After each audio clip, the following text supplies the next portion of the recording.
Okay, so in the Math How To Study Guide, I got this prorations. It's got the step-by-step directions in there as well. You got this little chart. This chart you need to know though for exam, because you have to draw this on your scrap paper. The state exam, they don't give you this chart, okay? They just give you a question in Word format, something like this, you know? You need to draw this chart so you can get a good visualization. So if the seller paid the second quarter taxes, that means that, well, every 3 months is a quarter, okay? There's 4 quarters in a year, 1, 2, 3, 4. Now we can have a visualization when they start, when they end. And so if you pay the second, if the seller paid the second quarter and then they're closing here on May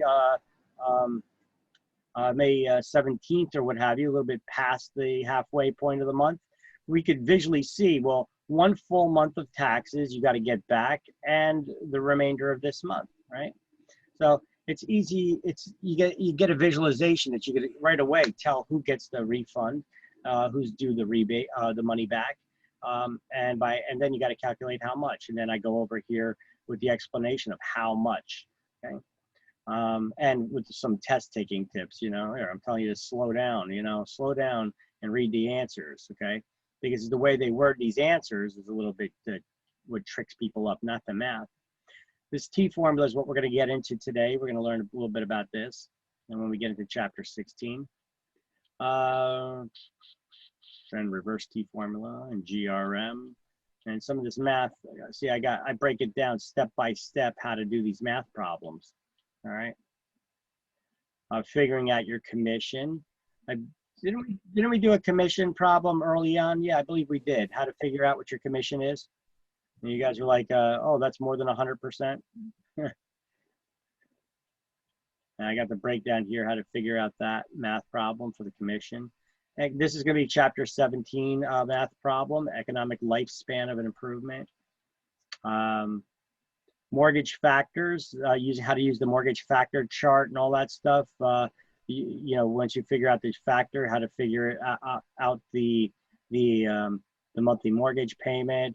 How to so I break it all down here. Once you have the mortgage payment, how to figure out how much of that goes towards the principal. Got that here. I may update this again too and integrate those mortgage factor chart actually into this guide here, but that'll be later. I got a lot of stuff to do now. All right. We left off. Where did we leave off? Okay, we were doing some math problems with this yesterday. This is how to calculate how much of your monthly mortgage payment.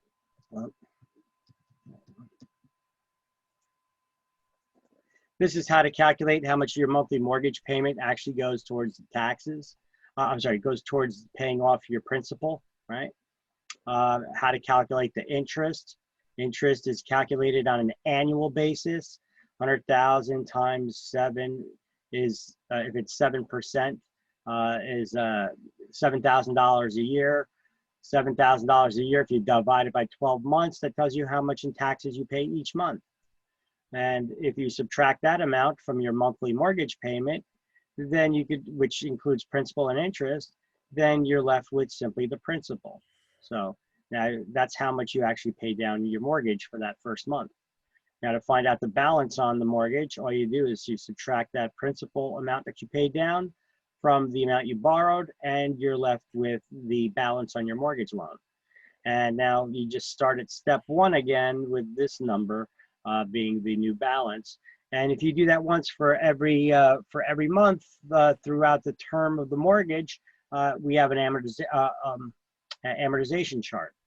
And so here's the next slide here is the first 3 and the last 3 months of an amortization mortgage amortization chart.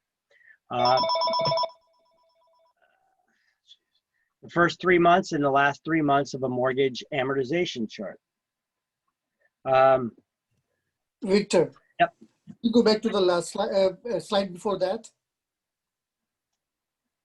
So when we are calculating for the second month, we're still dividing by 12, right? Not by 11? Yeah, because it's telling you, because it's telling you how many months in the what your monthly payment is.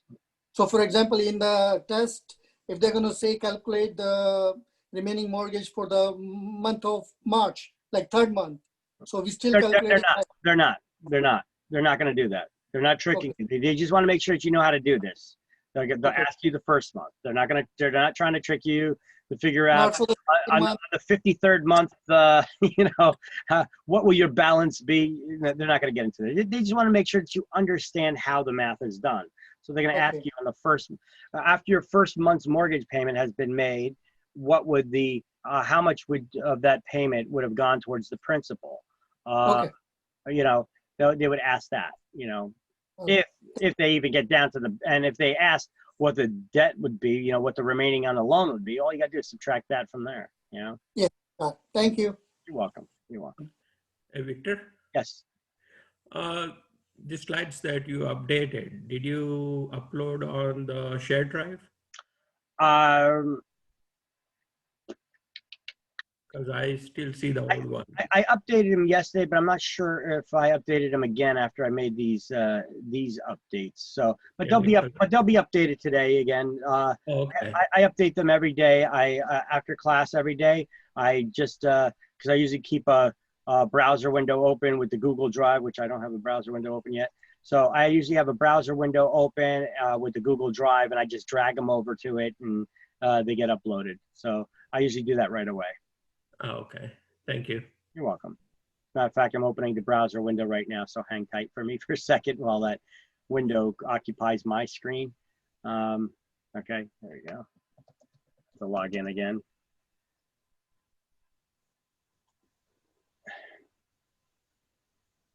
And I'll be opening my Google Drive.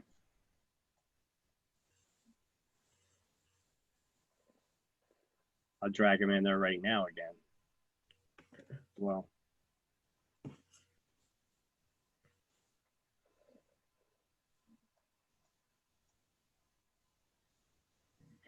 And all the videos have been updated and put in order as well for the class recordings.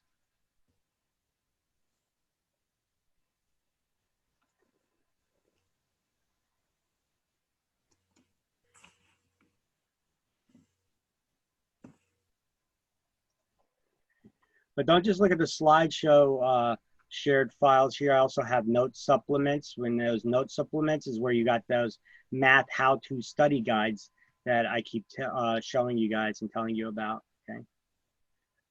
Here, I'm gonna update everything right now. I'm taking chapter, here, I'll let you guys take a look. So I'm in the shared drive right now. And I'm going to drag, I'm going to copy from chapter 1 to chapter 14 so far. I'm going to drag them right in here and update these existing files. So you can see them, they're all updating right now. See, so these aren't being updated in real time as I'm editing the class because I'm not running them from the Google Drive. I know that I can, but if I do that, it tends to slow things down a little bit, and I have to look at it within the constraints of the browser window, which makes it even smaller. So when I go full screen, everything's smaller for you guys through Zoom. So I don't do that, okay? I open it up separately, and I could just update them later. It's a little more work for me, but it's just a matter of dragging it over again. But you guys can get a better presentation during the class. So that's why I do that. Okay, so you see they've all been updated, 14 uploads complete. So they've all been updated now, all right?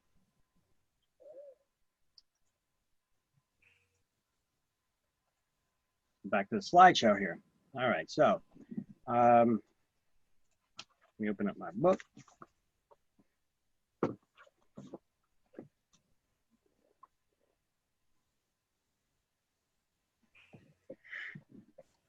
Okay, so chapter 14, we're just going to continue on here. Chapter 14, we were on page 241 where we had that mortgage factor chart. And we just finished, which was this chart right here. And it has it at the top of the page. I wrote it here in my own words. I didn't copy their words over, of how to use this mortgage factor chart. I got the directions here in case you forget. Say locate your interest rate in the left rate column right here. Then you run your finger across to the term for the year. So if it's a 5% interest rate, you go down to 5. Then you run your, here, let me blow this up full screen. So you run your finger down to the 5% column here, and then you, if it's a 30-year mortgage, you run you run straight across to the 30-year column, see 30-year column, and then you would have 5.37. Now, what is that 5.37? That is the dollar amount, right? So the number in that column is the mortgage factor, which is your monthly mortgage payment per $1,000 borrowed, including principal and interest for the loan. So you take the loan amount, divide it by 1,000, times it by this factor, 5.37, and that gives you your monthly mortgage payment, which includes both principal and interest for the loan. Okay? Victor? Yes, sir. Does this mortgage factor change? Well, Right. I mean, it's generally the same. It could be slightly off for mortgage company to mortgage company, but it should be generally the same.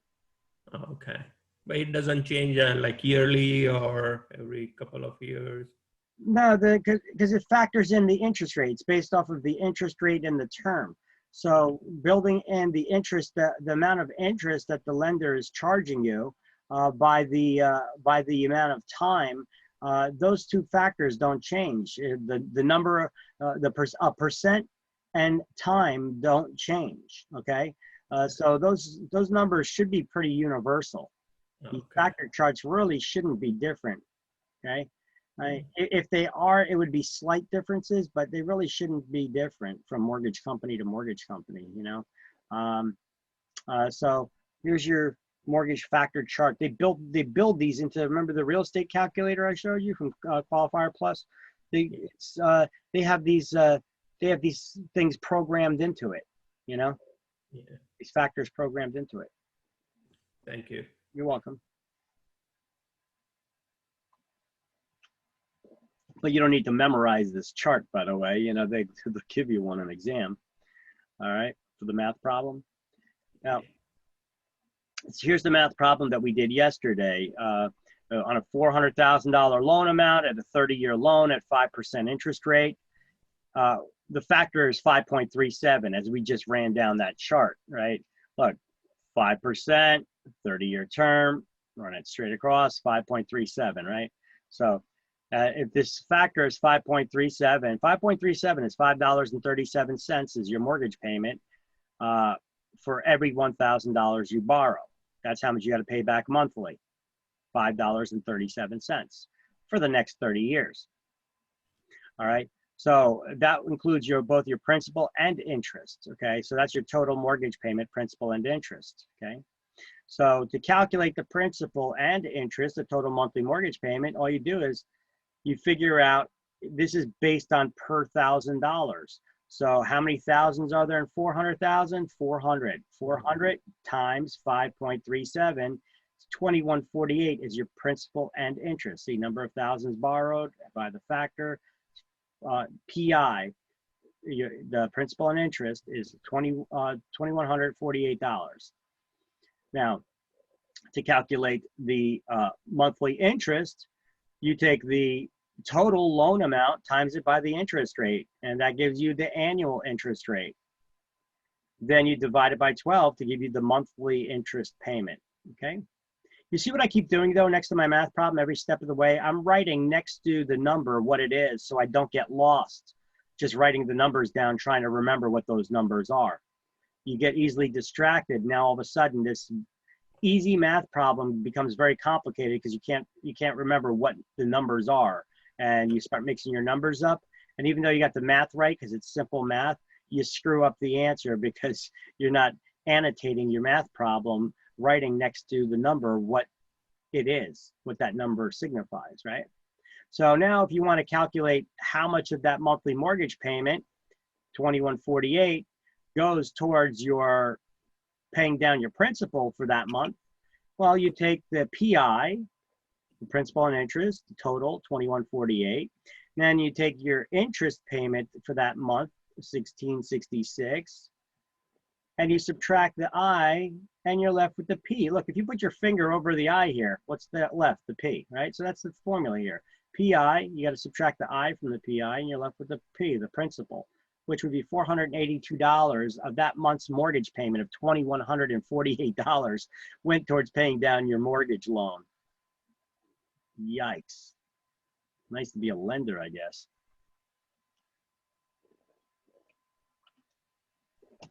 All right. So that's how we calculated that math problem yesterday. Now, how do That was what a 5% down. that's what 5% down. Yep. See, a 5% rate. Oh no, not down. 5% interest rate. Okay. This wasn't discussing any down payments or anything like that. This is just saying we're keeping it simple. Just with the straight loan. If you have a $400,000 loan amount, not the purchase price, but a loan amount, at a 30-year term for 5% interest rate. That's what it works out to. Your total monthly mortgage payment is $2,148. Now you guys are probably scratching your heads and you're like, wow, I could afford a lot more house than that to buy. You can you? Don't forget to take into factor New Jersey's taxes. New Jersey's lovely property taxes that they always like raising on us. All right, let me open up this whiteboard here in the background again too. We're gonna need it today anyway. I'm gonna take that problem that we already did there, that we just that I just showed to you. Oh, you still got in front of you? I'm on the whiteboard right now. Just give me a sec. So anyway, this problem right here that we just went over, that we worked out yesterday, I still have it open, and that whiteboard, I'm just opening the whiteboard right now. As the whiteboard opens, I'll pull it up on screen.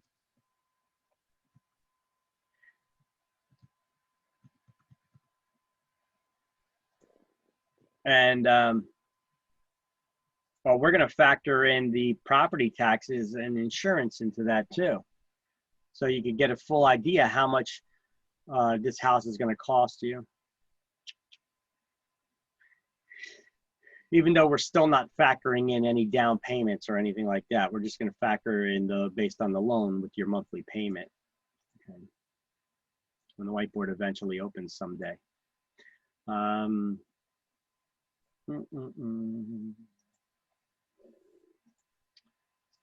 And then the next problem we're going to do is we're going to compare two mortgage loans. I actually showed you that yesterday briefly. I went over because I wanted to show you in the end how much of a interest you actually pay on a $300,000 loan at a 5% interest rate. Okay. If you were to keep it for the full 30 years, how much would you pay in interest? You would have paid $279,960 in interest payments for borrowing $300,000 at 5% interest. So that $300,000 house actually cost you $579,960. Yikes. That's all right. Still may be cheaper than rent, and at the end of the day, you don't have to start paying rent, and then it starts becoming more and more worth it for you after that when you eventually pay it off, right? Okay, let's see. Is this whiteboard open? Yes, okay. Okay, so let's go to the whiteboard. So now on this whiteboard, here's that same math problem that we had on the slide, right? Now let's take another factor into. We know that the monthly mortgage payment on here, let me make this full screen. Zoom in a little bit here. Okay, so you guys can all see the whiteboard. Okay, so we know that the monthly principal and interest is $2,148. So I'm just going to copy that over here. $2,148. Okay, this is your principal and interest. Okay. we're going to calculate now. I'm going to give you what the property taxes and the insurance are. All right. And then we'll figure out what our full monthly mortgage payment is, which is called PITI, P-I-T-I. What is a PITI loan also referred to as? Budget loan. Very good, a budget loan. Okay, so if the taxes on this property are $9,000 a year, and the insurance on this property, let's just say it's let's say that's $900 a year. All we got to do is add up these two annual charges, $9,900. All right, that's $9,900. Now we have to divide that by 12. So 9,900 divided by 12, that's $825 a month. And this is for both the taxes and insurance. That's your monthly, what you pay, $825 in taxes and insurance. Now add that to the $2,148 a month for the mortgage payment, and your total is $2,973 a month. This is your total monthly PITI payment. That's for principal, interest, property taxes, and insurance. Okay, so those taxes jack it up a bit, don't they? Sure do. Yes, they do. And that's the average tax number in New Jersey these days. One of the highest taxed states in the nation. We're up there with, think about it, we're up there with Hawaii and California and New York City, right?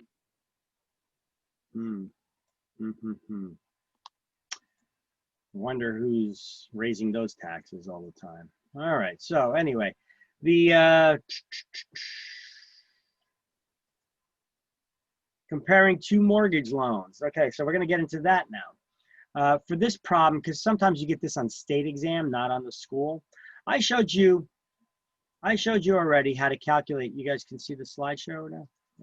Okay, so I told you this one already, how to calculate the monthly principal payment. We went over this step by step. Now it's fairly straightforward, right? How do you calculate your total monthly mortgage payment? Isn't that first step pretty easy? All you got to do is you go to this factor chart, figure out the interest rate, the term. You get your you go straight across and you get your factor, $5.37 on 5% 30 years, right? And then you just take out however much you're borrowing and times it by that number. Well, per thousand, you got to divide that by 1,000, okay? Because this is for every $1,000 borrowed. So you pretty much do that same kind of a step when you're calculating how much you pay in a mortgage over the life of the loan, okay? So this is a problem that you do get on state exam. It says, how much would you save on interest over the life of a loan on a 25-year mortgage versus a 30-year mortgage if the loan amount is $300,000 and the interest rate's at 5%? Well, what would be the first step? Well, let's try to work out what's the monthly mortgage payment for each one of these loans. So basically, you're going to do two separate math problems and have them side by side, okay? And I've already worked this out for you, so I could save us a little bit of time here. And we have it right here, okay? So this is in the Math How To Study Guide as well, this example. First of all, you got to get these factors from the factor chart. We know that 5% at 30-year loan is 5.37 factor, but on a 25-year loan, it's 5.85. Here, I'll back it up and show you. Okay, 5% on a 25-year loan. Here's the 25-year column, 5%, 5.85, right? So 5.85, yes, you're paying $5.85. Yes, you pay a little bit more monthly because you're paying it off years earlier, right? So then you calculate what the monthly mortgage payment would be. And how do you do that? Well, you take the monthly mortgage payment is you take the amount borrowed per thousand times the factor, okay? But here's the key to these when comparing them is this second step. Figuring out how many months over the life of a 25-year loan and how many months, how many payment periods in a 30-year loan. Well, if it's paying monthly, it's 30 years times 12 months is 360 months. 25-year loan times 12 months is 300 months. Okay? So now you just take out the monthly mortgage payment, 300, that's the amount that you borrowed per thousand, times the factor, would give you the 1755 is your monthly mortgage payment on a 25-year loan versus the 30-year loan, which would be 1611. Okay. Now all you do is you take this number, your monthly, and you times it by the number of months in 25 years, right? And over here, you're taking the monthly mortgage payment times the number of months and in 30 years, okay, 360. And that gives you your total principal and interest that you would have paid over the life of the loan. Now, if you want to figure out how much of that went towards interest, I mean, if you're comparing these two loans at this point, you could take a shortcut, but that shortcut won't tell you how much you would pay in interest on each loan. You could just take this number and subtract the lower number from it, and that'll give you the difference, okay? That'll give you the same answer. But you're not going to be able to know how much in interest you paid on each loan. So in order to figure out how much in interest you paid on each loan, you take the total monthly mortgage payment, including principal and interest, then subtract the amount that you borrowed, the principal, and you're left with the interest. See, the previous math problem we did is we tried to figure out how much of your monthly mortgage payment went towards paying down the principal. In this problem, we're figuring out how much of your total payments there went towards paying interest. How much did you pay in interest on the loan?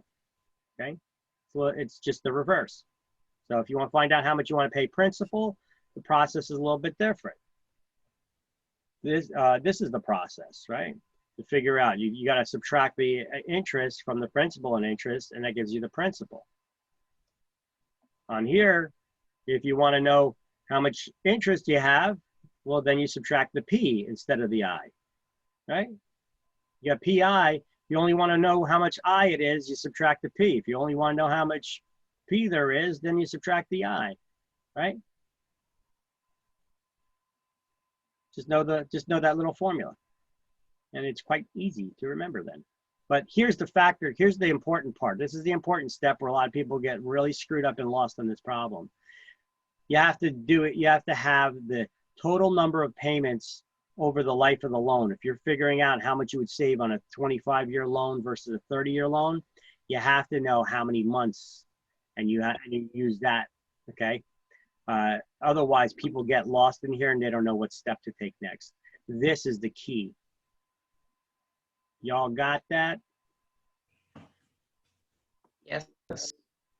Yeah. Excellente, excellent. All right. Good. All right. What other math problems do I got here? Calculating payments. Okay, it's the same problem we did the other day, except it adds taxes in it. Okay, and this uses a different tax number. This is the same problem I just pretty much did for you on the whiteboard. Okay, you add the taxes, you add them up. This is the total TI. Then you divide it by 12, gives you the monthly TI, taxes and insurance. So you take your PI, you add your TI, you shake it all about, and you get your PI TI. Right? Bitty. All right, you're not up yet. Okay, I understand. Whatever. Are you always going to add the PI and TI, or it changes? If you want to figure out what the pity is, yeah. You add your PI to the TI, and then you get the PI TI. Look. Can you go back to the previous screen? Don't look at any. Yeah. Give me 1 second. Don't look at any of these numbers. Don't look at any of these numbers. Just look at this formula here. PI plus TI, you get PI TI. right? Forget about the numbers. Sometimes math, when people see numbers, they freak out. Forget about the numbers. We got calculators to figure out that. Know the formula.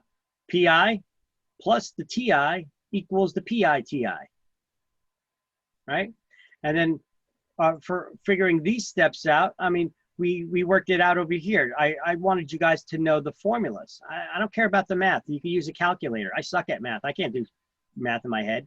I do simple math problems on a calculator. I'm not going to knock you for that.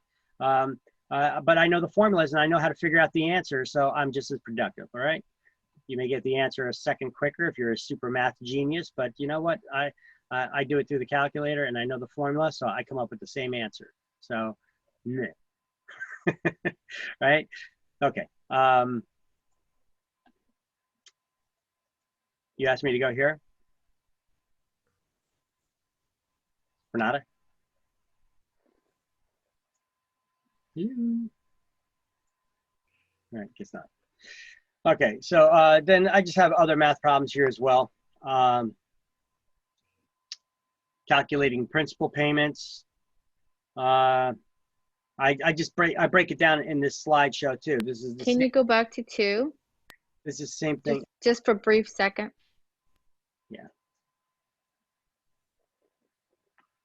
What were you looking at here? Thank you. Thank you. What were you looking at here? Were you looking for something in particular, or you just wanted the problem?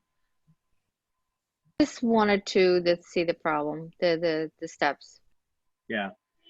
Yeah. So this is the same steps that we had in the this is the same steps that we had in the previous math problem that we were doing. It's just different, slightly Yeah, different you're just numbers. slightly different calculations. Yeah. The tax, the insurance, the taxes were even the same. It's just the insurance is $100 less, so it comes out a little bit different.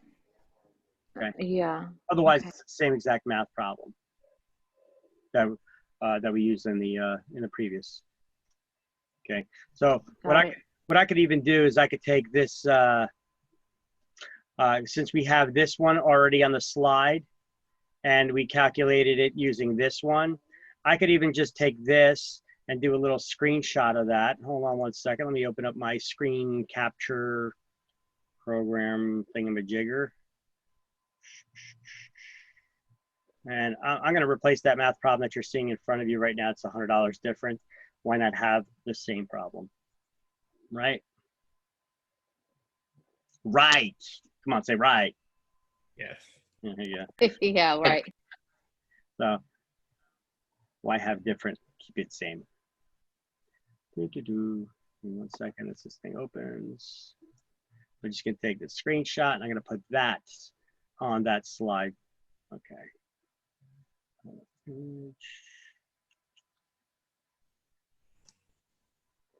on. When a problem gives information, normally they will state the tax and insurance. Yeah, they give it to you, but it's all going to be in Word format, though. They're not going to give you Oh, numbers okay. written like this on a screen or a picture or drawn out for you. It's all going to be in a sentence, you know, or paragraph, you know.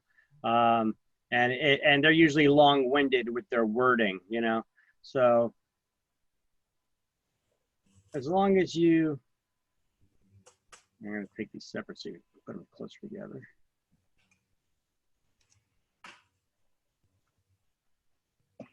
All right, so now you guys still have this slideshow open. Look, I'm going to take this. Minimize that slideshow. I'll show you exactly what I'm doing. I'm doing it on screen right in front of you. So this PowerPoint slide, this one where the taxes were $100 difference. I'm going to keep it the same. I'm going to have the same. So this is calculating taxes. Yeah. So, well, no, this is calculating the PITI payment. It's just adding the taxes and insurance into it. Okay. That's it. This is a little bit of a different problem. What I'm going to do is here, I'm just going to duplicate this slide. I'm not even going to delete this one. I'll keep this slide here. But I'm going to, for the math problem that we've been doing the whole time along, there, I'm going to add something different. I'm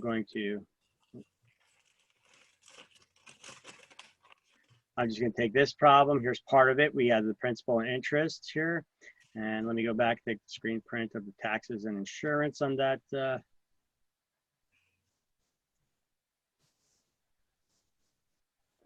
And then I'm going to add that in too.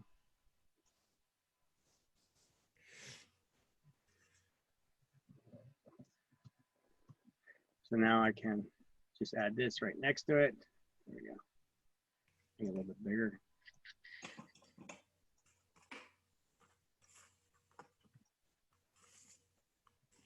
All right, so.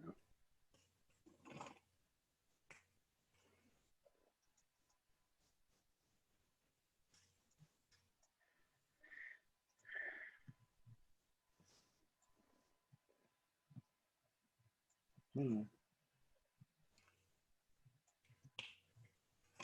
right, so we got these side by side over here. Okay, so this is just adding in the taxes and insurance so that we get the PITI payment. Okay, so we're taking the PI, and we're adding the TI to it. That's all we're doing. Let me see if I can get some of that info from the other page. Damn. This is too much all over the place. See if I can get the screen print from it and make it a little bit neater and put it all on one slide then for us here. I can, but it'll be a little bit smaller. But I'll do that. Okay.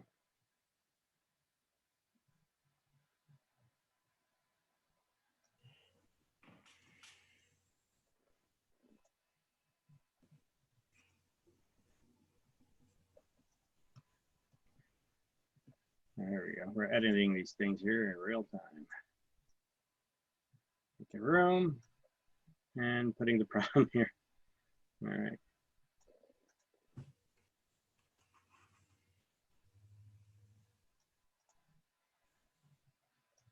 I just stretch that out a little bit.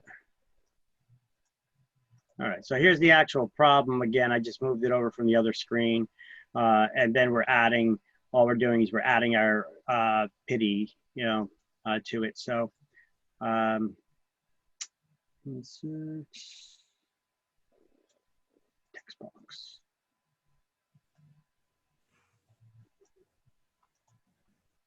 And so in here, all we're doing is adding tax and insurance to the monthly mortgage payment, PI. PI plus TI equals PI, TI, PITI, right? Yes. And I just put that all interest, taxes, and insurance.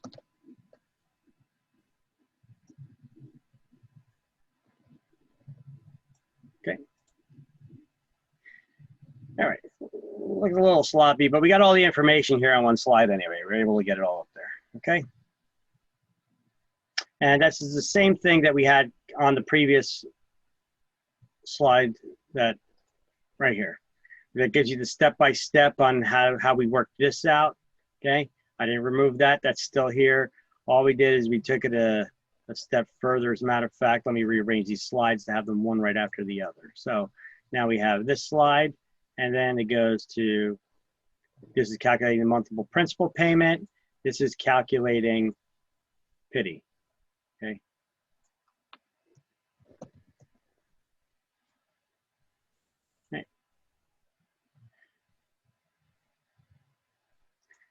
And then we have the problem where we're comparing two mortgage loans, okay? And the step-by-step on how to figure that out. See, even though this is labeled version 13 book slideshow, this slideshow is way more advanced than the book manufacturers, don't you agree? Yes. All right. Absolutely. So way better. So don't worry about the 14th edition where it says 13th edition on it. I'll update it at some point. It'll say 14th edition. Okay, keep everybody happy. Some people are worried about that. They're like, "Oh, it's not the latest one." Don't worry. This one is latest and it's better, even though it says 13. I was just wanted to know the concern, the difference, if there's any. You're not the only one that asked. I got plenty of people that ask on it. So that's Yeah, why, because why I'm the addressing. reason is because we're studying 14th and I'm going over 13th. So that's all I wanted to know. Yeah. But thank you. I I'd rather much have more information. I It understand. doesn't matter where it's coming from. I understand. I just want to make it clear to everybody, because if one person is asking me, trust me, I got 3 classes going on. I got, you know, all the people in this class. You figure you're not just the only one. So I got multiple people asking me the question. So I just want to address it. And then the people that are quiet about it, you know, so I want to make sure that everybody understands, everybody got it. Okay. So, you know, and then I got multiple math problems here, just different problems of the same stuff that we just went over. However, these page numbers are going to be wrong because that's from the 13th edition book. All right, for these older problems. All right, TRID.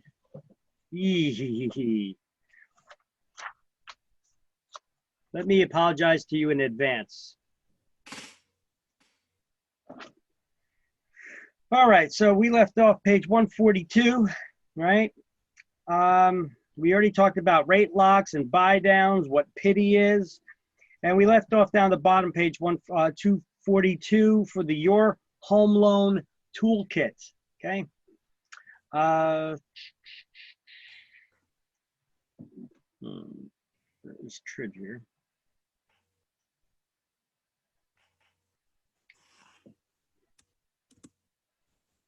Yeah, let me put them in a little different order here. Okay, so the Your Home Loan Toolkit. So we're in line with what's going on here in the book. Everybody see the slideshow? Yes, I can see your faces so you can see slideshow. Okay, so Your Home Loan Toolkits. This is a step-by-step guide. Now, HUD always had this guide. It was just called something else that helped home buyers. President Obama created a new office in government. Some were equating it to a new branch of government because it's not overseen by the president, by Congress. They fund them, they get part of the money from our budget, and they actually create their own money as well, because they make up their own rules. They make up their own fines for people who violate the rules, and they're not overseen by anybody. So the argument here was that this agency that he created is unconstitutional. Well, it actually was, went through the court systems. It was being fought, and it was deemed unconstitutional as it was.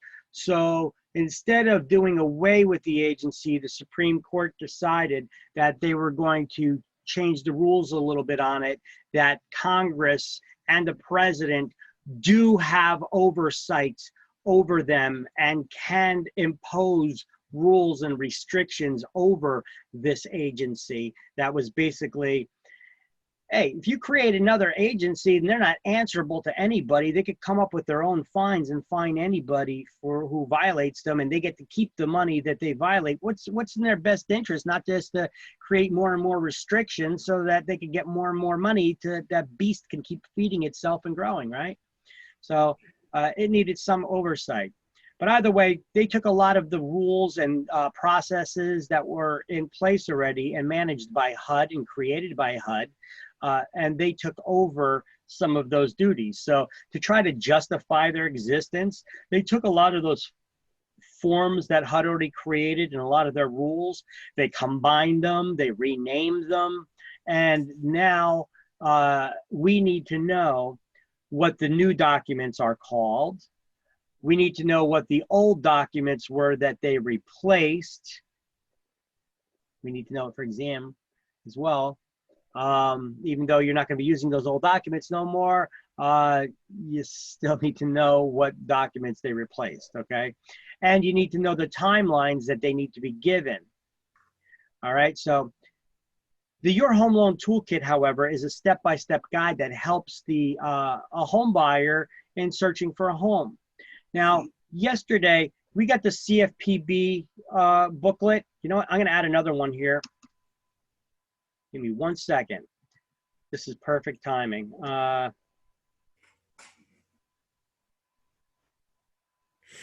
it, where's my Word document? I don't think it opened. I got to minimize the screen. Hold on.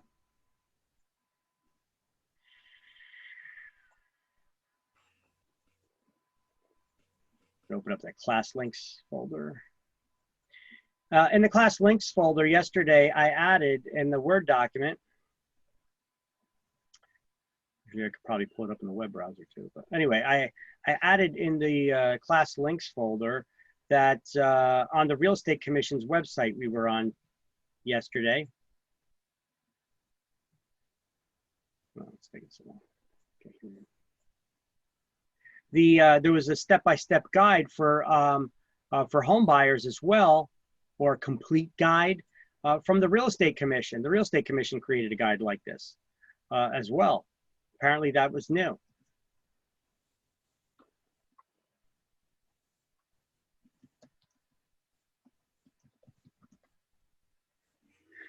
All right, I'm gonna copy that right now.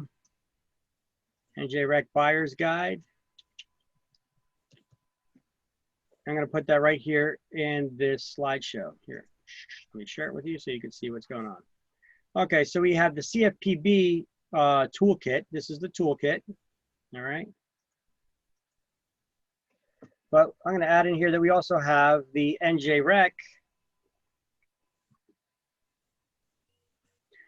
the NJREC gave us a home buyer's guide as well. Okay, so this is the download from CFB. This is the toolkit. Okay, this is that home buyer's toolkit, and then we have the REC home buyer's guide. Okay, I'm gonna open them up, both up so you guys can just take a look at them real quick. Let me save that again. All right, so let's click on that, open that up for you for the toolkit.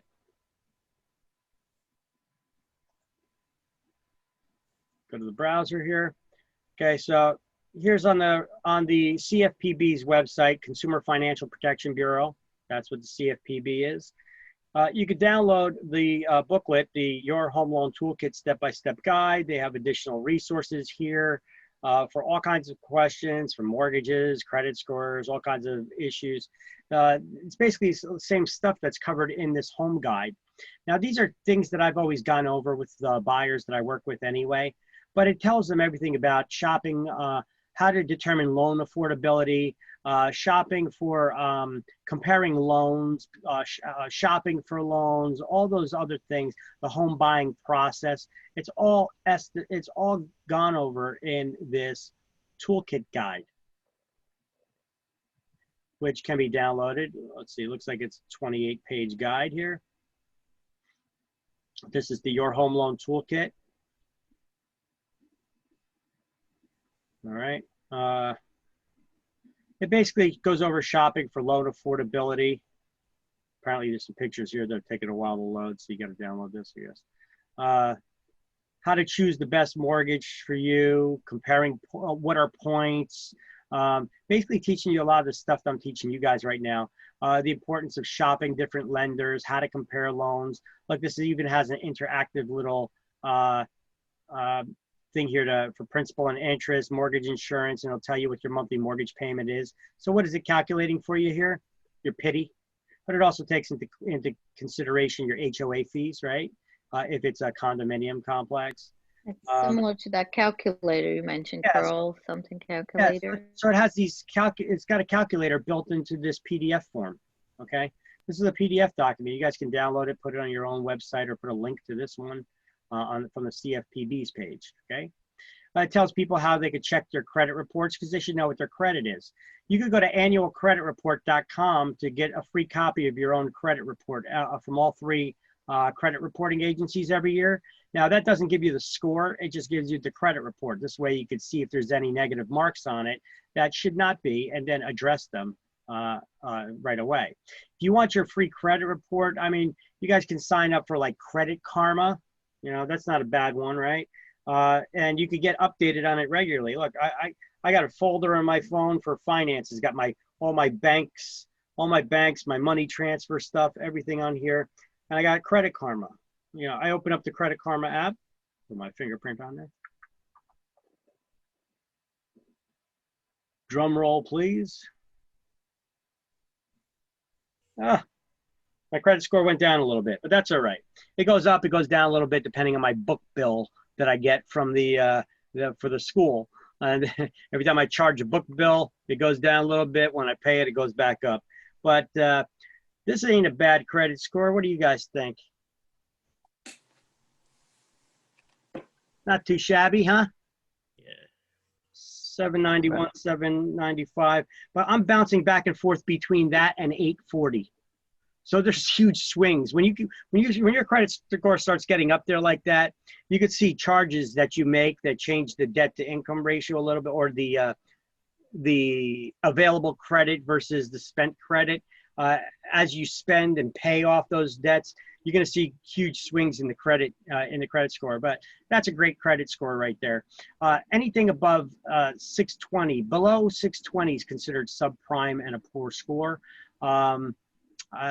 Anything above the 720, you're getting some of the best rates that you're going to find. 740, actually 740, anything above 740, that's when any time that a lender advertises their rates, they're advertising their best rates. Most people aren't getting that. That's people with the great credit scores, and their debt to income ratios aren't out of whack. Okay, so basically this is that Your Home Loan Toolkit. It shops at loan affordability. It's full of all kinds of information there for the consumer. Not a bad add to your websites, right? Here, I'm gonna keep this window open. As a matter of fact, I'm gonna throw this onto our Facebook page for you too. By the way, go to facebook.com/Career Path Academy. And then you'll, facebook.com/Career Path Academy. Come on. And like it and love it. I do periodic giveaways to people too at random. I give away all kinds of stuff from laser measurers to real estate calculators to C Street dinner cruises to Amazon Fire TV sticks loaded with Kodi. I should say that under my breath, loaded with Kodi. Okay. Anyway, but I do giveaways. So like it, love it, get the good word out how much you love our school, right? Just the other day, I had coming back from Pool League on Wednesday. Yes, Pool League's open again. So coming back from Pool League on Wednesday, I had some girl call me. She ran into one of my students at the PSI testing center. This girl is licensed in another state. She got the education waiver and she could not pass the New Jersey exam again. And she was frustrated, so she started talking to another girl. She's like, "Oh, you got to go to Victor at Career Path Academy." You know, my students love me; they talk great about me. You know, and so the girl came over, and I, even though she's going back to Florida the very next day, she came over. I sold her a book, and then gave her the well, not gave her, but I also sold her cheap access though to these classes. You know, she doesn't have the time to take the Zoom class, but I at least gave her access to the recordings here as well, so she could take these classes and learn and be able to pass it. But it just goes to show you that one of the comments that she made is New Jersey's got so many laws. I'm like, yeah, welcome to the nanny state. You know, she's coming from Florida. You know, it's like, okay, so you're going from a freer state to the nanny state. You know, we got rules and regulations and over regulations for everything. Yeah, which is surprising me that you know. She's looking to move back up here, you know, I guess because everybody from up here is moving down there. So, Victor, is there any ratio that you have that for passing this class? Like, it's dependent on you. Listen, I do get those. I actually have not looked at one of those reports in a couple of years because I don't care. Okay. I really don't, because when I see those reports, I could get them monthly from them. They go straight in the garbage. I don't even open them. I've seen them before. They vary monthly. How many students took the exam for the first time? How many students retook the exam? And how many brokers took the exam? But it doesn't tell you from what classes that they were in. They could have been my students from last year. This is the end that they waited till last minute to take the exam, right? So, I mean, those people probably aren't going to do good, you know? even though that this girl was one of those and she actually passed. But we get students like that all the time though, so that could throw off your thing, and then you can't really do a metric based off of your school's performance that way. That's on the student, but I mean, I've had months where 100% pass ratio, and I had months that it wasn't, but I'd say the worst month that I ever had that I seen on those reports was like 70 something. It was in the 70s, but it was still higher than the average throughout the state, even with that. But it depends on the student. See, most schools, I'm telling you, just being honest with you, most schools out there that are going to brag to you that they have 100% pass rate, they're full of shit. All right. That's not true. You had one month. How many students took it? 3? I mean, how many people actually went and took the state exam, and passed it, okay? It could vary from month to month, and there could be great swings, okay? You don't know when those students took the class and finally got around to taking the exam. I've had 100% months, and I've had less than 100% months. Those ones that just brag about the 100%, they're lying to you. I could say 100% because I'm not lying, right? I've had 100% months. I could say 100% too. That's BS. It's somebody just trying to blow smoke. And the same goes for your class exam too, or what's that? And that same goes for your class exam, or that's just the state level? Yeah, even with school exam, some students, they just try to wing it, and they really didn't study. They take the exam, and like I've been telling you guys all the time, don't be shocked when you fail. And people just try to go in there. They're like, oh shit, he was right. It's like, yeah, and then I hear this all the time. I can't tell you how many times I hear this line. Yeah, to be honest, I really didn't study. I know, it was obvious. I mean, I see sometimes students, they take the test, even the school exam, and they're getting 40%. 40%. You didn't pay attention in class. You didn't study. You didn't do nothing, right? That's a bad score, I can understand you failing, but 40%, that's like, do you know English? That's at that level, okay?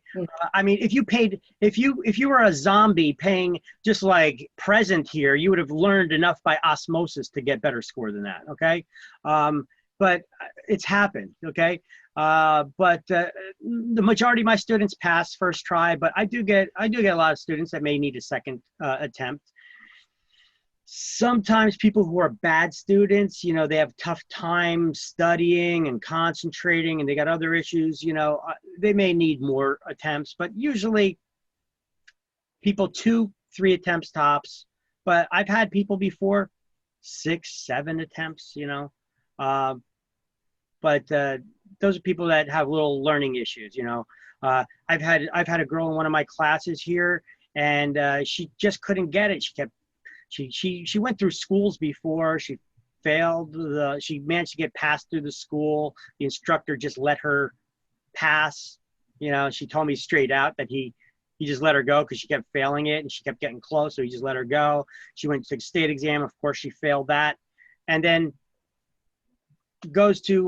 she comes now to take my class again.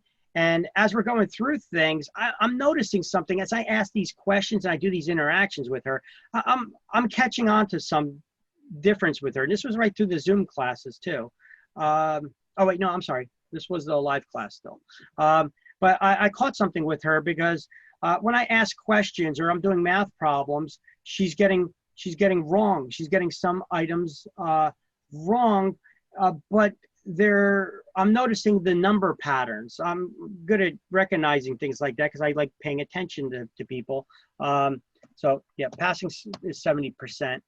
So what I noticed is I asked her, I was like, have you ever spoken to a doctor and checked and see if you're diagnosed with possibly having dyslexia?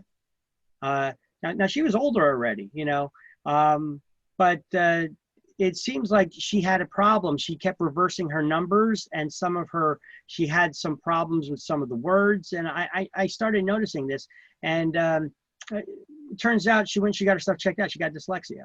I was like, you could cure that. The dyslexia, you could treat that. That's when you start reversing your numbers and things. Look at that. So she's went through school. She's like, I had a hard time throughout elementary school to high school, all that stuff, you know. I'm like, well, see, this is it. You know, something like that. She came to my real estate class. I'm not a doctor. And I diagnosed that this girl got dyslexia. You know, I sent her to the thing, but it just takes somebody paying attention to you, you know, and see what's going on. But yeah, so different people have different issues. Anyway, that's my point. She had a learning disability, and so I could understand it would take her a little bit more. So passing score is 70 percentile. That means you got to get 77 questions correct. You cannot get more than 33 wrong. 33 wrong is passing with a 70, okay, out of 110 questions. All right, so this is the Real Estate Commission's home buying guide. Look, from the New Jersey Department of Banking and Insurance, okay? The DOBI gives a first-time home buyer's guide here that they just created as well. This is new. At least I never seen it before. See, they got their steps to buying, apparently. So we have CFPB has one, and here the New Jersey Department of Banking and Insurance has one too. And they give all kinds of advice for buyers here as well, all right? I put both of these links in the slideshow with all these details. Let me see, I don't know if they got any calculators built into it, but they do give all kinds of warnings and tips and step-by-step from the making of the offer to the contract of sale to getting ready to closing. Issues about lead, mold, radon, all that stuff goes over here. So look, it's a pretty informative guide. I'm going to post this on our Facebook page as well. And I have both of these links. I have added right here to this slideshow under the toolkit, okay? And they're also both on the class links Word document. All right.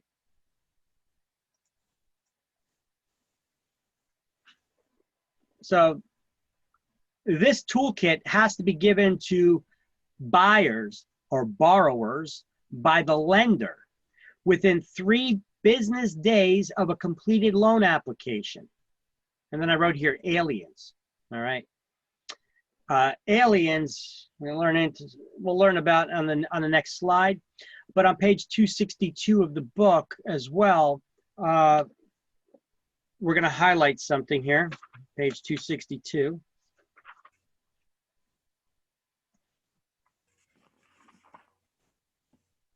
Everybody on page 262? Once you get to page 262, you're going to see a little guide like this. You see this? It says aliens on the slideshow in front of you. Okay? You see that in the book at the top of page 262? I want you to highlight the letter of the first, in those bullet point lists, the first letter that's already in bold, just highlight straight down. And it spells out aliens, okay? What is aliens? Well, the lender has to give this Your Home Loan Toolkit and other disclosures to buyers within so many days of their completed loan application. When is their loan application considered to be complete? When the aliens have landed, okay? So when aliens are present, okay? What does aliens mean? Well, like I said on this slide right here, it's an acronym explaining what info the borrower must supply before a lender would consider the loan application complete. When the borrower supplied the address of the property that's being purchased, that's A. L is for loan amount requested when that's been disclosed. I is when the income for all the borrowers has been supplied. E, when they supply an estimated value of the property. N, when the names of all of the borrowers has been supplied, as well as their social security numbers. That's when it's considered that the borrower has completed their loan application and aliens have landed. They have finally arrived, okay? This is a federal government thing, believe it or not. Aliens, all right. So, when is a loan application considered complete? When aliens has landed. That's right, when the aliens have landed, when the aliens are here. All right, so that's what that intent to proceed means here. So it says borrowers are encouraged to meet with several lenders to discuss different types of loans at the initial meeting. Lenders may require only a reasonable credit report fee. At this time, the buyer or borrower are neither approved nor denied for their loan yet. The lender can charge additional fees, such as application fees and appraisal fees, only after the consumer indicates an intent to proceed. And that intent is only when they've completed a loan application, and that's when they supplied all of this information here. Okay, so go back to page 242 and 243. Okay, on page 242, I want you to highlight on the first line, the Your Home Loan Toolkit, a step-by-step guide.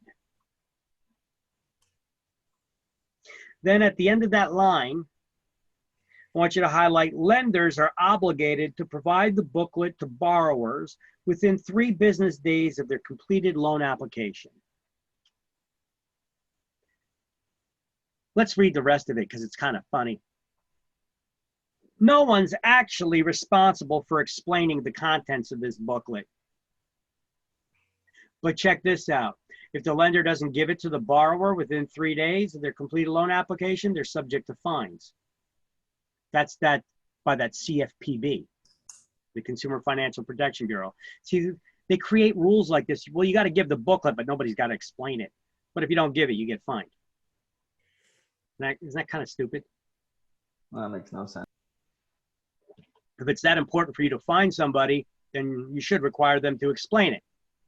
But it just shows you it's a money-making apparatus. Okay.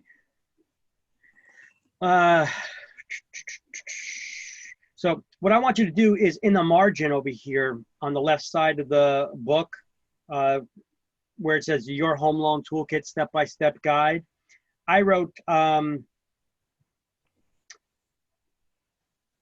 I just wrote aliens, but you could write loan application is complete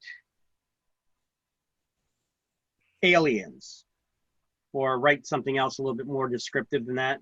But I wrote aliens, page 262, giving a cross-reference. I wrote aliens, page 262. And then I have it, because these things are mentioned a couple places in the book, so I gave all the cross-references here. And then I gave another page number range, page 261 to 267. So 261-267. And then again, page 353-354.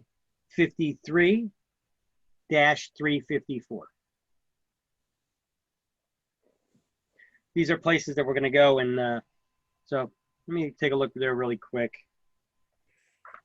It's on page 261.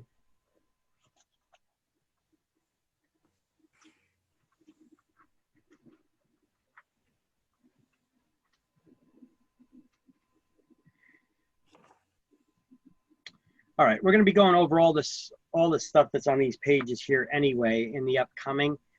So let's start with it right now. Go to page 261.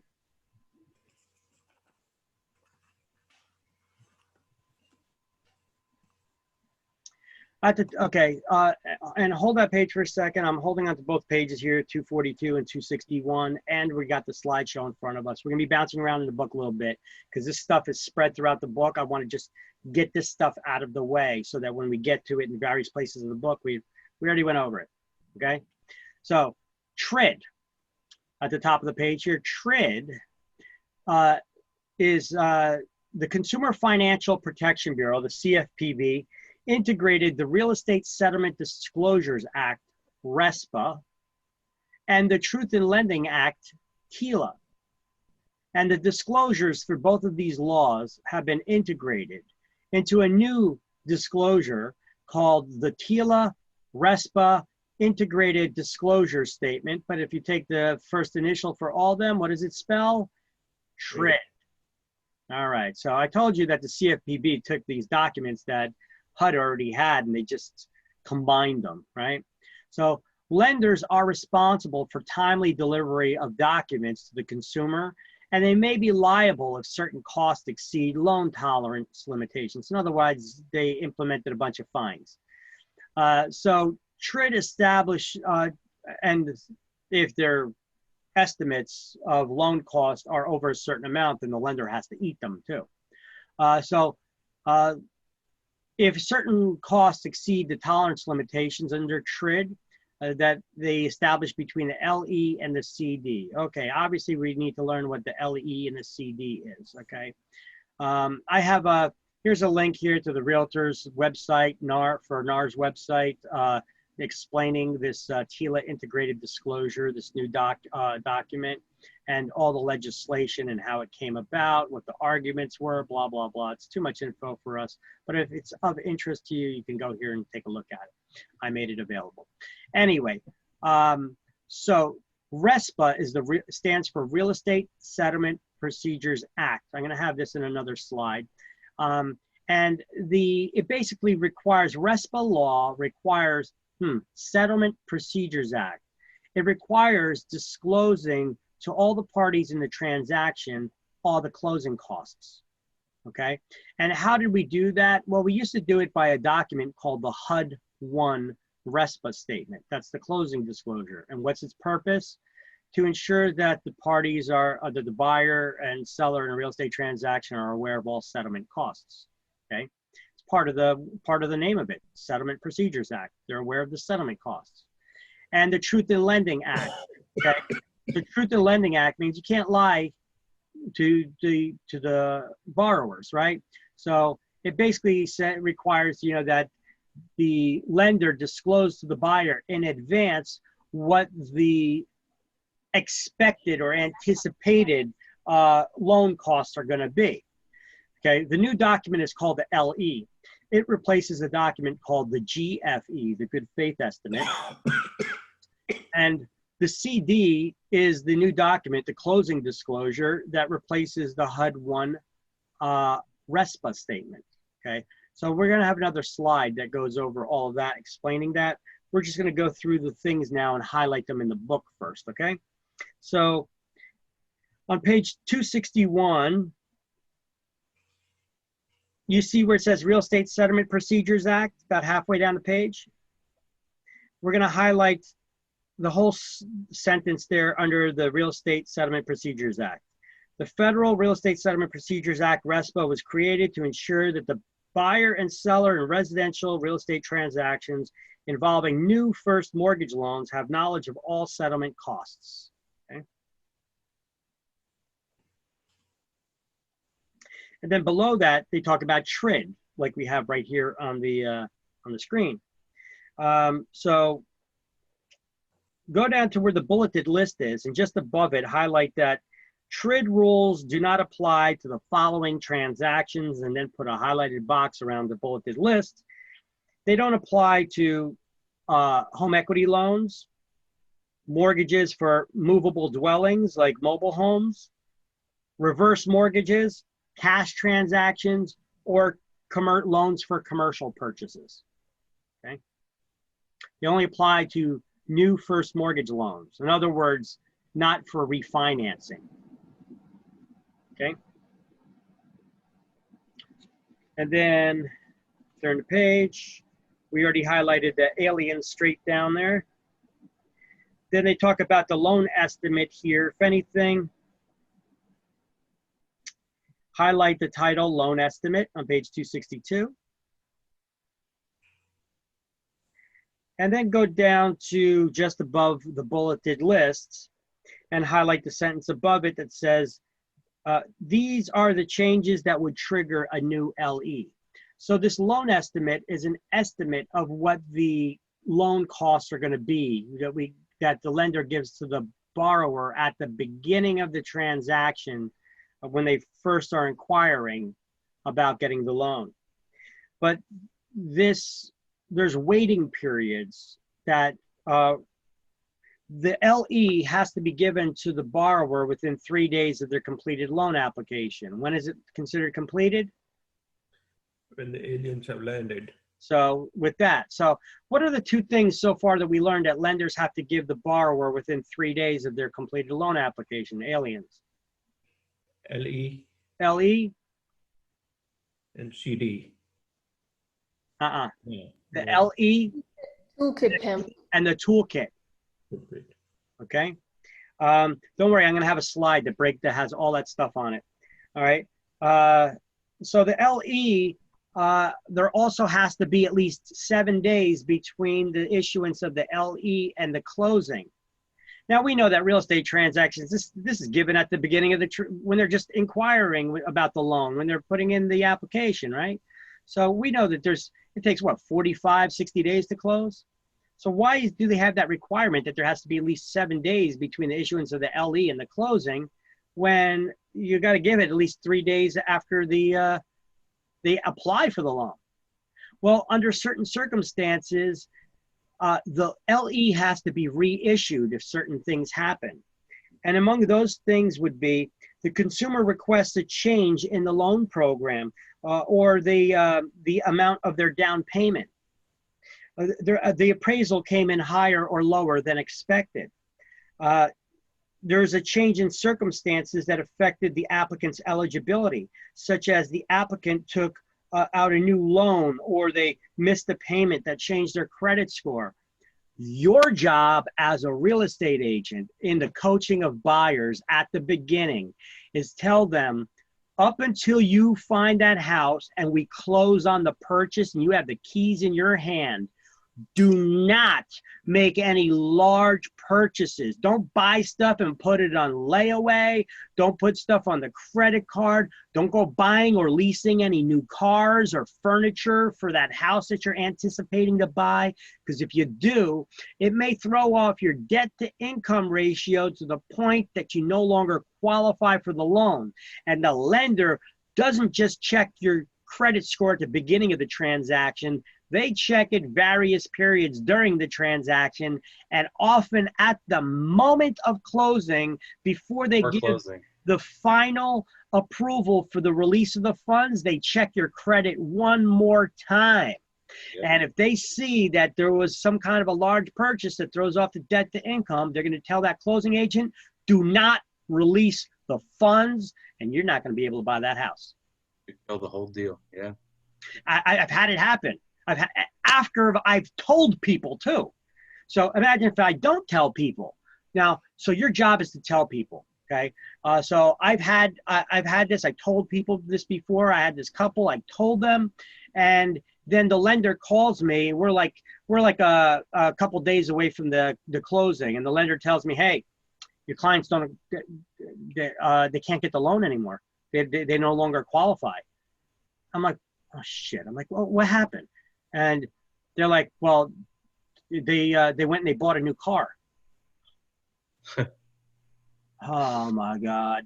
So I called them up. I'm like, didn't I tell you guys not to make any large purchases? And she's like, well, the transmission went on my car. What'd you want me to do? I'm like, I don't care. Uber, borrow, do something, Yeah. Right. I have a question, but you can pay down anything. Let's say if you have more outstanding, you can pay down that also, or no?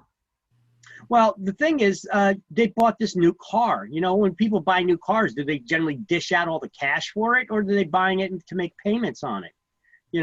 So they're buying it and they have to make payments on this thing. That's what throws them off, because that's another monthly bill that they have. That's now they no longer qualify, throws off their debt to income ratio of what they can afford to pay monthly of their total income. So I was like, you guys got the cash in savings perhaps that you could pay off this car? No, we don't. But I could borrow it. No, because if you borrow it, you still need to pay it back. It's the same thing, Yeah. But I said, if you could get a relative that will give it to you,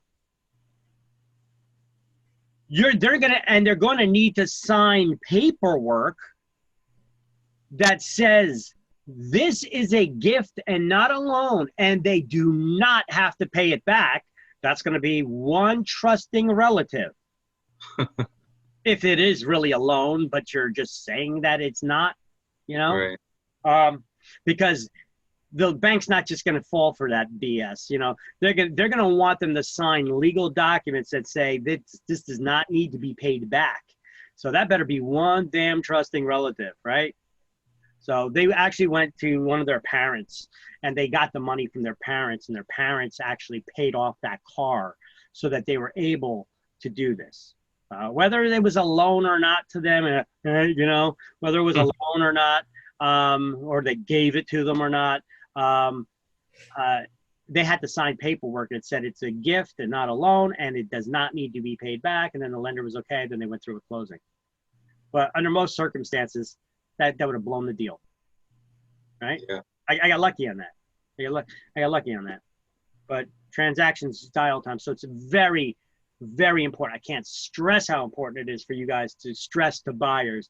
Don't go making any large purchases that throw off your debt to income ratio or anything like that, because they check your credit throughout. You got to coach them about the real estate transaction, not just about how to buy a house, how to get a loan, and how we put it in, it goes to attorney review, and not that.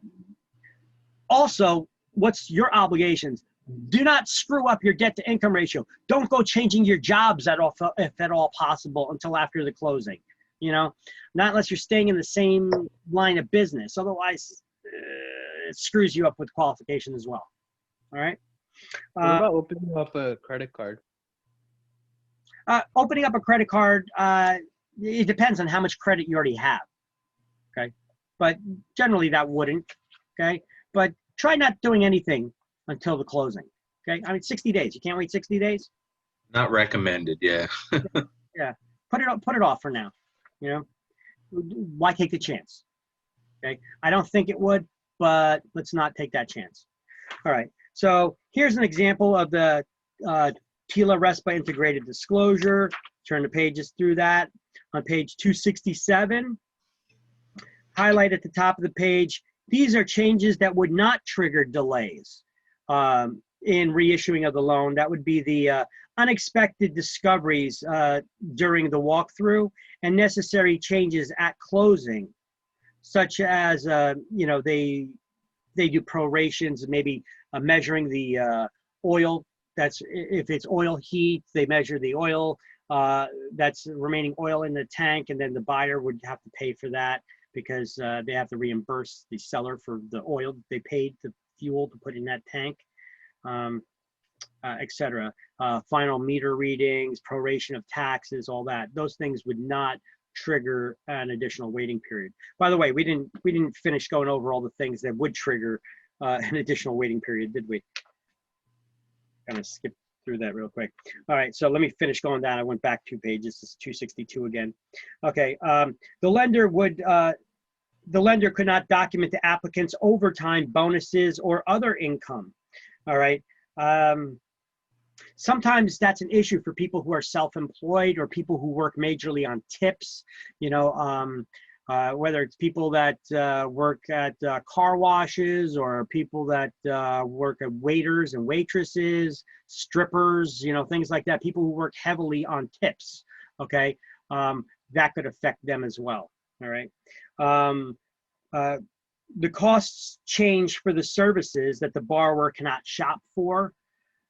Interest rate changed because the consumer did not opt for a rate lock, or the rate lock had expired, because, you know, if the rates go up, that's going to change how much home you could afford to buy too, won't it?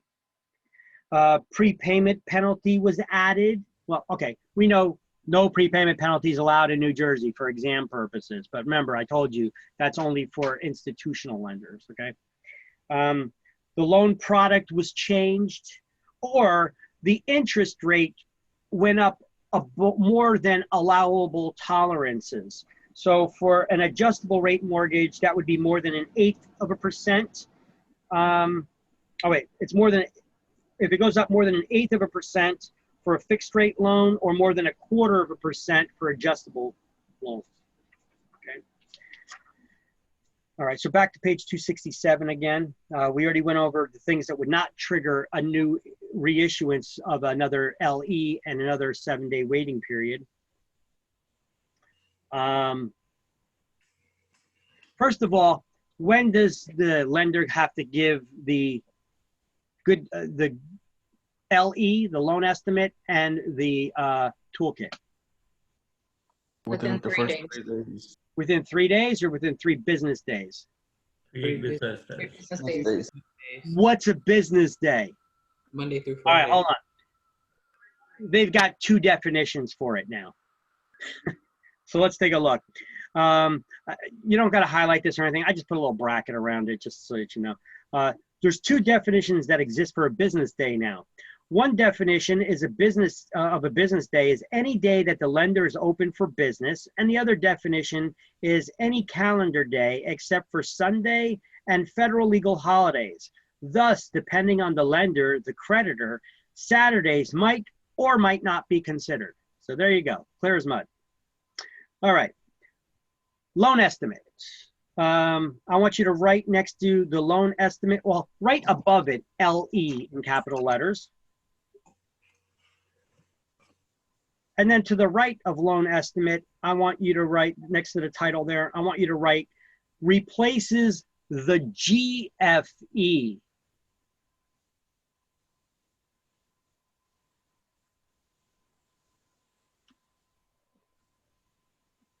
Hold on. Replaces the GFE.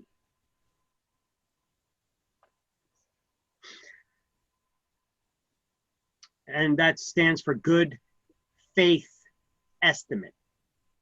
The LE replaces the GFE, that's the good faith estimates. Slide is this, 26. So as you can see on this slide over here, can you see the slide? Yeah, you can.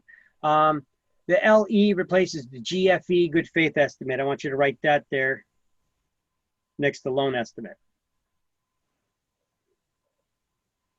Because I told you, you need to know the old document and you need to know the new document that replaces it and the timeline when it needs to be given. So as you can see on this slide, the LE must be provided within 3 business days to the borrower after the completed loan application, aliens, and there must be at least 7 business days between the time the LE is given to the borrower and the closing takes place. The new LE must be reissued under certain circumstances, and it would trigger an additional 3-day, not 7-day. I was saying 7 days before, wasn't I? It would trigger an additional 3-day waiting period before the borrower can close on the loan. And we already just went over when reissuing of the new LE is required. We went over all of these terms just a couple minutes ago, right? Yes. Now, the CD right below it, oh wait, so still under the LE here, highlight the second sentence. The LE must be delivered or placed in the mail no later than the 3rd business day after the lenders received the completed loan application from the borrowers. There must be at least 7 business days between the delivery of the loan estimate and the closing.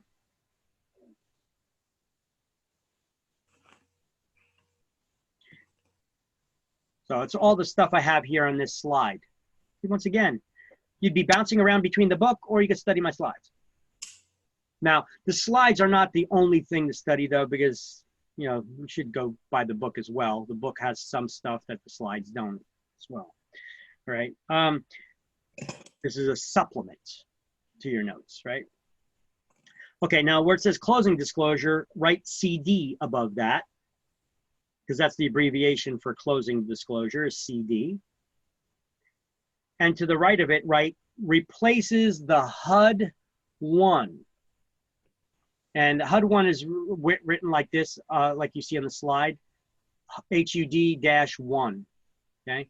So the CD, the closing disclosure replaces the HUD 1. And then highlight the last sentence under that says the CD must be delivered to the consumer no later than 3 business days before the consumer signs the loan. Victor, I'm sorry, I got lost. I got the LE part, but where are you for the CD? Right below it, the next section below. You see it says closing disclosure? This is on 262, right? 267. Oh, sorry, that's right. On the wrong page. Thank you. Well, you got the loan estimate here on 267? I'm gonna highlight it now. I highlighted on the other page. Okay, so, oh, it's on that other page too. Okay, so over here you wrote LE above where it said loan estimate, and then you write replaces the GFE, good faith estimate, and then you highlight everything after the first sentence. Thank you. You're welcome. It says it on the other page. That's why I was like, why are you asking us to write the LE? Okay.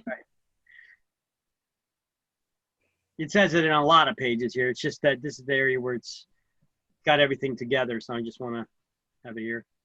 And then below that, it has closing disclosure. So just right above the closing disclosure, CD.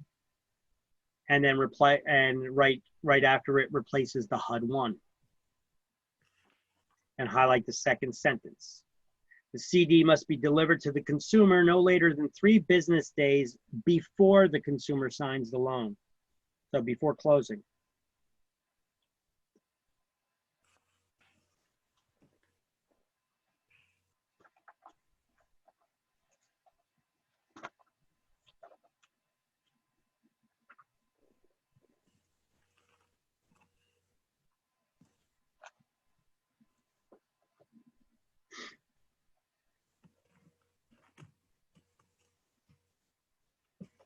So it could be one or the other, right? You have to have both LE and CD? Yes. Yes. Okay. So here let me write some page numbers here for this stuff too. This 267, right? 67. Okay. 67.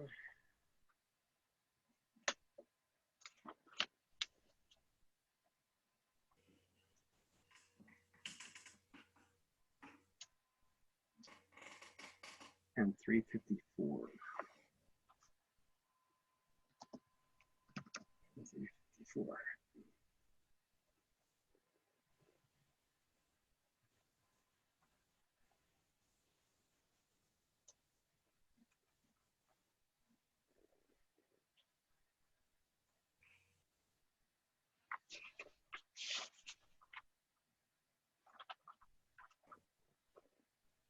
Okay. And then for the LE,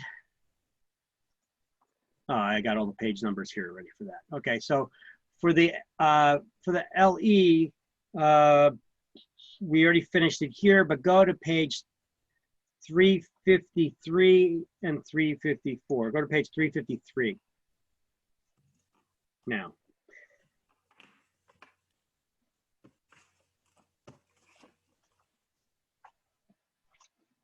I just want to cover these highlights for the same topic where it's spread out all over the book, okay? So on page 353, once again, it says RESPA requirements. You see that? Yes. Okay.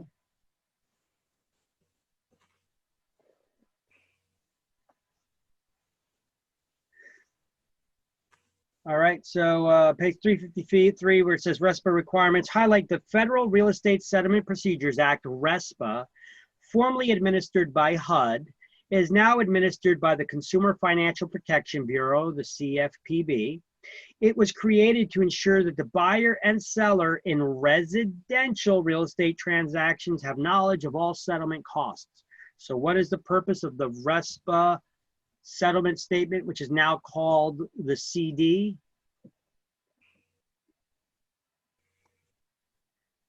Real estate settlement settlement statement, the disclosure of all actual costs involved in the real estate transactions, accounting for every penny, and it must be given to the buyer and seller 3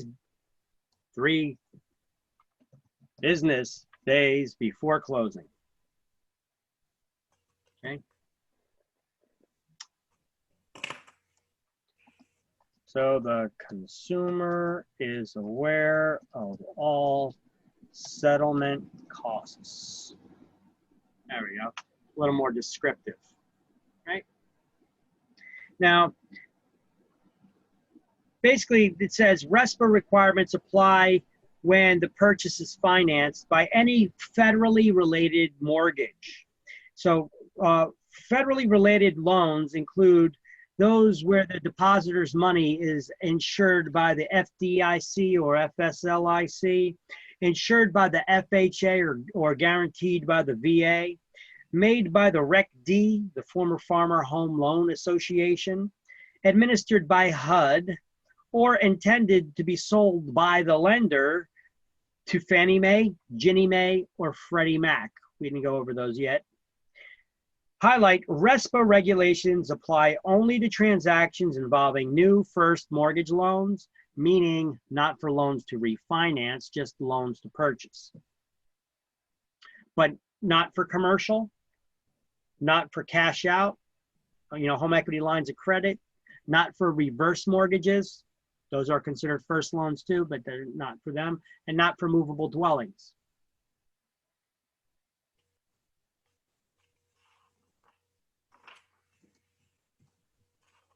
All right, then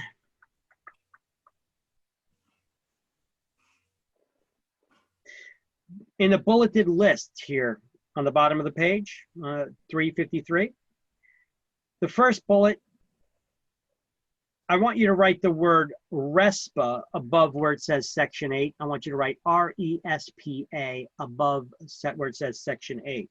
And you're highlighting Section 8 prohibits against kickbacks. This is not Section 8 rental housing subsidies like we learned about. This is Section 8 of the RESPA law, which is a federal law, okay? It prohibits kickbacks. You need to know that for exam, which is why I'm telling you. Section 8 of RESPA, this is different than the rental housing subsidy that we have here in New Jersey called Section 8 housing subsidies, right? It basically says that people who are not actively involved in the real estate transaction doing a job cannot get paid in that transaction. Can't get kickbacks. Here's an example of kickbacks. It used to be that us as real estate agents in the real estate industry, we used to be able to push home warranties, okay?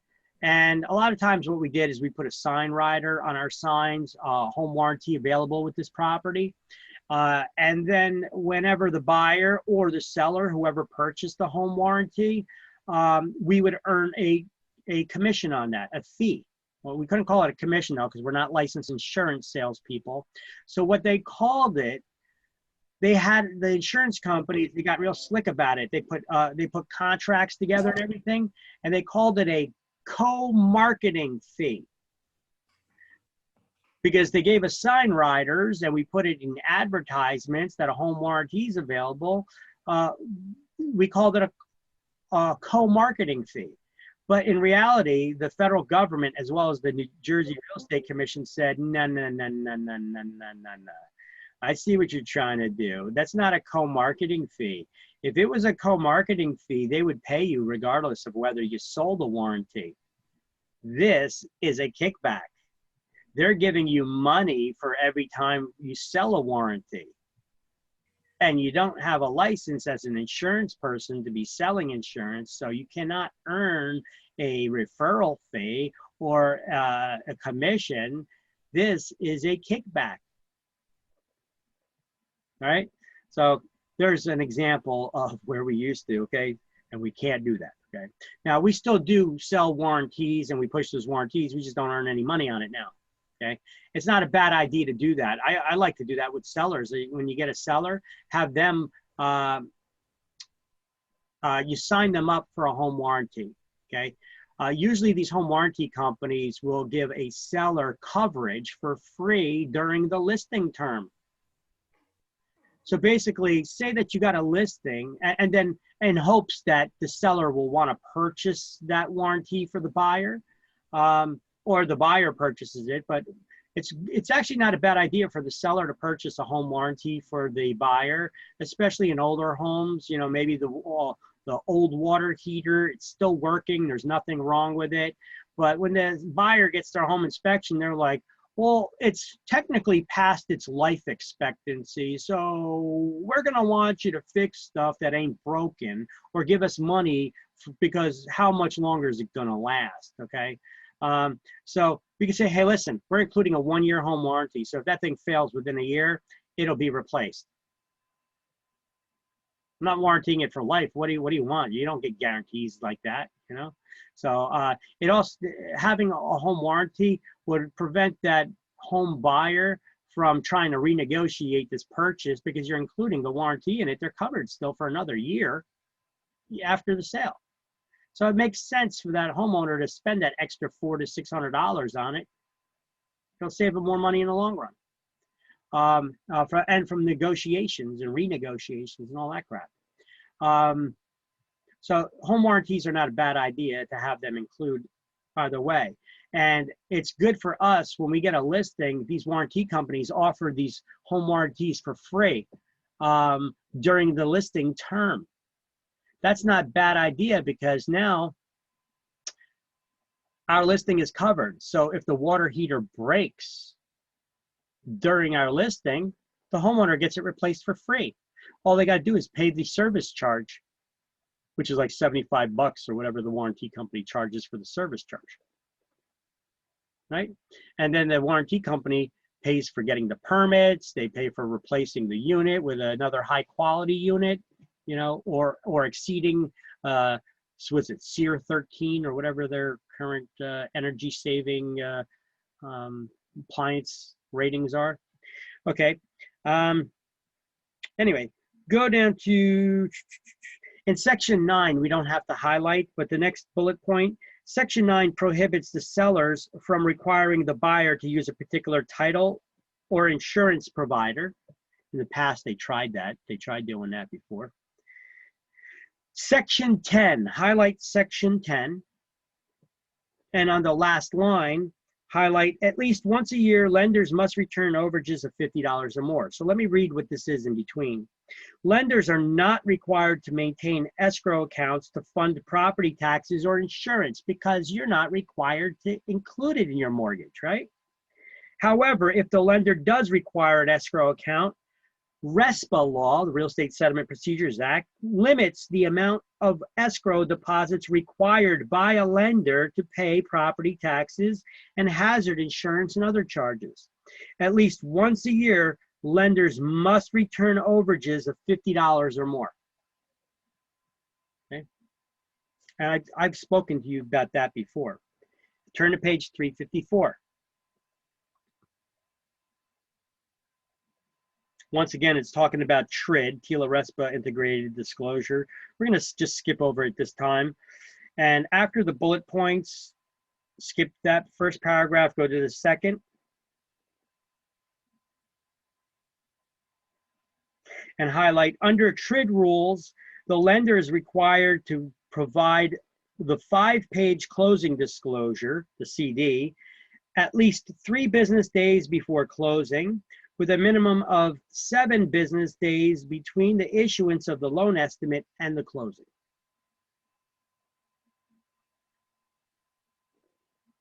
And I believe that's the last thing we need to highlight on that. So we could go all the way back to page 243.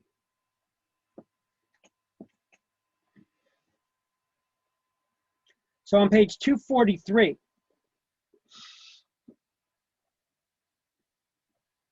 when y'all back there? We are. All right. The last thing under the toolkit section, they actually have links directly to it in English and Spanish there. So if you wanted to highlight it or put asterisks or whatever you do for the links for the contents, there you go. All right. Now, to recap,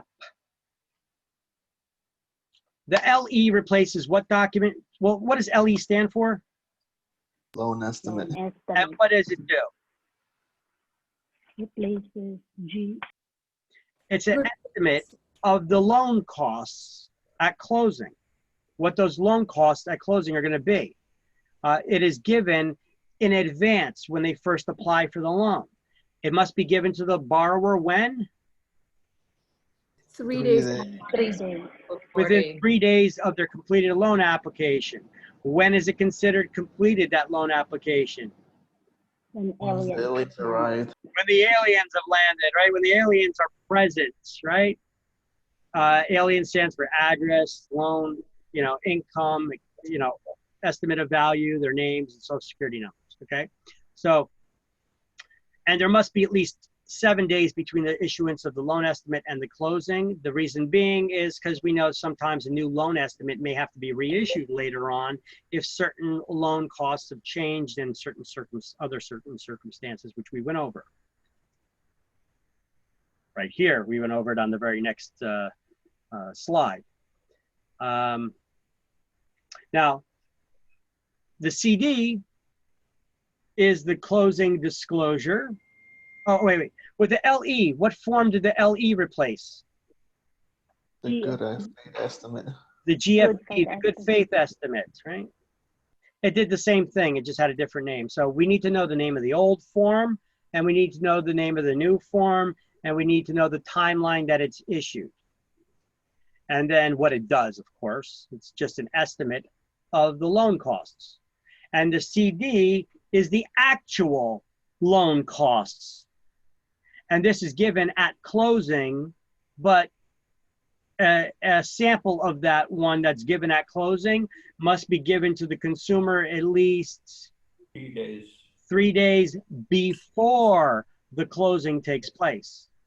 And the numbers on that actual closing cannot exceed a certain limit from what was stated on the loan estimate at the beginning when they quoted the beginning of that transaction.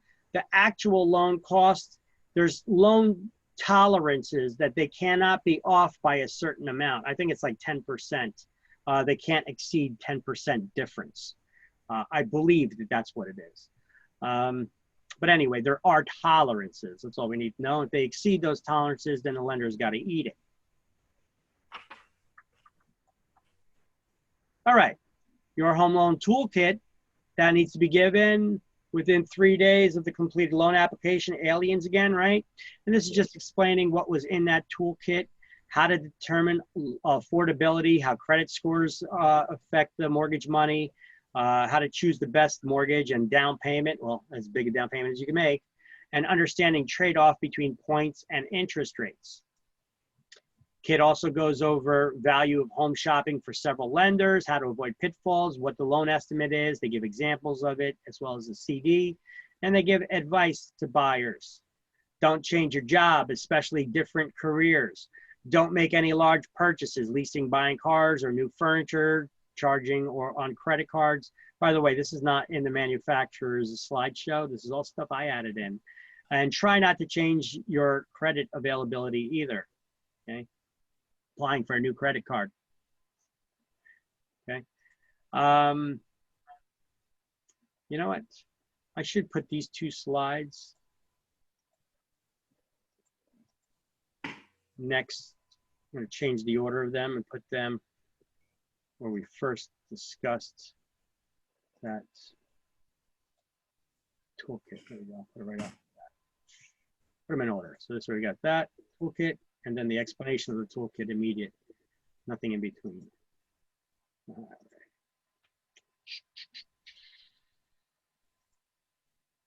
All right, now we're government, different types of loan programs. Okay, we have conventional, insured, and guaranteed loans. We're here in the book on page 243, and that's the same place where we're at, discussing this stuff.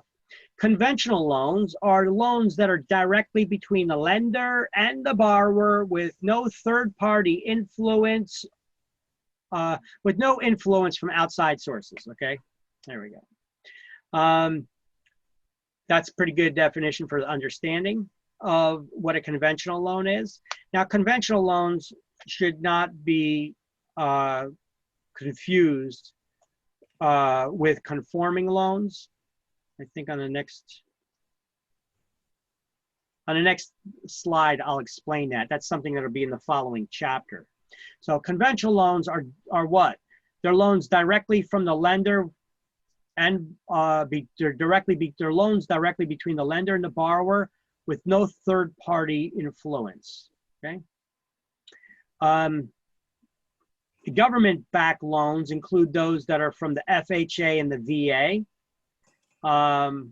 And when people are using an FHA or VA loan, those types of loans require a special amendatory clause to be added into the contract that states that if the Property appraises below the purchase price that the buyer can get out of the contract without penalty. That's an exam question all on its own. FHA is the Federal Housing Administration. They insure loans. The VA is the Department of Veteran Affairs. They guarantee loans. Neither one of these agencies gives loans. So wait, what? Let me clarify. The FHA, the Federal Housing Administration, insures loans. They insure lenders against loss. They say, these are our loan criteria for the borrower and the property that they're buying. If both the property they're buying and the borrower meet our lending criteria, local lender, lend them your money and we will insure you against loss in the event that they default on the loan.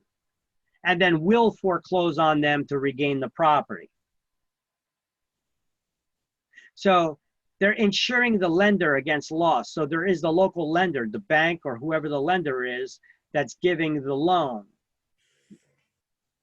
if the borrower meets their lending criteria. Same thing for the VA. The FHA insures the entire loan. The VA guarantees 25% of the loan will be paid.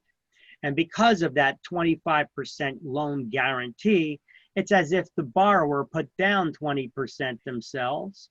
So therefore, they don't require the borrower to carry what we call private mortgage insurance or PMI. All right. Now, loans directly from the government include loans directly from the government.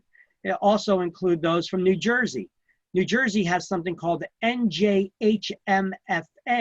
That's the New Jersey Mortgage, Housing, and Finance Agency, NJHMFA. And when we get to a slide for that, I got a couple links for them and contact information. And then we also have the REC-D. This is the Rural Economic Community Development. This is formerly known as the Farmer Home Loan Association. You get these loans through the USDA. Now, you don't need to be a farmer to get loans from the REC-D. They give loans to people who live in rural areas. And you could get these loans today. You could still get 100% financing on them. And you could get these loans as low as 1% interest rate if you're buying in a rural area. How much again? As little as 1% interest rate. Wow. So go. First bullet point, let's highlight conventional loans are arranged entirely between the borrower and lending institution. Second bullet point, highlight insured by the FHA, guaranteed by the VA.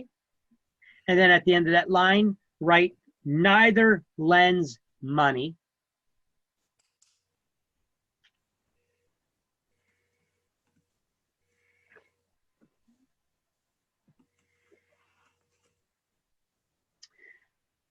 Then under conventional loans, do you remember what the maximum seller concession is allowed on a conventional loan when we were preparing the contracts in Chapter 11? Remember what a seller? 16%? Remember what a seller's concession is? Seller's concession, conceding, it comes from the root word conceding, concession. It's any money the seller gives up to the buyer for closing costs. For a conventional loan, the maximum is 3%. So put down maximum seller concession allowed equals 3%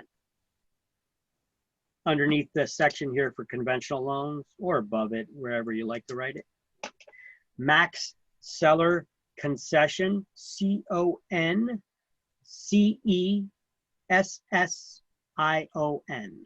Max seller concession allowed 3% on those types of loans.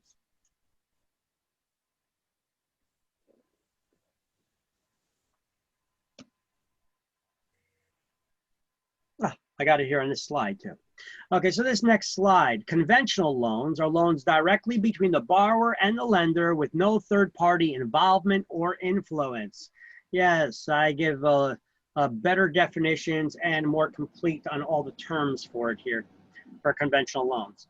All right, so this is my more customized one. This is just the basic breakdown of all these different loans that the government offers.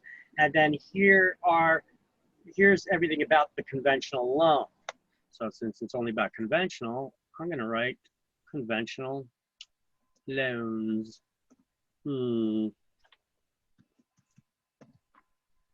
Conventional loans. All right, so on a conventional loan, these are directly between the lender and the borrower. There's no other party that's saying if they meet these lending criteria, the lender decides if they have the only and the final say on whether they're gonna lend their money, because they're lending their own money. They're not following anybody's lending criteria for loan qualifications.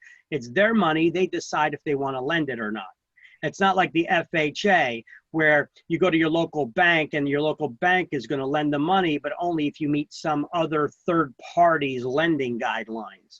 Nobody else has any influence over whether they're going to lend their own money or not on conventional loans. Now, who do you get conventional loans from? You get them from portfolio lenders.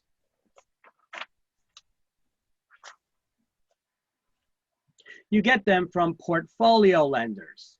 These are lenders who lend their own money with no intent to resell that loan later. They usually don't resell loans. They keep them in their investment portfolios. Thus the name portfolio lender.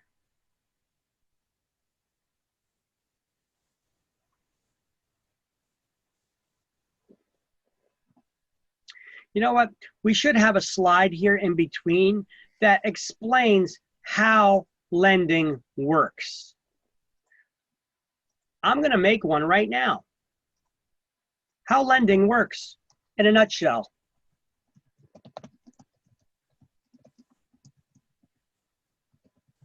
Okay, so how does lending work? So, works like this. We'll write a little story here. Most lenders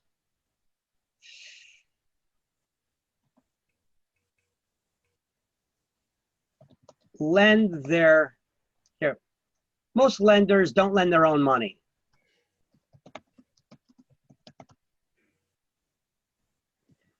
Those that do are called portfolio lenders, right?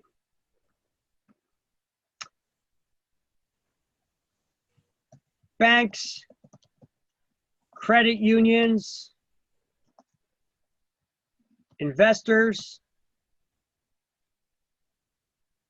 are the primary sources of funding, right? Are common sources of obtaining funds or obtaining funds for loans.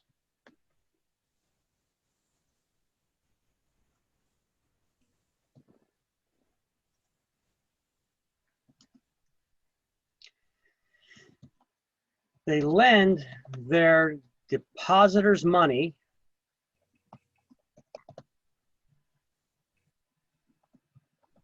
according to some third-party investors' criteria for loans they're willing to purchase. So basically, your local lender, you go to your local bank to get a loan, and they'll lend you money if you meet some third party's lending criteria. Those criteria are the criteria for loans that they're willing to purchase. Got that? So your local bank is writing you a loan. They're going to lend you their depositors' money with the intent of reselling it to get their money back. So they lend their depositors money according to some third-party investors' criteria for loans they're willing to purchase, and then sell the loan to them later to get their depositors' money back and some of the interests paid up front as profit.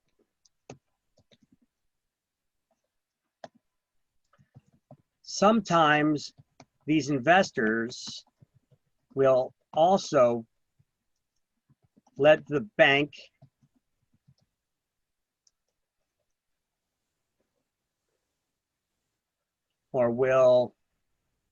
sometimes these investors will also pay the bank a servicing fee to continue collection of the monthly mortgage payment and billing, or continue handling the collection of the monthly mortgage payment and billing. Okay, so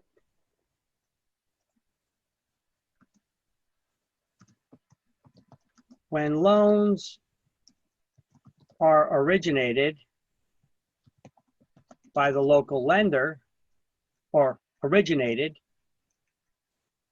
to purchase real estate, this is called the primary mortgage market.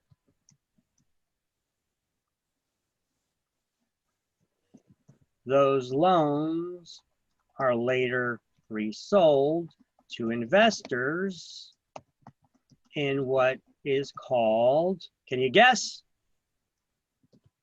Secondary market. Secondary mortgage market, or secondary market. They don't necessarily use the word mortgage. They could just say primary market and secondary market, okay? Second line, second paragraph, third line from the bottom. I think you meant to write back. Will also, or second line from the bottom. Will also pay the bank. Yeah, Also pay the bank. Sometimes these investors will also pay the bank or lender, bank, whatever. Yeah, I'll just say bank. We'll pay the bank. What the hell? We'll pay the bank. My trackpad is very sensitive. We'll pay the bank a servicing fee to continue handling. Yes. Okay. All right. That's a pretty straightforward definition for you guys. It's not a bad idea to know how, before we start getting into all this, and I teach you the details, and then we put it in a story, I'm going to tell you the story in a nutshell, how lending works, okay? Most lenders do not lend their own money. They're lending their depositors' money in a bank. Now, did you know that? When you go and you deposit your money in the bank is making money off of you by lending your money to someone else. Yeah. What I watched It's a Wonderful Life. Here, you want to know how this works? Here, I'm going to add another slide, but I'm not going to fill it in right now because I'm going to add a video to this later.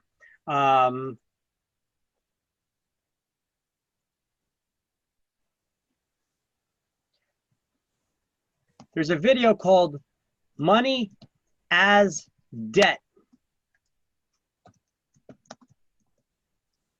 Promises Unleashed 2. We're not going to watch it here. I will get a link to it and put it here. This is a great educational video. on how money has value and how lending works worldwide.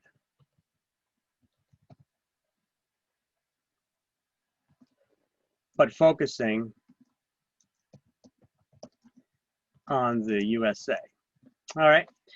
And it shows you throughout history. This is a great, this is like a 42 or 46 minute movie that's broken into like short 7-minute sections. And it's like a cartoon with a voiceover by this guy, Paul Munyon. I'm screwing up his name. I'll put all that info here. I'm going to put it here. Add link to video. All right. So I will add a link to that video here for you guys that are interested. I think everybody, once they hit late middle school to high school age, they should all watch this video to learn how money gets its value and how lending works. Because you get a lot of people that are young that they don't understand how money works. It's just, you know, mom and dad give it to me, you know. You know, when they haven't earned it yet, you know. Once you start getting your first paychecks, then you start learning a little bit about taxation, how that affects it. But how do banks lend money? Where does the money come from? They go over usury. They go over a lot of these issues. It's an awesome video, and it's extremely accurate, even though they turned it into a cartoon. They also take past quotes from presidents and people who are past heads of the Federal Reserve, and how we went from the gold standard to the new standard now. Like if you look at a bill, let me pull out a bill here. Let's say you look at a bill. Okay, here's a $20 bill, right? If you you see this, it's got that green stamp there, right there. All right. It used to be that when you had money like this, that stamp was either red or blue. The blue stamp was redeemable for its face value in silver. The red stamp, gold. So if you see any bills like that and this thing here is red or blue, hold on to it. Don't spend that. Okay. That's actually, you could actually redeem it for its face value in gold or silver in the precious metal. All right. They've been removed from circulation, but you could still find some in there getting passed around. Keep them. Now, instead, and it used to say redeemable for this value in gold or silver on it. It was called a gold certificate or a silver certificate. Instead now, can you read what that says there? I don't know if you could see that. Right now it says, pull out some glasses here to magnify that. It says, this note is legal tender for all debts, public and private. What is tender? You know how much this $20 bill is worth?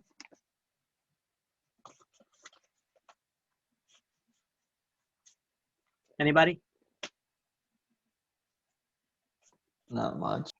$20. How much is this bill with the 20 on it worth? Zero. It's not blue, is it? No, this is green. How much is this bill worth? $20. $20. Nothing. Nothing. Who said nothing? If you got any of these in your pocket, if they're not worth anything, give them to me. How much is this worth? The value of it is $20. Worth $20, right? Yeah. Does anybody not believe that it's worth $20? To make it's not worth $20. Well, if that's the case, give it to me. I'll give it to you. I'll give you whatever you think that it's worth on it. Then, if you think it's worth less. All right. Monetary value in the United States. But we're getting at a point here, though. As long as the majority of the people out there believe that that bill is worth $20, it's worth $20. Once the majority of the people out there do not believe that it's worth the value that is printed on it, now we're running into some serious issues. Look, you can go to some countries, go to like Uganda or something like that. People have wheelbarrows full of millions of dollars in order to buy a stick of bubble gum, because that's how worthless their money is. That's how people do not have faith in their own financial system there. And it's, you know, that the government's going to back and value the money that, that they have there, right? So money's only worth what people think that it's worth now. So that's the changes, some of the changes that they made to that financial. You can't trade it in for gold or silver. Tender is only worth what, you know, it's got an amount printed on it, but it's only worth that amount as long as people have trust in their economies and financial systems. You know what? If that collapses, then we could have some serious issues. You know, when we have a lot of inflation, it costs more dollars. Yeah, you ever compare the value of gold to the value of money, $1? How much does it cost to buy an ounce of gold? Okay, they haven't hit any large deposits of gold that that devalue the gold, and we don't have a huge shortage of gold that makes it worth more all of a sudden. So why do gold values go up? It's not that gold values go up, it's that the economy is going down, and it takes more of the same amount of those dollars to purchase the same amount of gold. That's called the gold standard. So we base everything, we even base our money today off of the gold. You know, that's how you could see where you could get a good judge of where the economy is headed. Is the value of gold going up, down, or remaining stable? Okay, if the value of gold is going up, it's not going up. There's no huge shortages of gold that all of a sudden that the price of gold goes up. It's because it costs more of the same dollars to purchase the same amount of gold because the dollar has been devalued in some way. Whether the government's printing more of those money, when they start firing up those government printing presses and printing more money, that actually brings down the value of the dollar. It creates inflation, okay? Watch this video anyway. You can look this up on YouTube. Money is Debt, Promises Unleashed 2. Don't go looking up part 1. It's the same video. It's just that the guy did some corrections in here because you get some economists. They're like, oh, technically you're wrong on that. So they got all anal about it. So he's like, all right. He's like, this was meant to be a simplified explanation for the layperson, even though it's very accurate. He's like, I'll correct that in this cartoon and still keep it simple for everybody to understand. And came out with Promises Unleashed 2. Okay, excellent video, by the way. Okay, so conventional loans are directly between the lender and the borrower, no third-party involvement or influence. They lend their own money. We call these people portfolio lenders. And because they lend their own money, they have more say in whether they're going to lend it or not. Now, that doesn't mean because they have more flexibility that you're going to take your crappy clients who couldn't get a loan somewhere else because they got a shitty credit score, okay? They're not going to lend their own money. Would you lend your money to somebody who has a bad history of repaying their debts? Not at all. Not at all. These guys won't either, all right? But if you have a good borrower, but they don't meet most other lenders' criteria to get loans from them, then this is an alternative way that they could still get the money to buy or build their project. For example, I think I told you guys before, I got a friend, he owns a bar, he's a fireman, he owns 15 houses, his credit score was like 840, 850, something like that. It was phenomenal. And he couldn't get a loan to buy a $200,000 two-family house because a lot of lenders' criteria say, well, if you own more than 3 homes or 5 homes, then you don't qualify to get the loans under our lending guidelines. Or if your debt to income ratio is a certain amount, And this guy, they look at the taxes, your tax returns. And this guy, I told you he was very cheap. So every time he sees a receipt on the ground at Home Depot, he picks it up and he writes it off on his taxes as an expense. Okay. So, I mean, so it showed like he was spending just about all the money that he was making. So that's bad. It's good for him when you don't got to pay as much in taxes because you got so many expenses, but it's bad when you go to get a loan, because now it looks like you're spending all the money you're making. There's not enough, your debt to income ratio is so out of whack, you can't borrow money. How are you going to pay me back? It looks like you're already stretched out, right? So he had a problem getting a loan. Now, so I took him to a conventional lender, the portfolio lender, to get a conventional loan. And knowing that they use real world decision making. Basically, they're like, okay, we could see that this guy's an investor. The guy got a bar. He's got this. He's got 15 houses. He was never late on a mortgage payment. Plus, he owns the bar, cash business, probably doesn't report all the money. We see this guy as a worthy credit risk for a $200,000 two-family house that's probably going to pay for itself. So they lent them their money, whereas most other lenders wouldn't do that. So you don't take people with crappy credit scores or bad history of repaying their debts to somebody to try to get to a portfolio lender to loan their money. They're not going to do it. They're not going to take that risk. But if you see somebody that's a worthy credit risk, they just don't meet other lenders' criteria to get a loan. For those situations, a portfolio lender will lend them their own money, and then without the intent of reselling it to some investor, so they don't care about any third parties' lending guidelines. They're making their own decision on whether it's a worthy credit risk to lend to this person. All right. So the lender has the final say in who they lend, and so therefore they're more flexible. That does not mean that they make risky loans. Okay.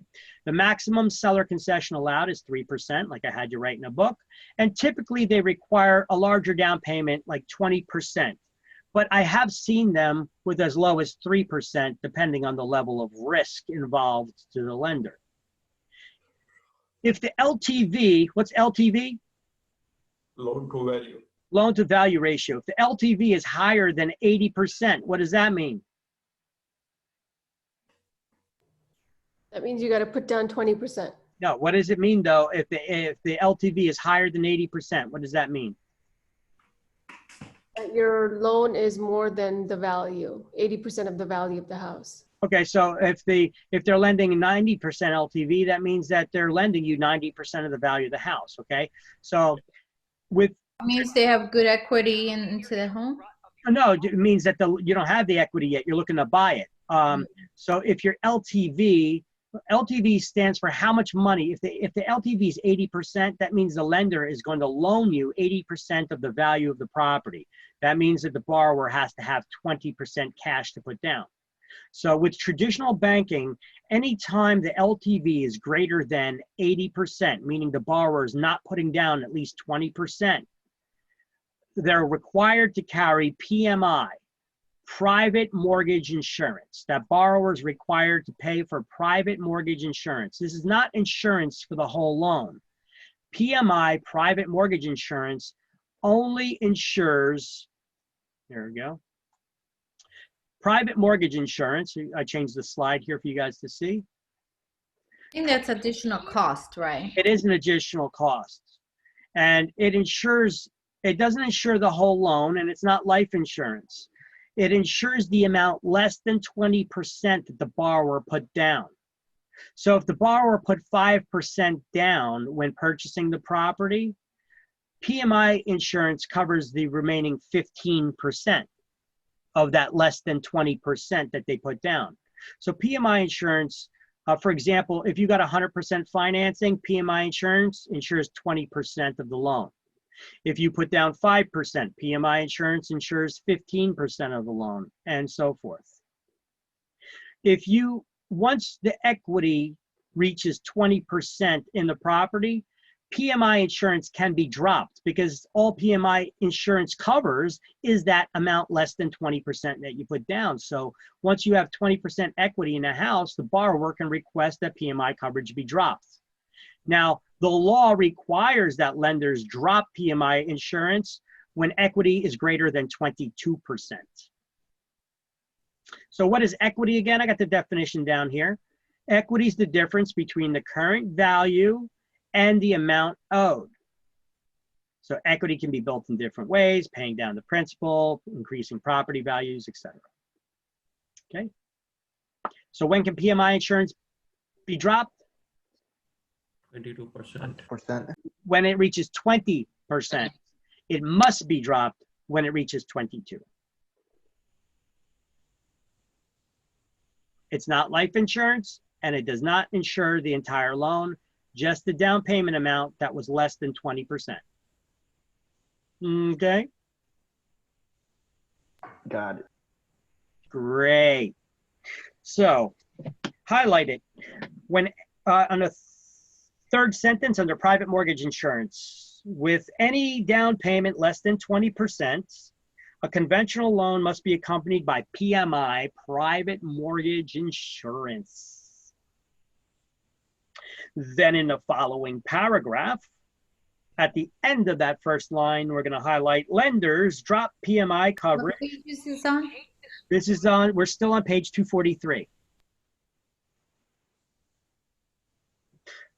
So the last paragraph on the page there, then we're going to highlight lenders drop PMI coverage at the borrower's request when equity reaches 20%, and that coverage be dropped automatically when equity reaches 22.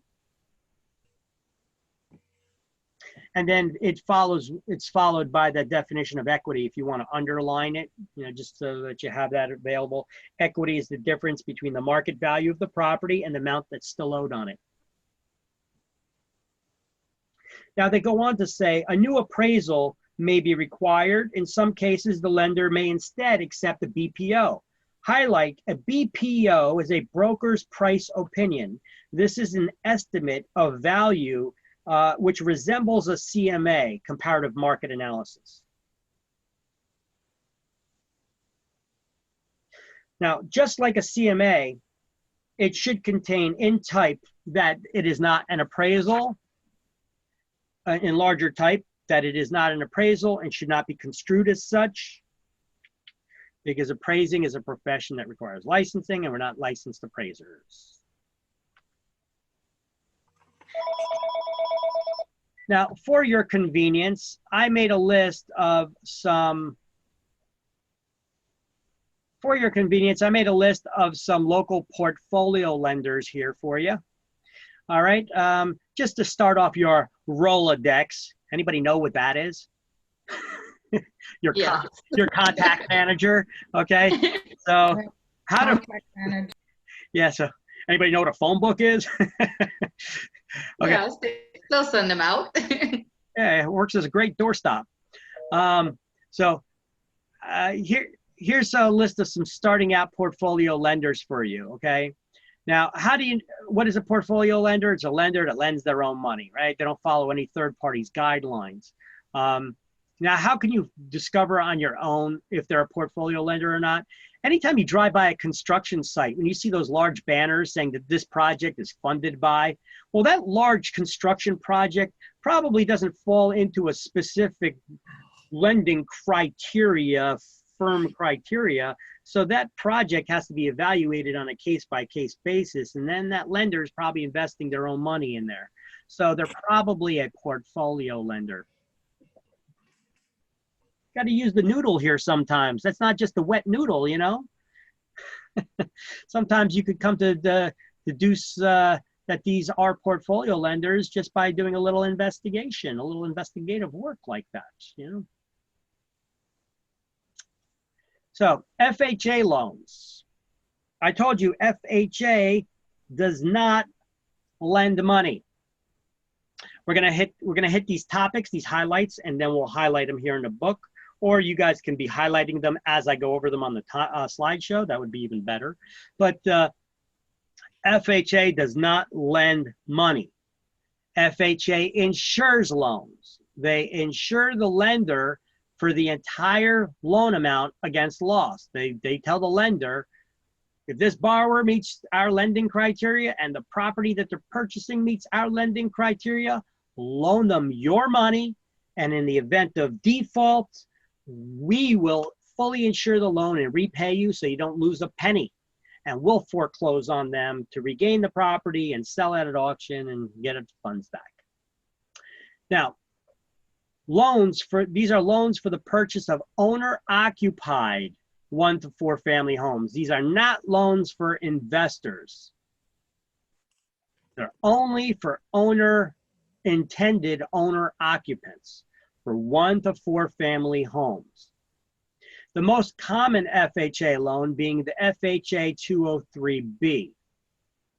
This is the most popular loan from them, FHA, from the FHA as a fixed rate loan. This is a fixed rate loan, but FHA has a lot of different loan programs. They got fixed rate, adjustable rate, etc. They got a lot of different types of programs. They have straight loans. They got a lot of different programs, but this is their more common one.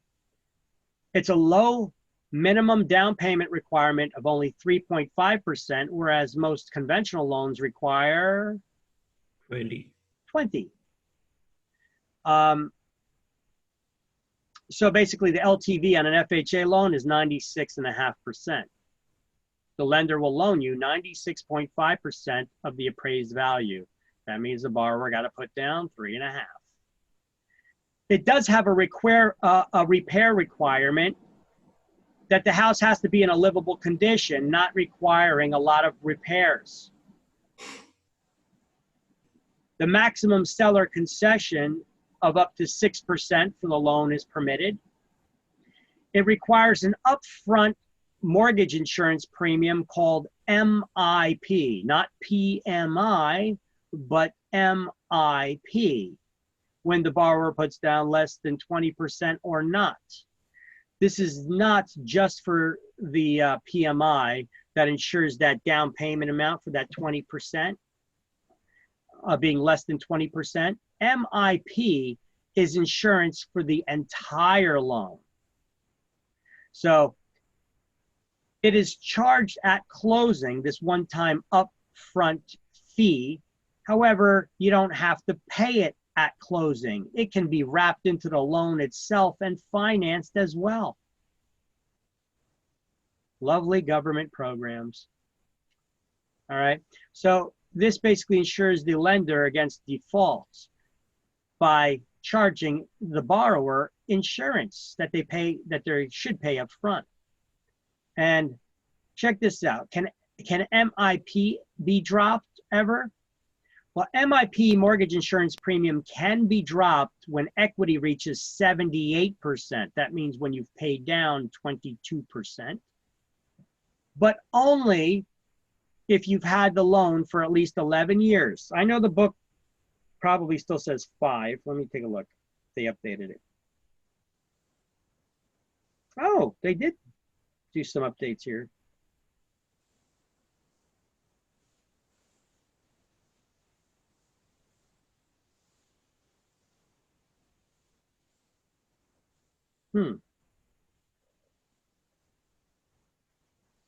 Did they make changes like that? Let's see. The FHA requires most borrowers some 10% down payment, continue paying no premiums for the life of the loan up to 30 years. Okay, it's not 100% true. I could double check it, see if anything has changed. But okay, so remember I told you that usually the best time for the real estate market is in election years, because presidents do what they can. They make changes they can to try to improve the economy by tweaking what's within their control. Well, when President Obama first became president, FHA, to get an FHA loan, it used to only require 3% down payment. When he first became president, he jacked that up to 3.5%. Then later on, when it came time for his reelection, in that coming year, he lowered it back down to 3% again.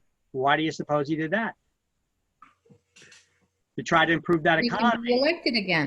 Exactly. So, and how do they do that? Well, how is that going to make them get reelected? Well, because it does have an effect. Real estate is a leading indicator in the economy. So, although it does have a lead in time, so this is why year before he I lowered. think there was a lot of older people too, so that was in favor for them.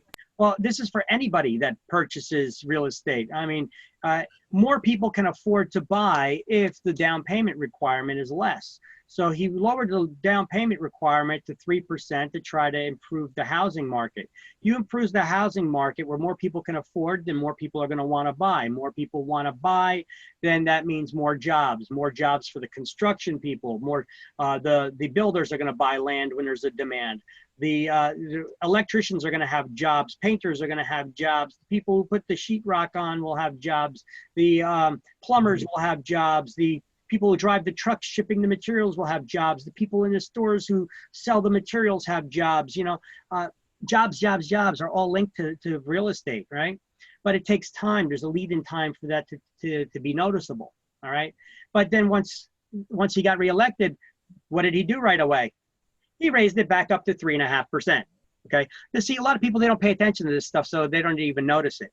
Okay. But that's what happened. It used to be 3%, raised it up to 3.5%. Election time, lowered it.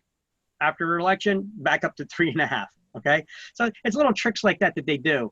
It's whoever the president is at the given time, you know, whatever the party is, you know, I'm not picking on Obama for this. Okay. It's just whoever the president is at the time, this is what they do. Okay. Now, so let me just make a note here for me to follow up on this page 224, the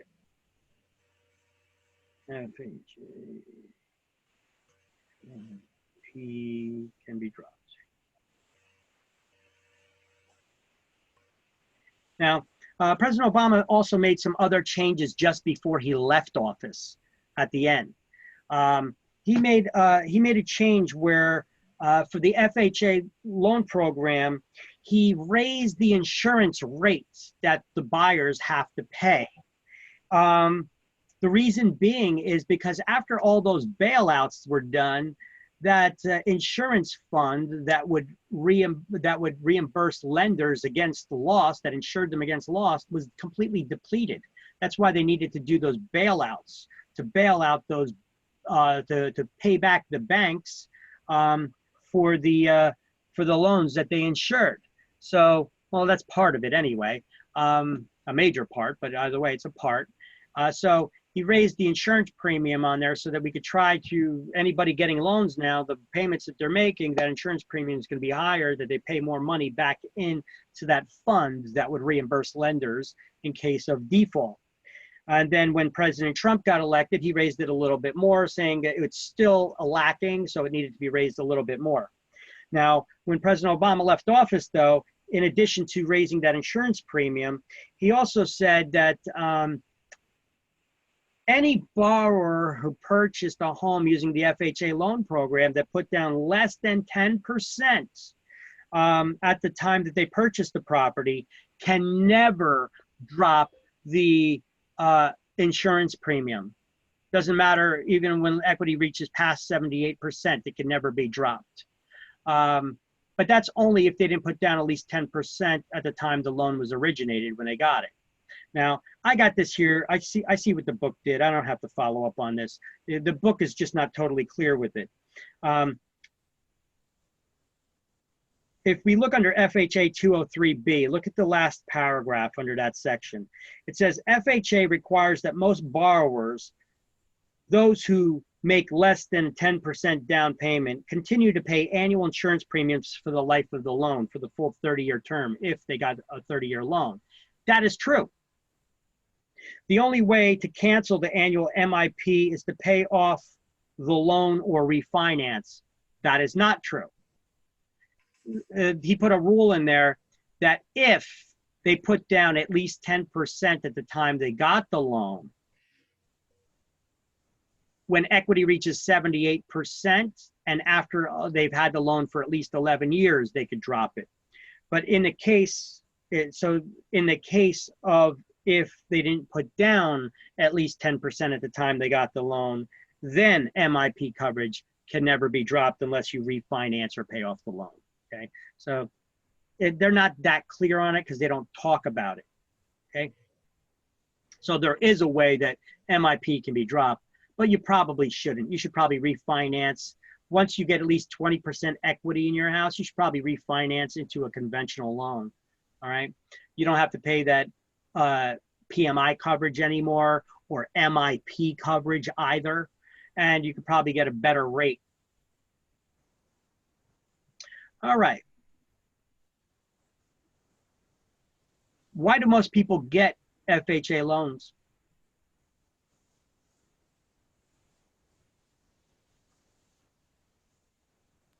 Because they don't have more than 3%. Low minimum down payment. That's it. The low minimum down payment to purchase it. Otherwise, why would you get it? Why not just get a conventional loan? Okay. So it's the low down payment requirement. That's why people use it. That's why it's so popular. Okay. So most people, that's why most people don't put down 10% at time of origination. That's why most people can never drop this insurance premium. So the mortgage insurance premium can be dropped when equity reaches 78%, but only after 11 years if the buyer put down at least 10% at time of origination. And let me add in there. Otherwise, it can't be dropped. Ah, damn it. Still too many words. Are banks affiliated with FHA loans, or do they have like a separate,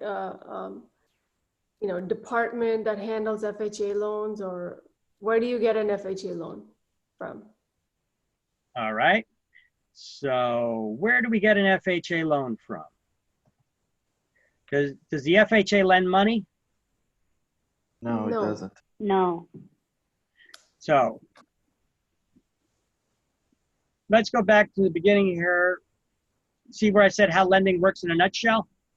It's the same thing with FHA. FHA does not lend money. So what does the FHA say? The FHA tells that local lender, if this borrower meets our lending criteria, lend them your money and we will insure you against loss. So where does the money come from? The local lender, whoever the lender is. They're lending their money. The FHA doesn't lend money. The FHA only insures loans. See the second point here? FHA insures loans, insuring a lender for entire loan amount against loss. FHA does not lend money. Right, so the bank has to be affiliated with such a program. Well, the FHA will insure any loan, doesn't matter who the lender is, as long as that borrower meets the FHA's lending guidelines and the property that they're purchasing does too. Okay, gotcha. Okay, so you may be able to finance some of the closing costs with FHA loans, and any or all of the down payment and closing costs may be a gift, not a loan from relatives. Why? Because loans need to be repaid, and that would still affect your debt to income ratio. Now, FHA also has a program called the FHA 203K, K for construction. I know it's not spelled that way, but either way, it's actually not a construction loan, it's a rehabilitation loan, an improvement loan that covers both the cost of purchasing the purchase price. It's one loan that covers both the cost of the purchase price and extensive rehabilitation work on the house. If you want to remodel the kitchen or if you want to put an addition on the house, okay? Now, other FHA loans are also available, including ARMs, adjustable rates mortgages.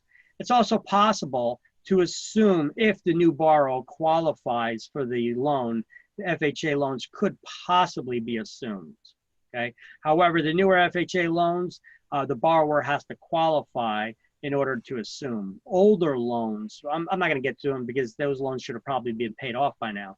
But older loans, the borrower would not have to, the new borrower would not have to qualify. That's assuming the loan. Now, FHA New Jersey loan limits are set by county. And if you're buying a condominium using an FHA loan, the condominium complex needs to be approved for FHA loans. Basically, they want to make sure that that builder used certain minimum standard construction materials and that the majority of the units that are owned in that condominium complex are owner occupied and not rented. Because the FHA knows that who takes better care of their properties, an owner or a renter? Owners. Owners do. So they know that the values are probably going to go down and the conditions probably going to go down if it's mostly renter occupied. So they will not lend in complexes where the majority of the owners are, or the units are not owner occupied. Okay. So any new construction projects, first of all, the majority of the units need to first have been sold, and the majority of those need to be owner occupied in order to get that FHA approval for the condo complex.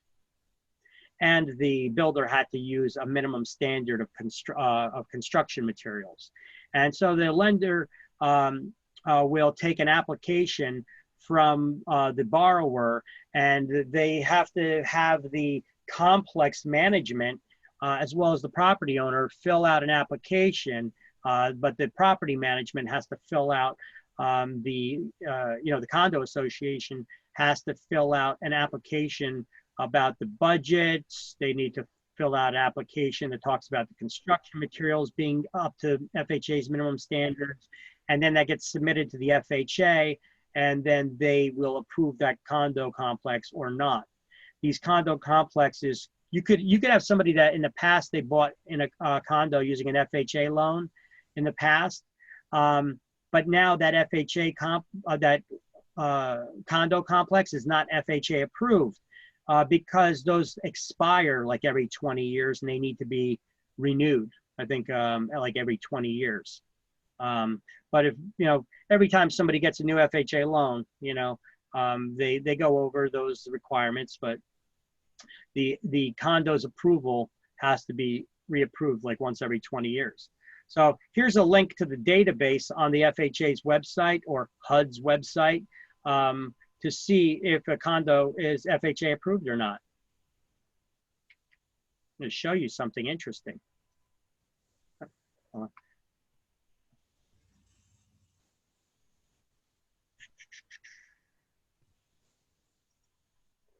So here's the website on HUD. It's HUD.gov, by the way, not HUD.com or FHAHUD.com. Those are fake. They're not government. They have nothing to do with HUD. You can look it up by state. Look up New Jersey. Then you could put in the county name or the municipality. County, we could put in Middlesex. You could look up by condo complex name, but it would have to spell the same, or the zip code, or you could search statuses, whatever. Let's look up Edison. Edison's got a lot of condos, don't they?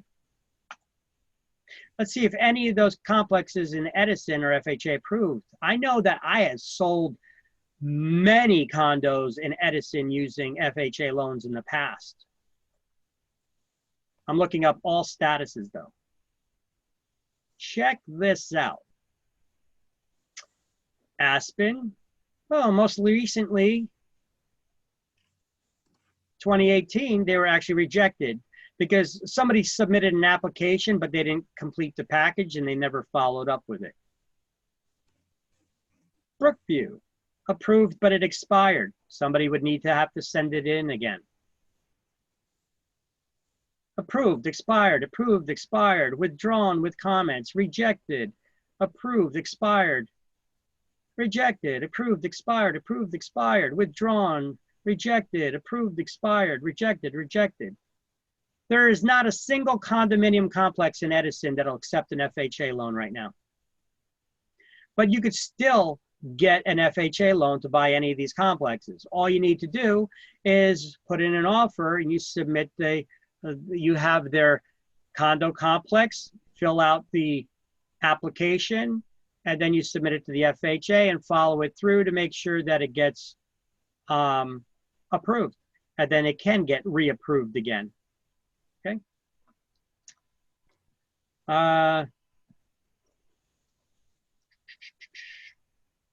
Now, to get an FHA loan, FHA has loan limits. Those loan limits are dependent on the location of the property. They're for 1 to 4 family occupied, owner-occupied homes, and it's based on county. I'm just going to search by New Jersey so that you could see all of 2020's FHA loan limits by county. Atlantic, here's the county name, and here's the loan limit for 1, 2, 3, and 4 family. You guys can all see this, right? Yes. Yes. So Atlantic County is one of the cheaper counties. So the loan limit is for a 1-family house, they'll lend up to $331,000 and change, and up to a 4-family, $638,000. Let's see. Go through these counties. I know Union County is one of the more expensive counties. So for a 1-family house, it's up to $765,000 they'll lend. But look, you can see there's cheaper ones below it, right? So those loan limits depend on the county for 1 family, for 2 family, for 3 family, for 4 family, how much they'll lend in an area. Look, for a 4-family house in Union County, they'll lend up to almost $1.5 million. Okay, so they're not just for cheap homes. Okay, they go by, but the limits, the loan limits are set by county. Okay, they won't lend for unlimited amounts. They have specific loan limits for their guidelines.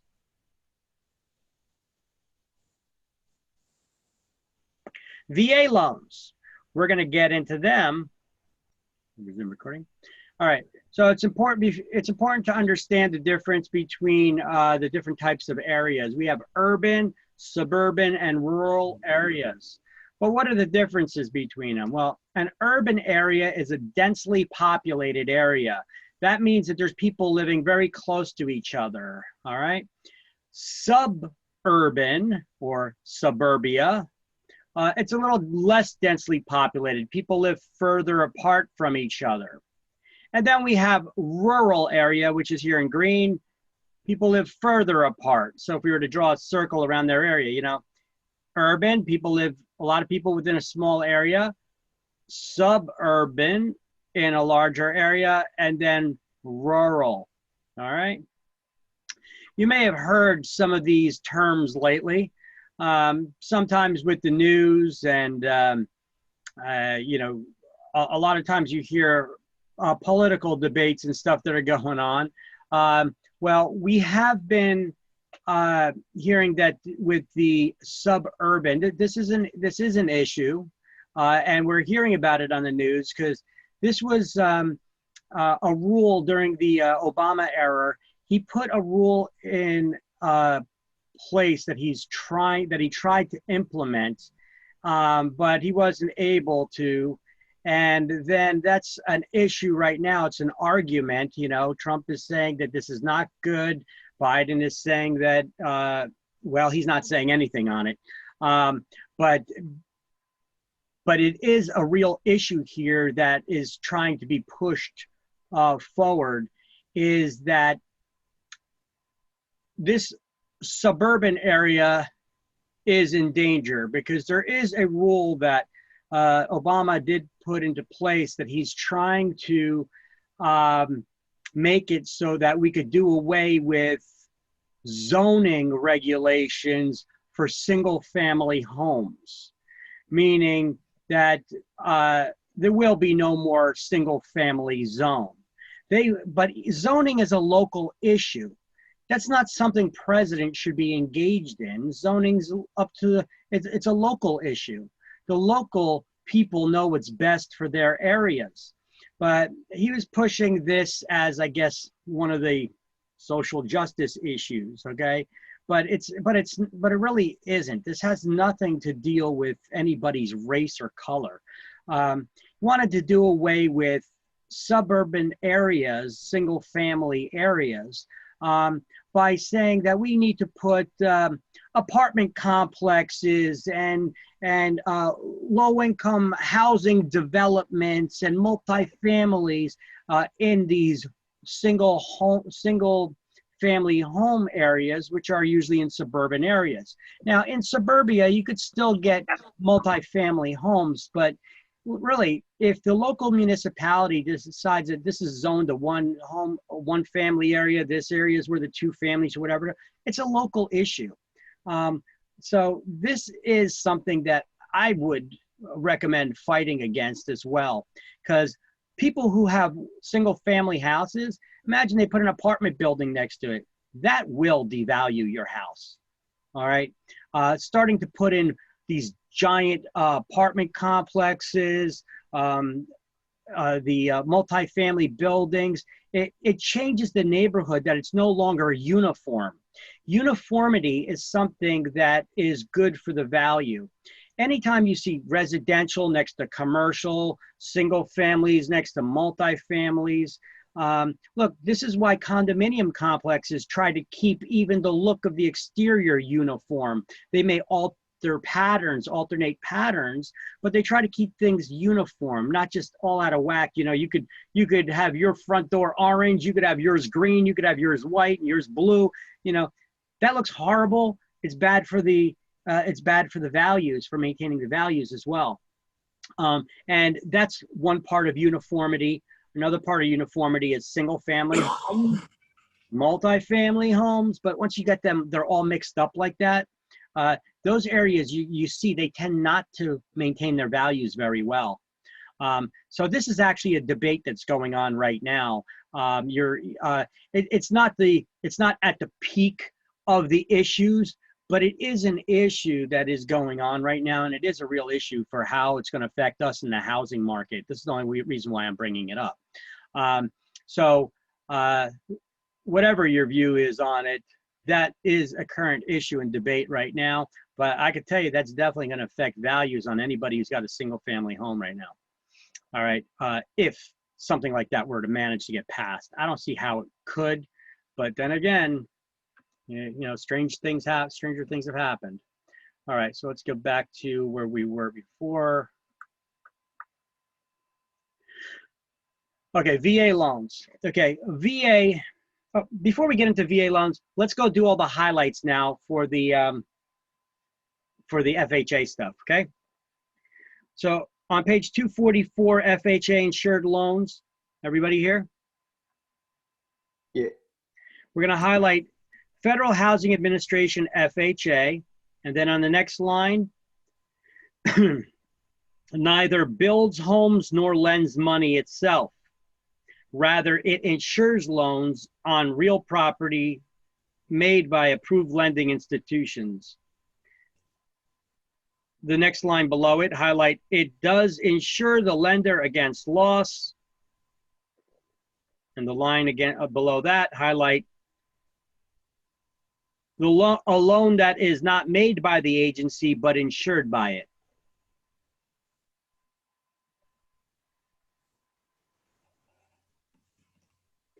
Then in the next paragraph, on the next to last line, highlight right in the middle of the paragraph there, they require low down payment.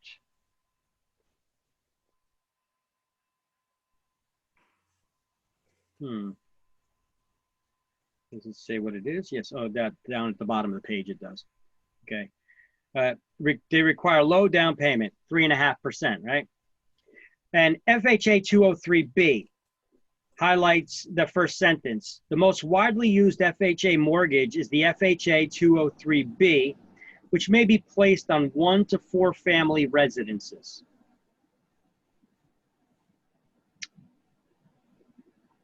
Following paragraph, we're going to highlight an upfront single mortgage insurance premium, MIP, is charged at closing. Following paragraph, highlight the FHA allows any or all the down payment and closing costs to be a gift, not a loan, from the borrower's relatives.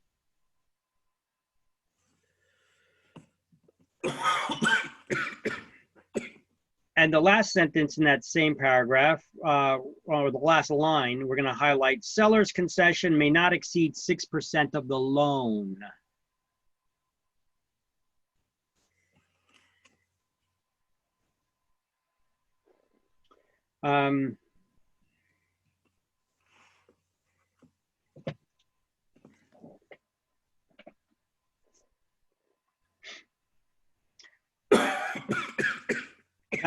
I don't have anything highlighted in the last paragraph, but the last paragraph says, the FHA requires most borrowers who put down less than 10% at the time they purchase it, which most do not put more than 10% or 10%. Most put down 3.5%, the minimum required.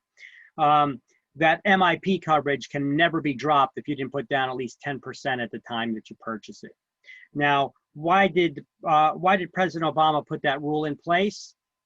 Because he wants the FHA loan to be a loan that people use to get into housing because it's easier, it's cheaper, requires less money, but he doesn't want it to be an attractive loan that you stay in. He's basically saying, use the FHA, the government's program, to get into housing.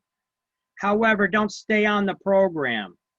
Once you got enough equity to refinance and get off the government insured loan program, because in the event that there is another mortgage meltdown or whatever, then the government's on the hook for insuring these lenders for repaying them for any loss.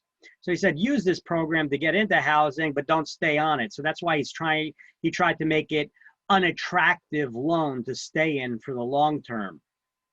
Okay, that's why they put these rules. That's why he's changing up these rules. All right. Now, so FHA loan, it's good to get into a house with a relatively small amount of money, but to stay in it to long term, it doesn't make sense. You're paying for this mortgage insurance that that you don't need to pay. Once you get 20% equity in the home, you could refi into a conventional loan. All right, and then you also don't have to pay PMI coverage at that point either. What does PMI insure? What is PMI, and then what does it insure? Yes. What does PMI stand for?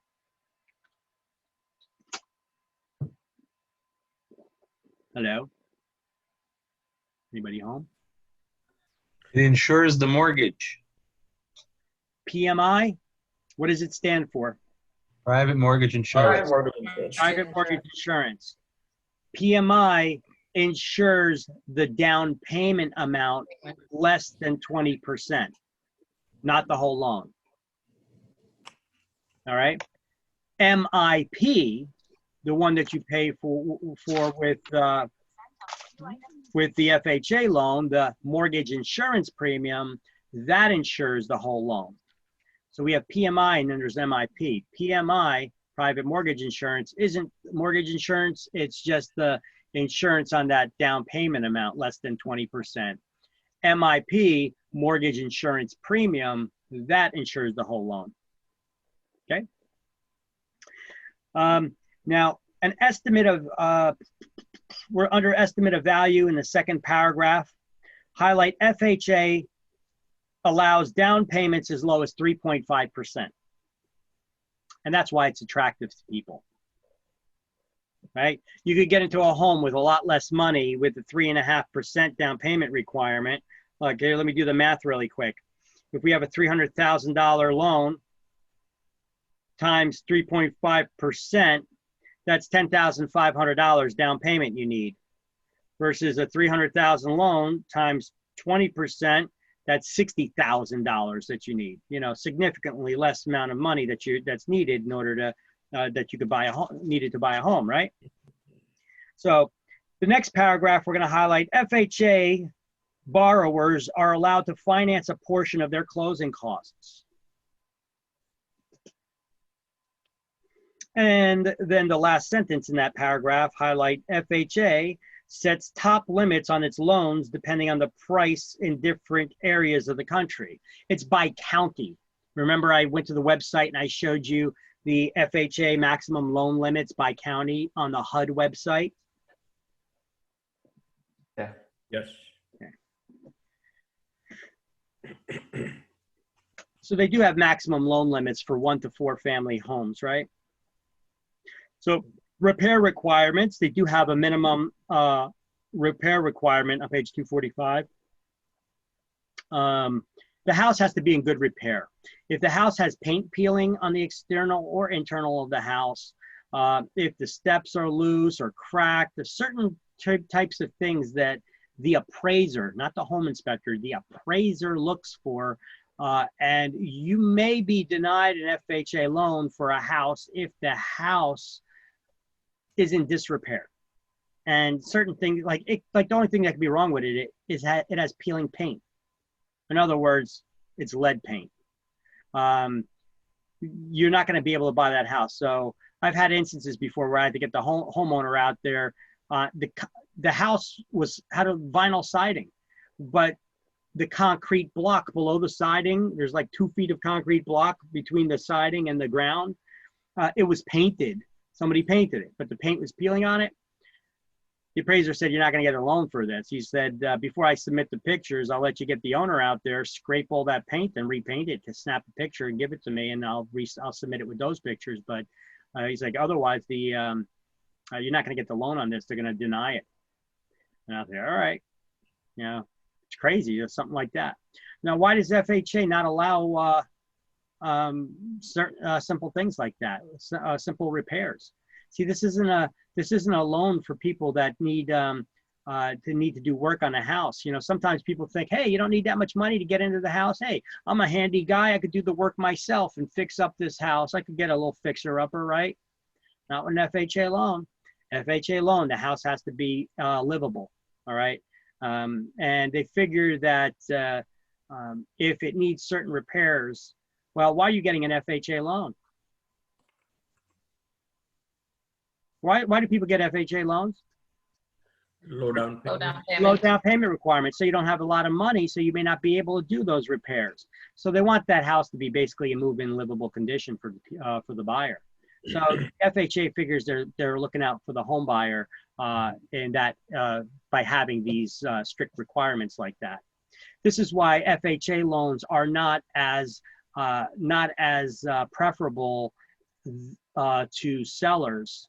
When there's multiple offer situations, I put a conventional loan ahead of an FHA loan. Conventional loan doesn't have that repair requirement. The FHA does, right? Now, occupancy requirement, we're going to highlight the borrower must intend to occupy the property.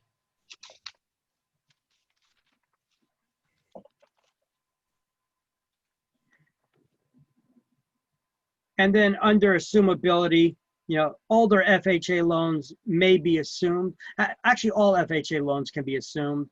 It's just that the older FHA loans, the buyer that's assuming the loan does not have to qualify for it, whereas the newer loans, FHA loans after December 15th, 1989, do. Okay. Go down to other FHA programs, and we have that FHA 203K program that I briefly spoke about. And we're going to highlight FHA Section 203K mortgages allow one loan to cover both the purchase price and extensive rehabilitation work. What's the most common FHA loan people use?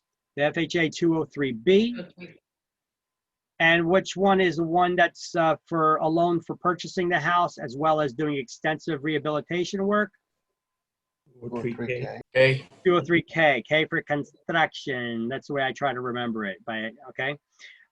Even though it's not a construction loan, it's a rehabilitation loan, a rehab loan. And then we're going to highlight that last paragraph that says about the special amendatory clause, that the FHA requires an extra amendatory clause that must be included in the sale contract that states if the property doesn't appraise for the purchase price, the buyer can get out of the contract without penalty. It says here they're not obligated to complete the purchase. Right at the end of that, can get out of contract without penalty, because I think that's the wording they use on exam. Can get out of contract without penalty. While you do that, I'm going to pull something up. I want to show you something.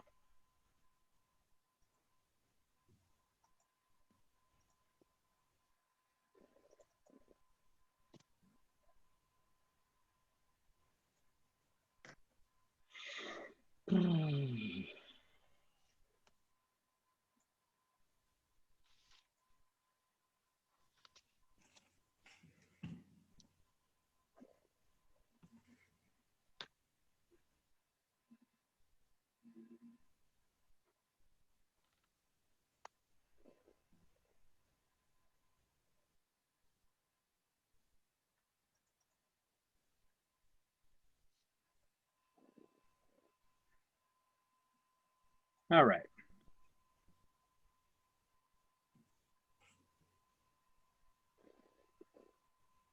So here's a, yeah, I'm gonna move this to a different folder, but.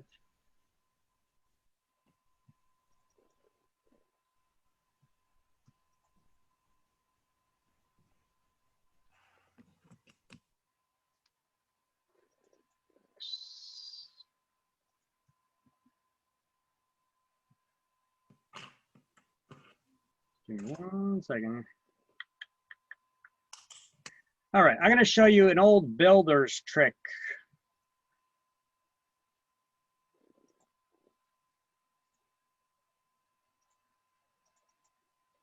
Give me 1 second while it opens.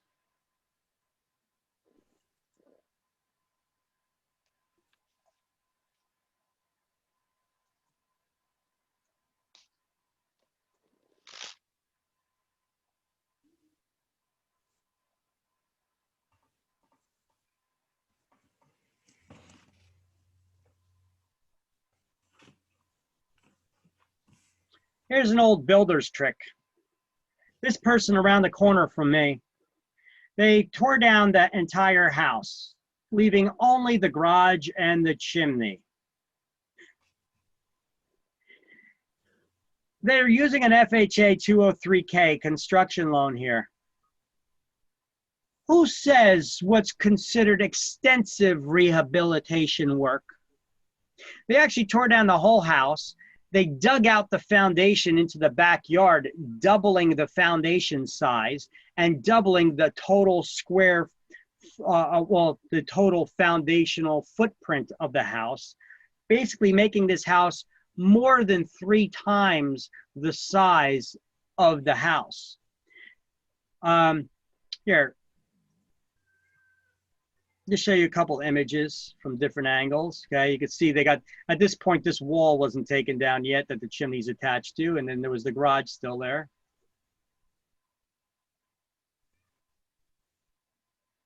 See that? The wall with the chimney and the garage. We tore down the whole house. They dug out and built a new foundation that doubled the footprint of the home. And this is what they built in its place. A much bigger house. They're still building it, they're not done with it. But if you zoom in on this, you can see how much wider this house is. Look at it, this is what it used to be. That's the house it used to be right here, okay? So they put, first of all, this garage had nothing above it. Now it does, right? And now it's also twice as deep. So there's actually 3 times the space on this property. If you look at how wide this house is versus how deep that goes back, this house used to only come up to about here. Now it's twice the length, right? And it goes up higher too, because it's got a full 2nd floor with the attic space above it, or with the dormer above it. Whereas this one had just the 2nd floor was dormered. Okay, so a lot more square footage here using an FHA 203K loan. This is an old builder's trick, because as far as the municipality is concerned, does this raise their taxes?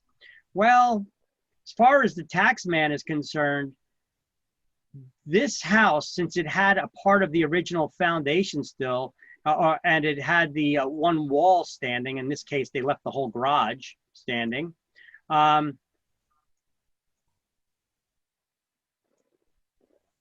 garage, or this wall, the original wall that they left, all they have to do is leave one original wall of the building there.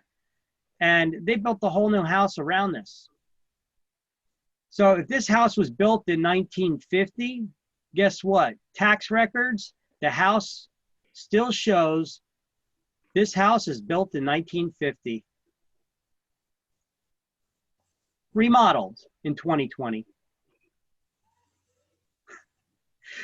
So it's an old builder's trick to fool the tax man. Tax man's not going to tax them based on a new home.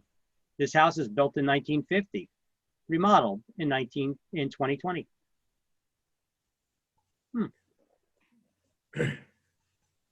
But don't they have to get permit for any? Oh, they have to get permits for all this construction and demolition and everything. Yeah, but the permitting department doesn't communicate with the with the tax department. City Hall's not that bright. You give government way too much credit. Usually the building department's usually right across the hall from the tax department or next door to them, but they don't communicate with each other in the majority of municipalities throughout the state.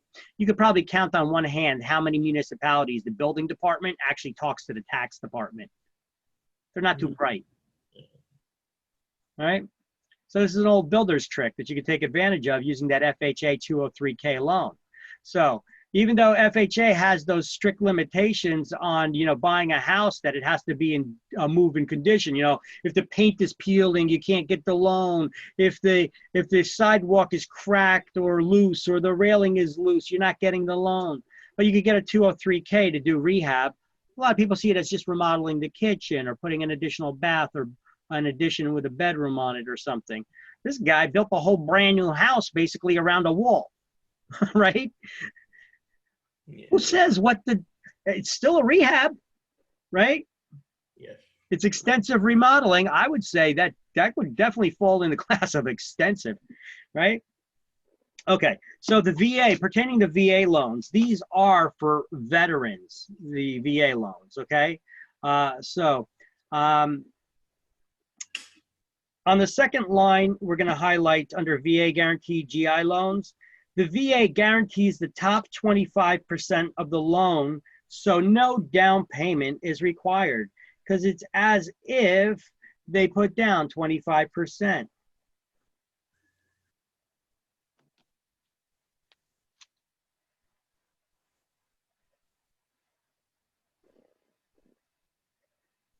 All right, so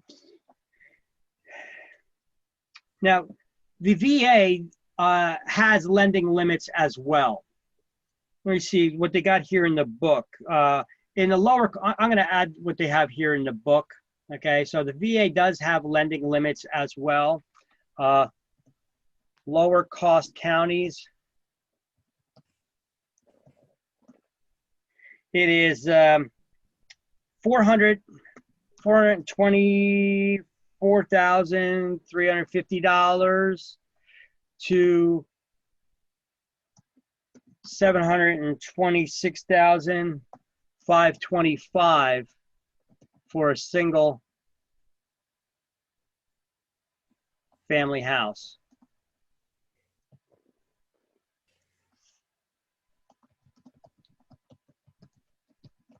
In more expensive counties.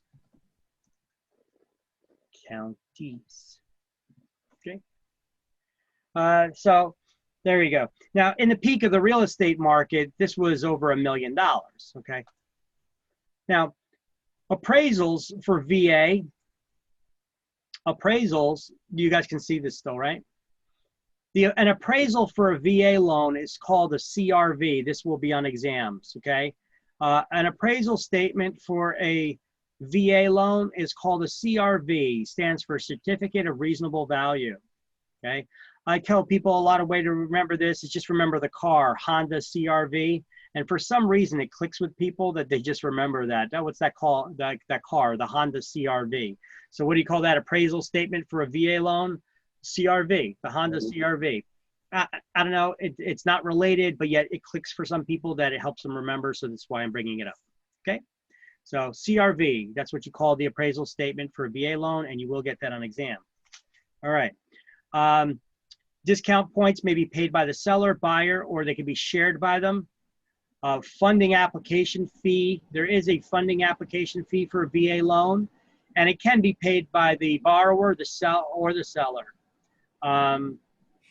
And that funding fee would vary depending on the type of service that the veteran has. Let's first highlight it in the book, go down to the last lines. Only for owner-occupied property owned by or co-owned by a veteran.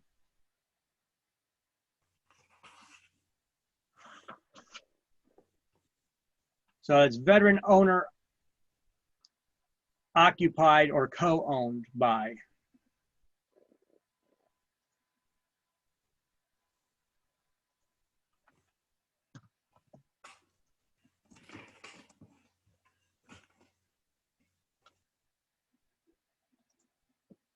All right.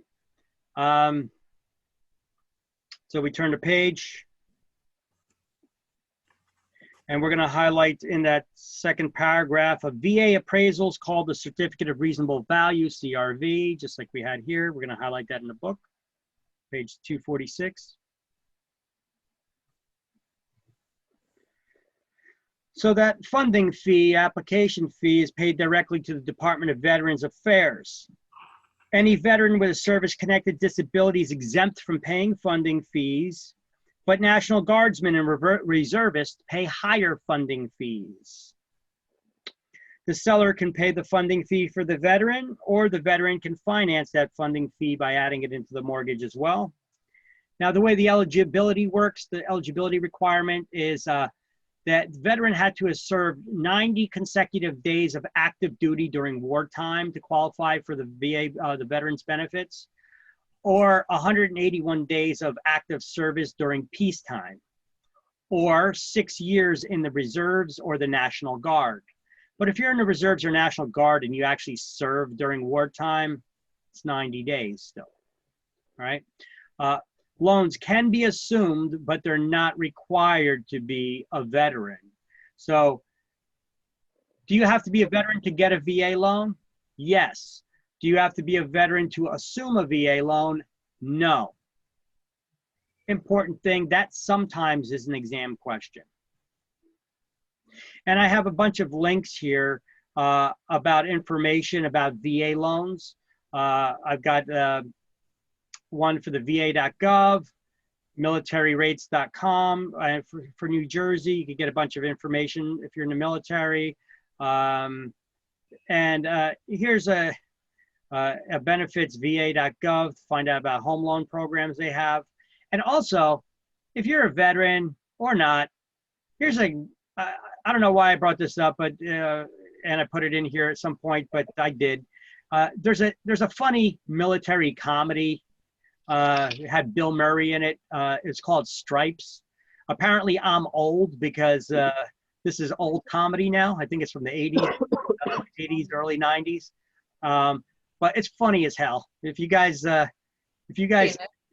never seen it, if you're too young for that, watch it. Look it up. You get a chuckle out of it. It's a funny movie. It's got a lot of funny parts to it. It's called Stripes. Okay, because I think I mentioned something from the movie in the class, and I said, yeah, I was in the movie Stripes, and the person was like, what's that? I'm like, really? You never heard of Stripes? You know, it's like, now you know you're old, if, you know.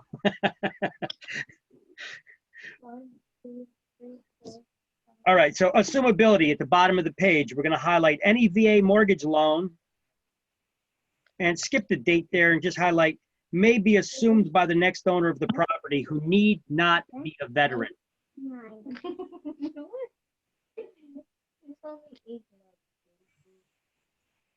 Okay. All right. New Jersey has a home buyers program. The NJHMFA offers below market interest rate, low rate loans with little or no down payment requirement to qualified buyers, not investors, so qualified owner occupant buyers, who live in urban target areas. Remember what an urban area is? Densely populated areas, right? So they apply through various local lending institutions who are approved by the NJHMFA. You could go to the NJHMFA's website and find out what lenders are approved to offer their loans. Let me see. Oh, here's the links, okay, for the NJHMFA. Here's a link that I'm going to give to you that's not in the book. It's njhousing.gov. Or you use the link that they have in the book. It actually takes you to two different websites, but this one's a little more consumer friendly. This is more official, but they do have a lot of information on both sites. This one would have a flyer that you could get that shows all the lenders approved that are approved for their different programs. And NJHMFA, it's a New Jersey government program that tells lenders, you lend your money if the buyer fits these criteria, okay? And different lenders for the different loan programs. They have programs like NJ Smart Start program, which is for first-time home buyers. They have a Live Where You Work program to get people who work from home that they don't have to travel or commute to try to relieve some of the busy congestion on our busy roads here. Same thing, they have special loan programs for people who are willing to work on off-peak hours. If their employers allow them to work in off-peak hours, once again, to relieve some of that busy congestion on our roads, they're entitled to get some of these loans. They have these loans available, special loans available for police, fire, and teachers as well. Okay. All right, and here's some of the resources where you can get information about these loan programs. These are the NJHMFA website links, okay? So NJHMFA gives loans to people with little or no down payment requirement in what target areas? Urban. Urban target areas. Now, I'm just skipping forward for a second. I'm not skipping the Rec D. I'm going to come right back to it. I just wanted to get to this for really quick. That NJHMA-FA, the First Time Home Buyers Program, the Smart Start program, it's an interesting program. It works like this. It's only for first-time home buyers. The loan, they give you one loan to buy the house and another loan for the down payment and closing costs. All right, or down payment and or closing costs. That second loan that they give you, the buyer must take a class teaching them some basic repairs to do around the house, like how to change a washer and things like that, how to change a filter in an HVAC system or something. They teach you how to do some basic repairs so that you don't got to go calling contractors all the time. Which could then cost you to lose the home because you can't afford to keep up on it. So they teach you how to do some basic repairs, and they teach you how to balance a checkbook. They teach you some financing, okay? The buyer must take this class. It's a one-day class. It's like a home ec class that they give, that they stopped giving in high schools. Or when I took it in junior high school, we had home ec class. They should be teaching kids this crap again, you know, because we're growing up a bunch of idiots. All right. And then now this second loan that they give you for the down payment and or closing costs, it is at a higher interest rate for that down payment and closing cost.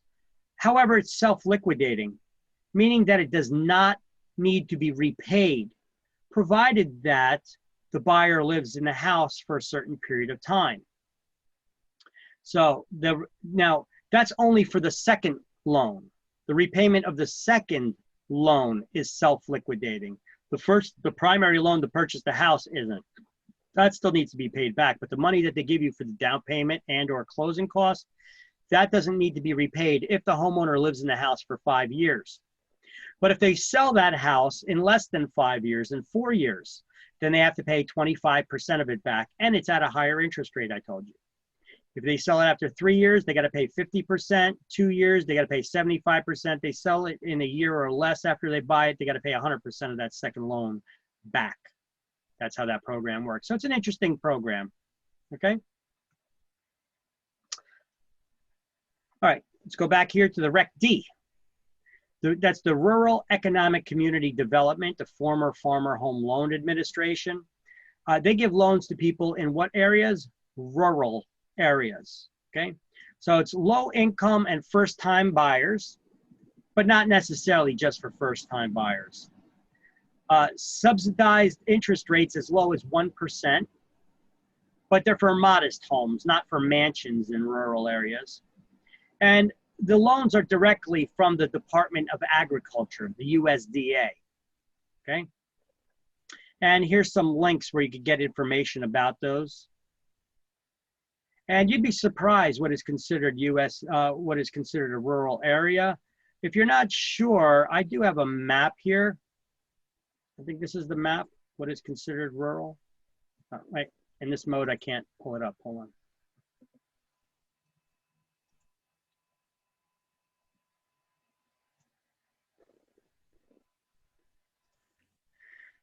All right, what is a rural area?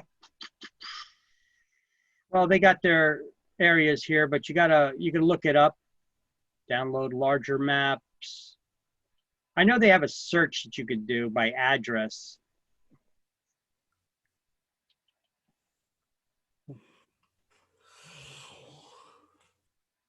So if you search by their addresses, you could find it out too. Oh, it may be one of these links. Either way, I got those links there. You could check them out. There is a, or you could just do a Google search for USDA Rural Maps New Jersey. Okay, and it'll come up. Look, I could type that here in the browser bar. USDA Rural Maps New Jersey. Okay, and first of all, no place in Union or Middlesex County is classified as rural, all right? But if you go to the rd.usda.gov, is that one of the ones on my link? rd.usda.gov, yes it is. All right, you can search for areas. Okay, this is new streamlined process. Okay. All right.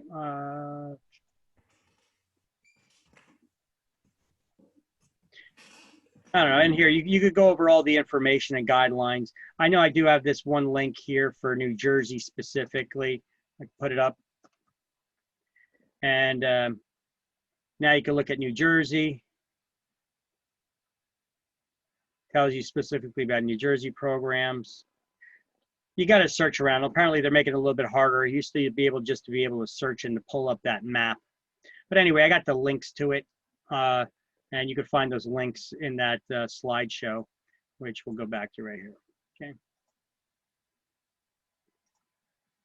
And you'd be surprised. Rural areas. We have rural areas right here in Somerset. You know, a lot of Franklin Township is considered rural. You know. So you could still get 100% financing today in those areas. All right. So here's more information about that. And that's the end of this chapter. And that was chapter 14. And I'm actually going to update that right now as I'm opening up the other slide for the I'll open up chapter 15, but first I'm going to update chapter 14 right in the Google Drive because I made changes to it, right? So boom, drag it over to the Google Drive and it's been updated. All right, so the latest one is there. Now we open up chapter 15.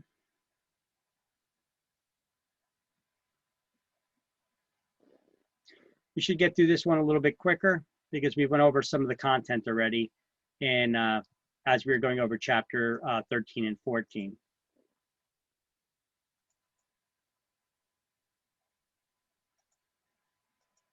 All right, so chapter 15, ready? No key terms for chapter 14. Oh, thank you. Yes, chapter 14, key terms. I didn't turn the page yet. That's what it was. Okay. I got you. Okay, key terms 1. Ready? Are you ready, Freddie? Yes, sir. Let's do this. By the way, look above the key terms, all those website link resources there for you. All right. Low down payment insured mortgage loan. What do we call that? FHA 203B. 14 is A, the FHA 203B. 14 is A. Insured loan with monthly payments, including property taxes and insurance. Budget loan. 8 is B, the budget loan. A mortgage that can be taken over by the next buyer. Assumable. It's assumable. We call it assumable. It's an assumable mortgage. 5 is C. A VA appraisal statement. What do we call them? CRV. CRV, the certificate of reasonable value. Just remember the car, the Honda CRV, right? 12 is D. The highest interest rate ever allowed on a specific adjustable loan. What do we call the highest rate that's ever allowed? Ceiling. Ceiling, right? 11 is E, ceiling. A listing of each payment, interest, principal paid, and the remaining debt. Amortization table. The amortization schedule. 3 is F. Payment of extra points in return for lower interest rate. Buy down. 9 is G, but don't ever do that. States that the buyer getting an FHA loan can rescind the contract if the appraisal is lower than the purchase price. Mandatory clause. 2 is H, the amendatory clause. Percentage beyond which interest rates cannot be raised at adjustment. Cap. The cap. Well, 10 is I. A plan with interest rates changed either up or down periodically. ARM. Mortgage. Rate mortgage. 1 is J, correct, the adjustable rate mortgage. A repayment plan including principal payments, gradually reducing debt. Amortized loan. It's an amortized loan, 4 is K. A repayment plan, the equivalent of 13 monthly payments per year. Biweekly mortgage. Biweekly mortgage, 6 is L. The U.S. agency that insures mortgages to protect lending institutions. Federal Housing Administration. FHA, 13 is M. And written estimate of value by a real estate licensee. BPO. BPO, I mean, that's what they refer to in this class, but it's also a CMA or a BPO, right? We usually do BPOs for banks, though, for lenders, and CMAs for our clients, you know. All right, key terms 2. Charge for the use of other people's money. Interest. 2 is A, interest. A guide to national mortgage trends used for adjustable mortgage rates.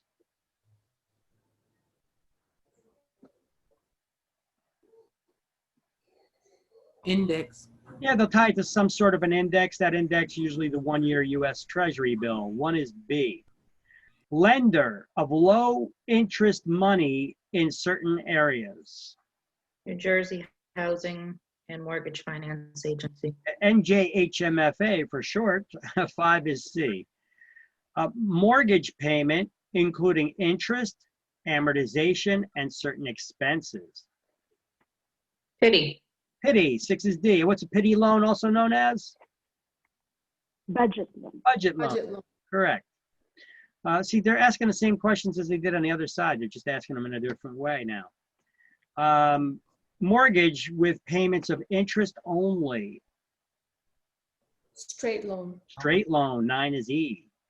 A loan guaranteed by the federal government. Who guarantees loans? VA. 11 is F, the VA, correct. Neighborhood in which the state wishes to strengthen housing stock. Target area. Target area, 10 is G.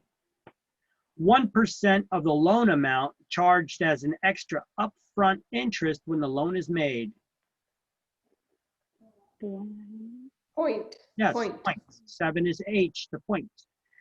The percentage charged by lender above the index rate. Margin. 4 is I, margin. A percentage of property's market value that may be borrowed. Loan to value ratio. 3 is J, loan to value ratio, loan LTV. Loan to value ratio. 3 is J. Protection for the lender on low down payment mortgage loan. Private mortgage insurance. 8 is K, PMI. Lender agrees to hold the interest rate for a certain period of time. Rate lock. Rate lock, 14 is L. Difference between the current value and the money that's owed. Equity. Equity, 12 is M. An explanation of financing terms. Your home loan. The toolkit, yes, 13 is N, the toolkit. So what's a point again? 1% of the loan amount. 1% of the loan amount. And what is a point? So that's the math of it. How we calculate it based on 1% of the loan amount. So what is the, let me see if we got something on that in this chapter at all. Because I know there's a math problem, and I don't think we did a math problem about a point. We didn't.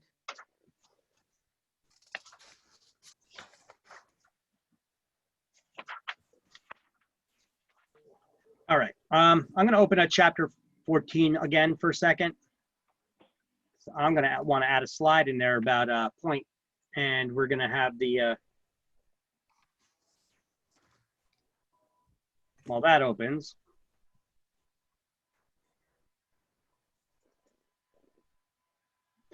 All right, in chapter 14, what page do we have the points on? 241. Page 241. Points, okay. So that was after that mortgage factor chart, which is there. Then we did some math problems pertaining to that chart, PMI. Before we compare two mortgages, you know what? I'm gonna put one in between there, duplicate that slide, and we're gonna call it points. Okay, anyway, on page 241, highlight the word point in bold on page 241. I know we're back in chapter 14. And a little bit further on that line, highlight each point is 1% of the new loan.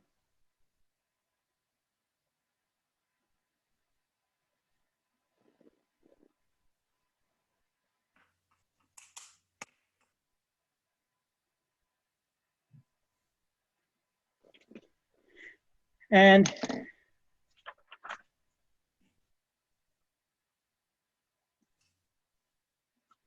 on the next page, 242, highlight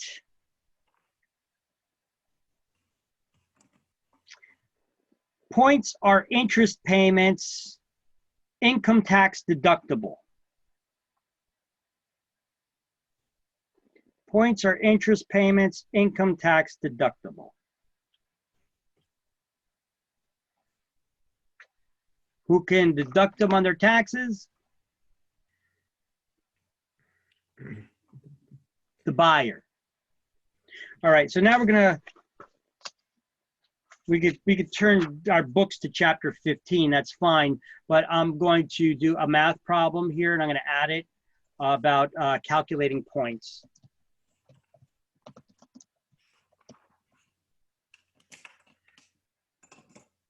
Or points and the math, points and math. So we're going to start that off by just writing a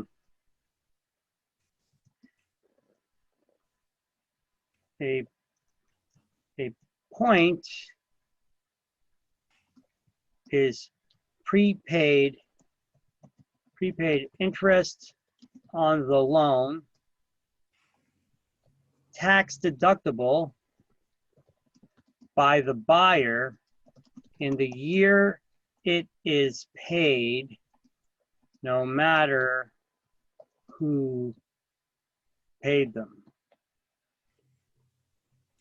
Now we'll put that as a bullet list. Boom. Then the math of a point.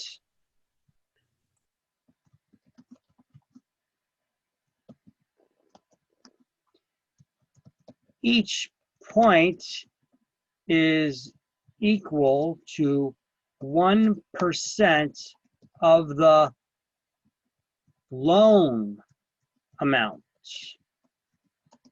not the purchase price. And we're going to do a math problem just really quick on how to figure it out. Super easy, but you also get it on exam, and one exam sooner than later, hint, hint. So would you like to see it, how it's done? Yes. Yes. Well, then I guess I'll oblige you. So let's back that out. Get a new slideshow, nice new clean.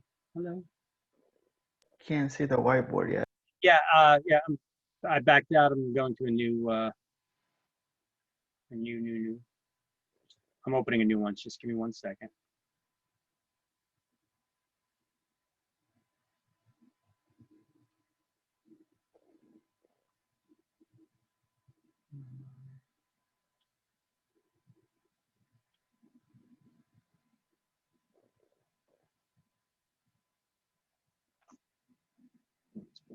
Points.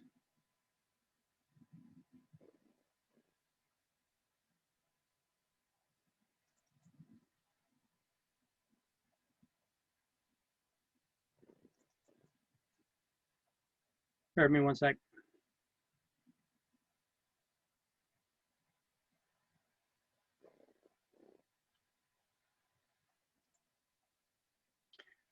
All right, just open up a new slide from scratch. These ones are not cooperating. Okay.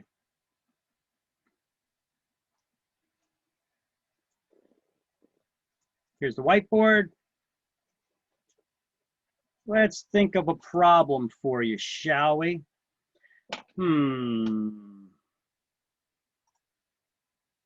Let's type a problem in here.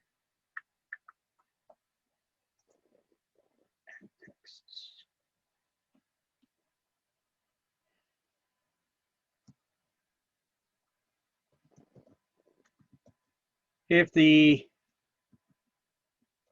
purchase price is, let's say it's $325,000 purchase price on a home, right? And the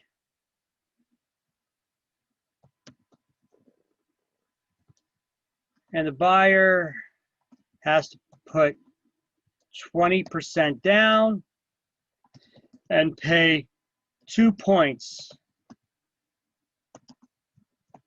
How much money does the buyer need to purchase?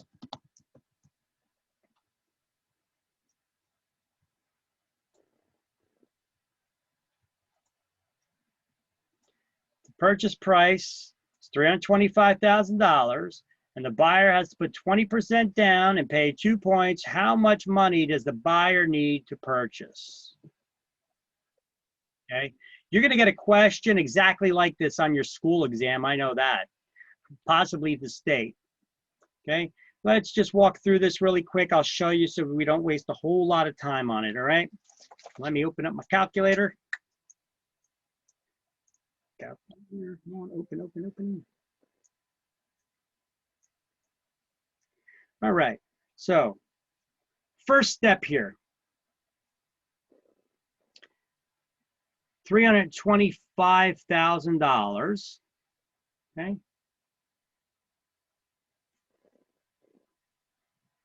Times 20%.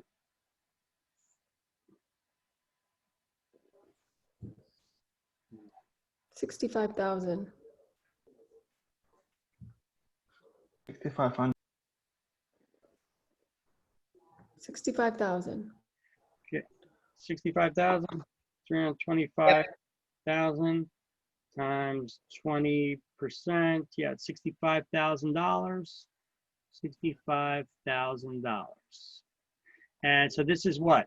This is the 20% down, right? All right.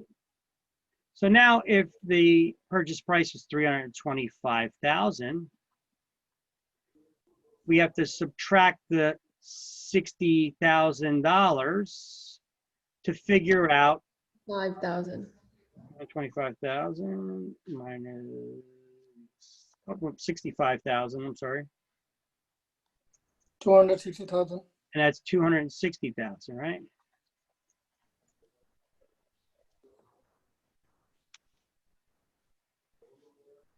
And that is 260,000. And what's this 260,000? The loan amount. Loan amount. Because look, the points are calculated on the loan amount, not the purchase price.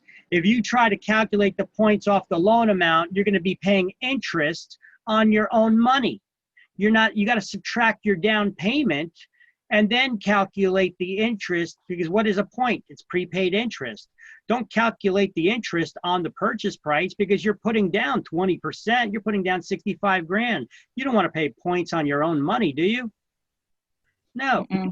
So then you're going to multiply this by 2% times 2%, and that's $5,200, right? Yeah.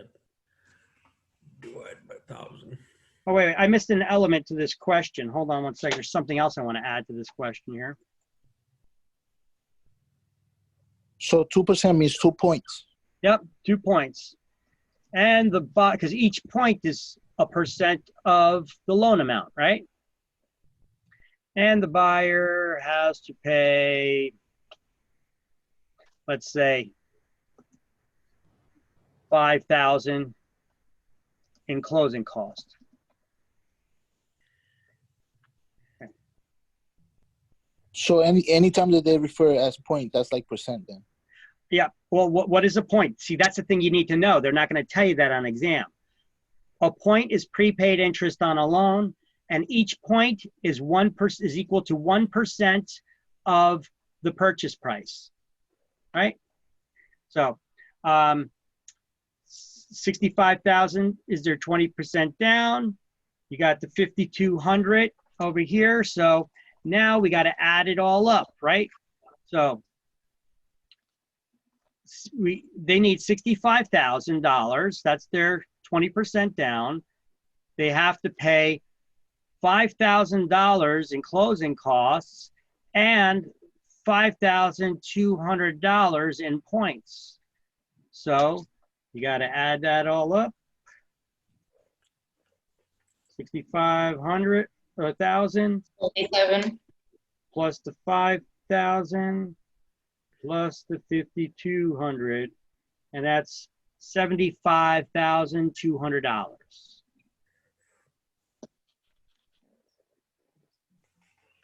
That would be the answer.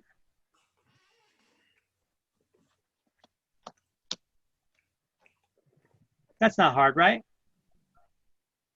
No. Okay. So let's just write what this is here. So this is the 20%. This is the closing cost. And this is the 2 points. Okay. This is how we would figure out that answer. All right. All right, so this is for figuring out the interest, and for that is for the closing costs. Okay, so, another way to do this is you could just say 325,000 minus, nah, you need it all. Okay, we got to work it out step by step here. We'll just try to make this a little bit neater. Okay, 325, 65,000. Okay.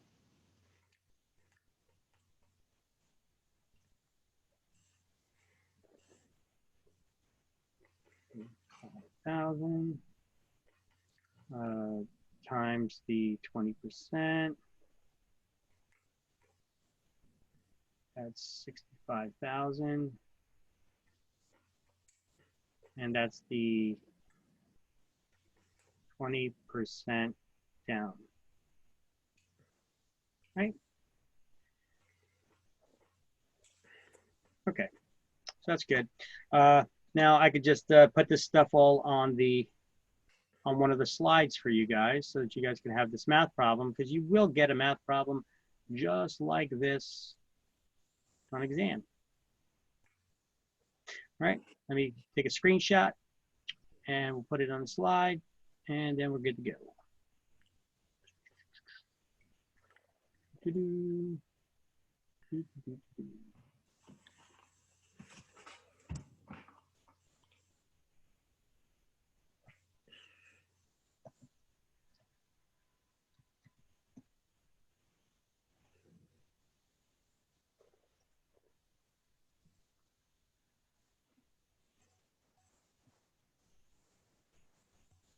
Look at that, perfect, perfect fit.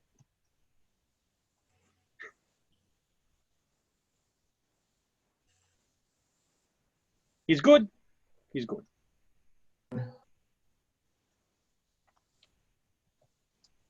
So now if you need to review on this math problem, well, you got it right there as well. Okay. And that was back to chapter 14 again. So let me save that, close that. That was pretty easy math problem, right? Yeah. Yeah, it's easy when we do it together. Let's see on your own now, right? We shall see when it comes exam time, right? Study, study, study. Okay, let me minimize this stuff and let me update that slideshow in the Google Drive again. Update it, and it's updated. All right. Now let's go back to our chapter 15. All right, so chapter 15 now we're gonna get started in. I just wanna make sure I'm thorough and I went over everything with you guys. No questions about how we just did that, right? It's easy when you go step by step, but I just had to point out for you that you calculate a point based on the loan amount and not the purchase price. You know, if we even went one step further with this, I could have asked this a different way. If you wanted to ask this question in a difficult way, I could have said, I could have taken this same problem, let me copy it and paste it. I could take the same problem and said, the purchase price $325,000 and the buyer has to put, and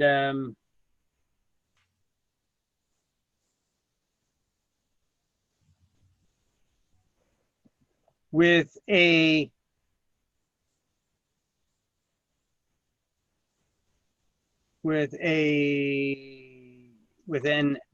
LTV equal to 80%.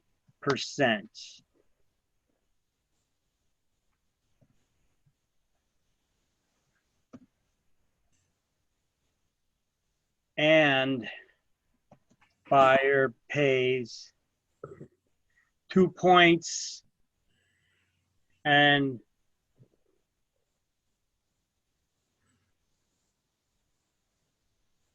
$5,000 in closing costs. I'm asking the same exact question. You see how I just reworded it? For this, you need to know what an LTV is. They're lending you 80%. How much you got to put down? 20%. So instead of me telling you to put down 20%, I'm just telling you what the LTV is. But the question is still fundamentally the same, right? Yes. Let me see. Maybe see, I could even take this as a screen print and put it on that slide still. Damn it. Sorry. Keep going back here. But I'm not sure how you get it worded on a state exam. So.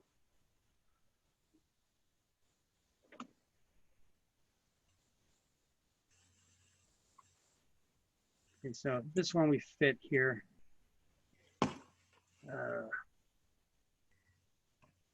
I'm just going to add in another slide with a different wording, okay? So I'm going to say,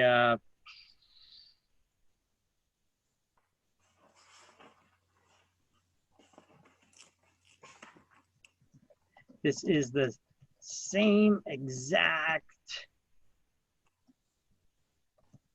problem on the previous slide, worded another way. All right, and I'll delete this. And let me get that screen print. This.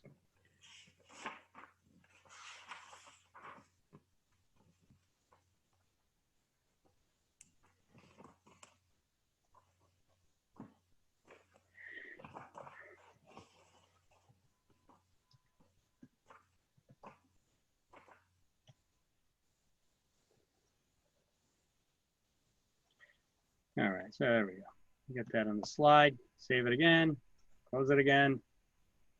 This crap, that, and upload it once again to the Google Drive.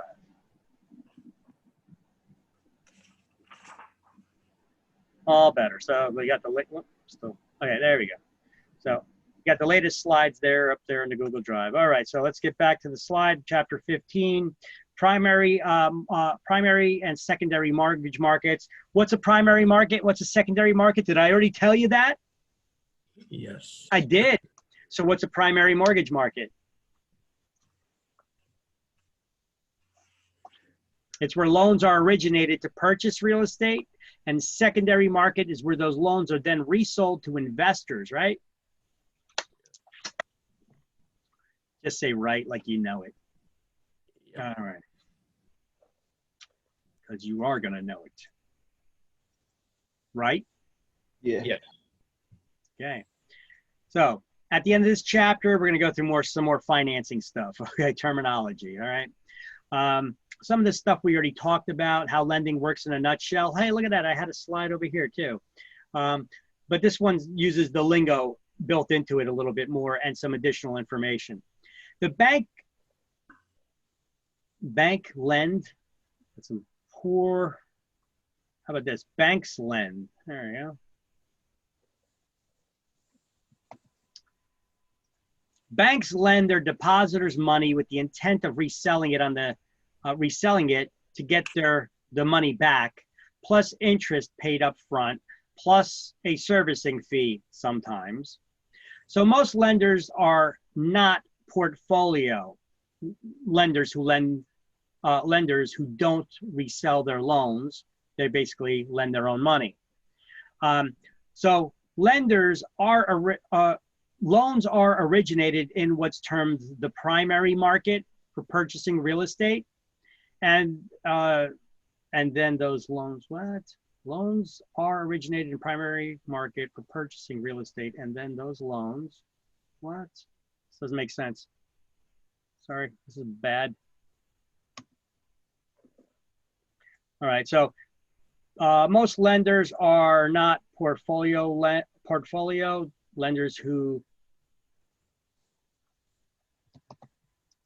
lend their own money and generally don't resell their loans.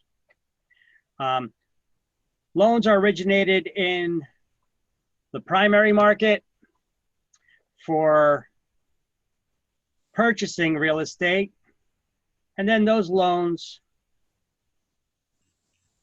are often resold to investors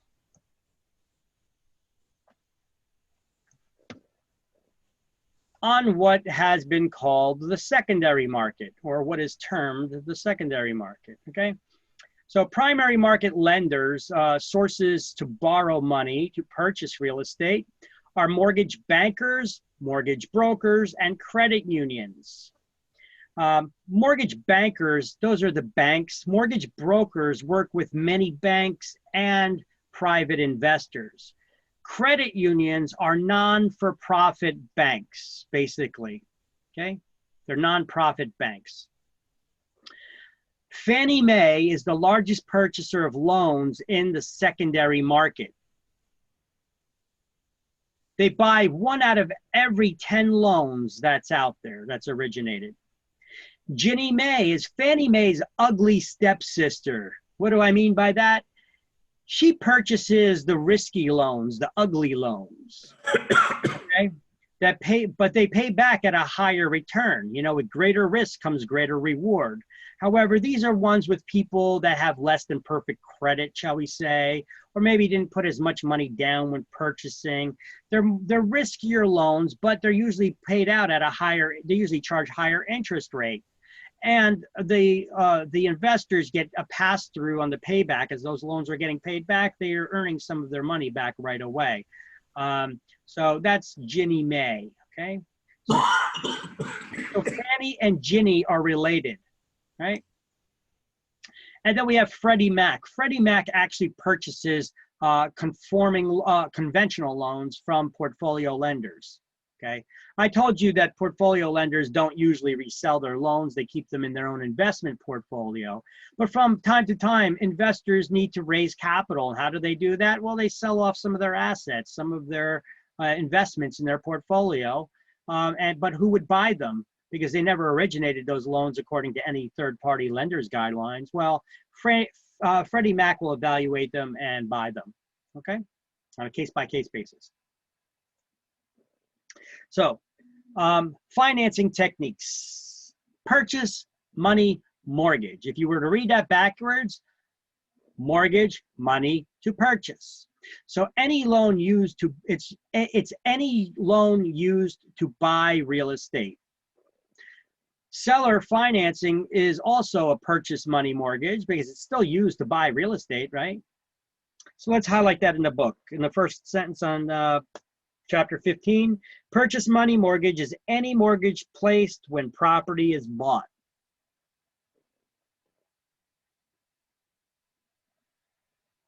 Okay.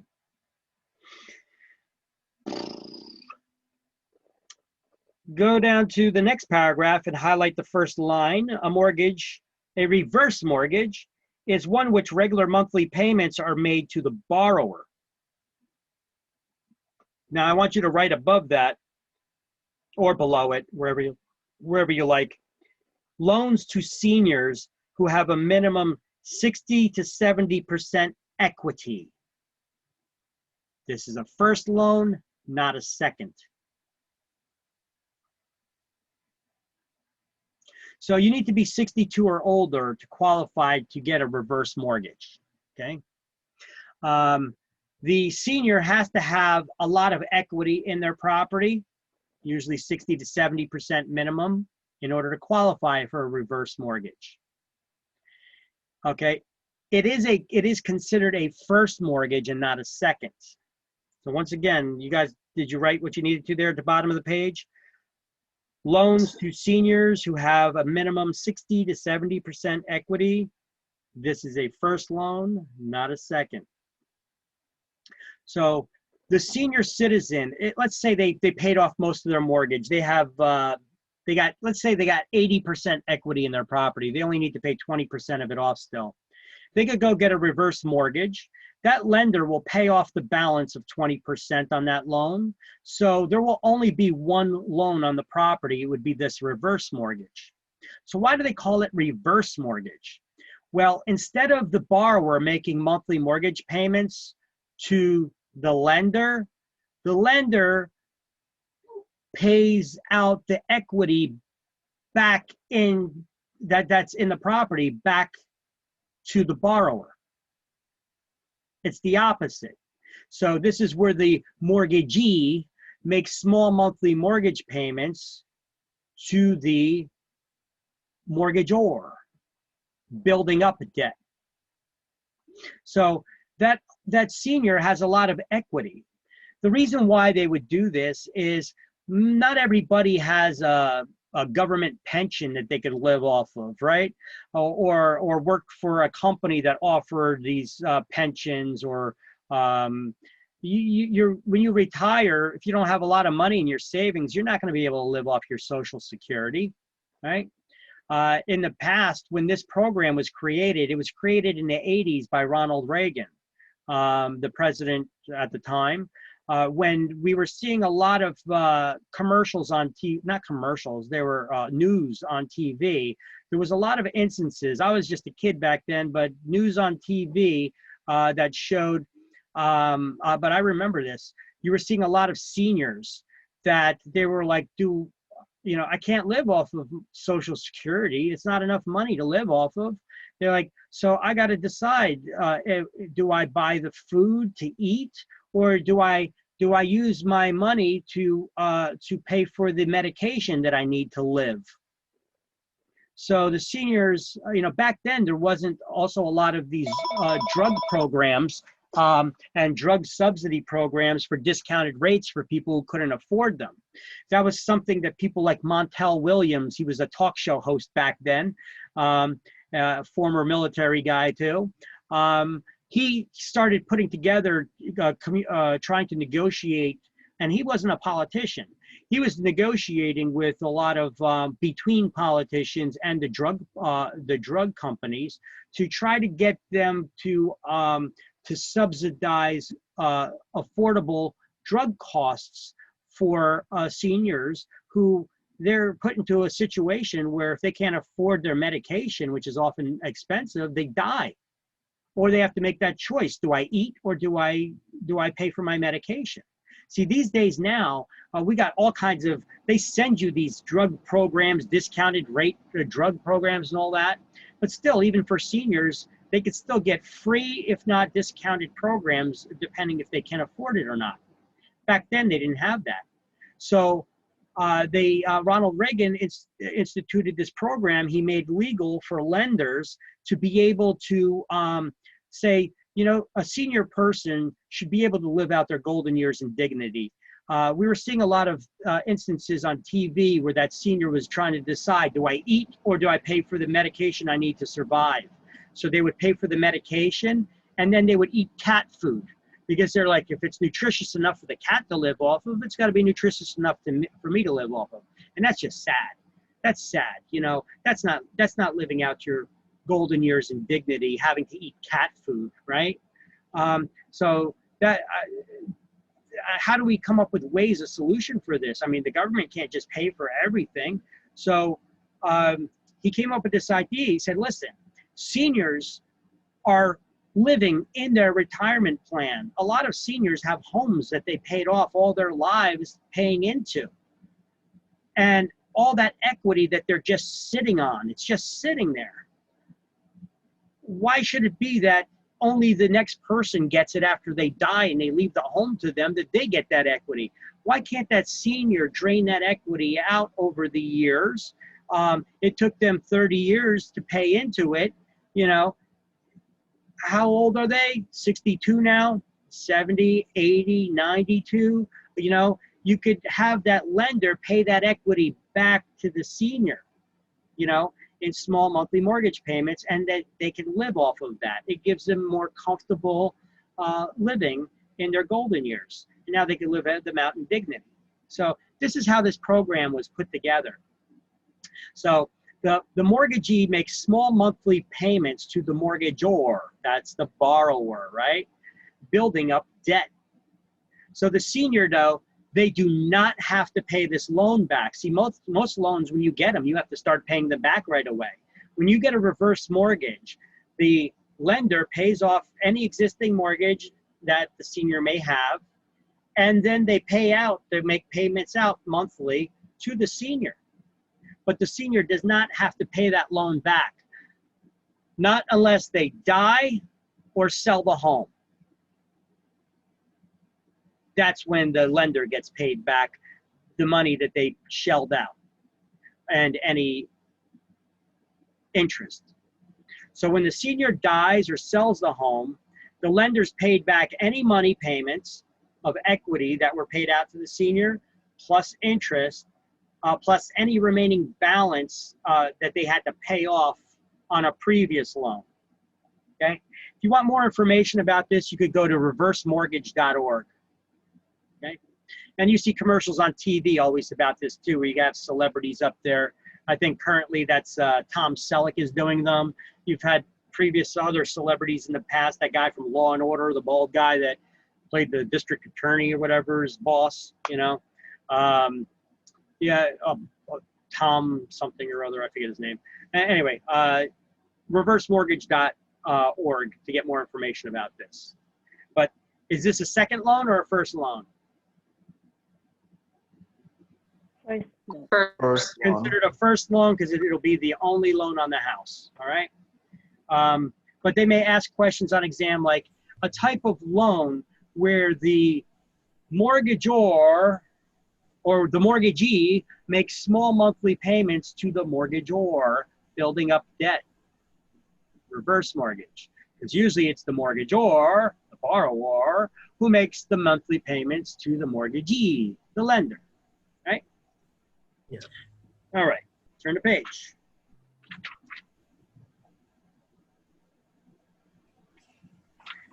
All right. Home equity loans. A home equity loan is a second mortgage. It does not pay off any current mortgage. You're just getting a loan against any equity, any built-in value that you have in the property. But you need to start paying that loan back right away, okay? They also have something called so that's usually paid out in a lump sum to the homeowner, or they could get what's known as a HELOC, a home equity line of credit, where it's kind of like you're given like a credit card, and they evaluate how much equity that you have in the property, and you could draw on that equity, kind of like a credit card, right? And then as you draw on it, that's when you start getting charged on it. You need to start paying back. So the borrower must start paying that back right away. This is a second loan. And then we have a bridge loan. Well, we're going to go over that a little more detail on the next slide. So let's just change on the next slide right away. Usually, when a seller is buying a new home, we try to coincide the closings so that they don't have to make mortgage payments on both the loans. So most people can't afford to do that. So when it's not possible to do coinciding closings, sometimes it's necessary for that buyer to purchase the new home before they close on the sale of their existing one. And if that happens, they're going to need some short-term financing so that they could swing the payment in the interim, bridging that gap of time. That's why it also is called a bridge loan, swing loan, and interim financing. It goes by either of those terms. So it is an interest-only loan. It's a short-term loan, not meant for periods of longer than 6 months usually. So when a homeowner has to buy the new home before they close on the sale of their existing one, this will help them make the payments on both. All right? It's temporary financing. Shared equity mortgage. Okay. The purchaser needs financial assistance. An investor will help them purchase their property. All right? So they're sharing in the profit of the sale of that property when it eventually sells, though, because an investor, helped you purchase that property. Okay, that's a shared equity loan. So this investor will partner with you to buy your property, and they share in the profit when it's eventually sold. A package mortgage, it's a package deal. It's a loan that's used to cover the financing of the purchase of real estate and chattel. What is chattel? Tangible, personal property, right? So it covers the purchase of the financing for the purchase of the real estate and fixtures or appliances. Sometimes when people buy new, fully furnished new condominium, that includes washer and dryer and the refrigerator, includes the personal, that chattel, that stuff that's usually considered personal property.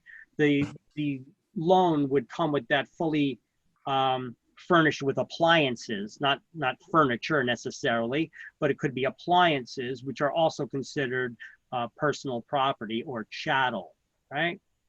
So a loan that covers the real estate as well as some items like fixtures, that would be, or appliances, that would be package mortgage. It's a package deal.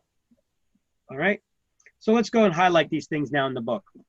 On page 254, let's highlight a home equity loan is a form of second mortgage.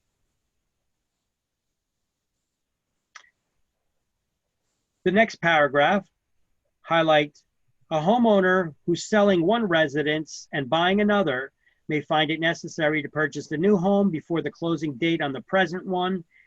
In that situation, it's called a bridge loan, swing loan, or interim financing. Such loans are usually provided, are interest-only payments and are intended for no more than 6 months.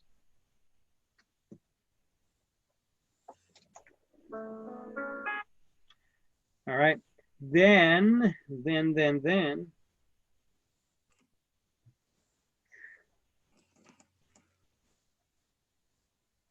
You don't have to highlight anything really under shared equity mortgage. Package mortgage, highlight the first sentence. A package mortgage covers the real estate, but also all fixtures and appliances.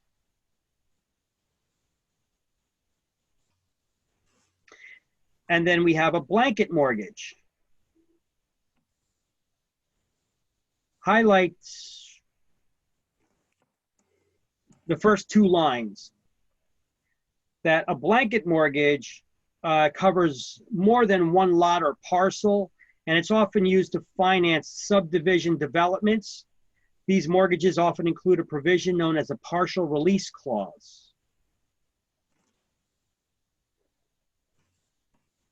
So what is the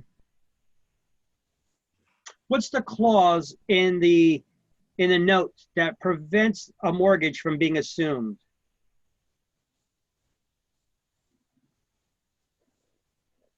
Anybody recall?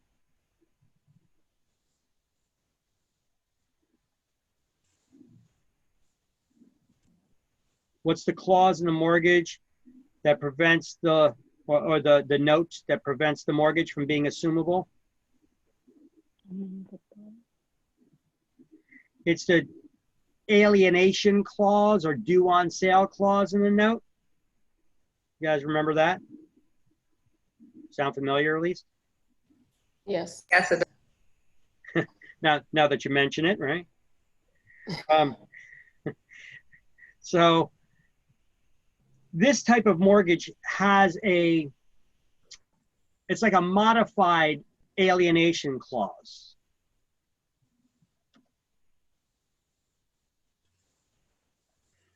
Okay, so the blanket mortgage, it has that partial release clause in it. It's kind of like a modified alienation clause that does not, it allows the developer to sell a smaller lot off of a larger one without having to repay the whole entire loan right away.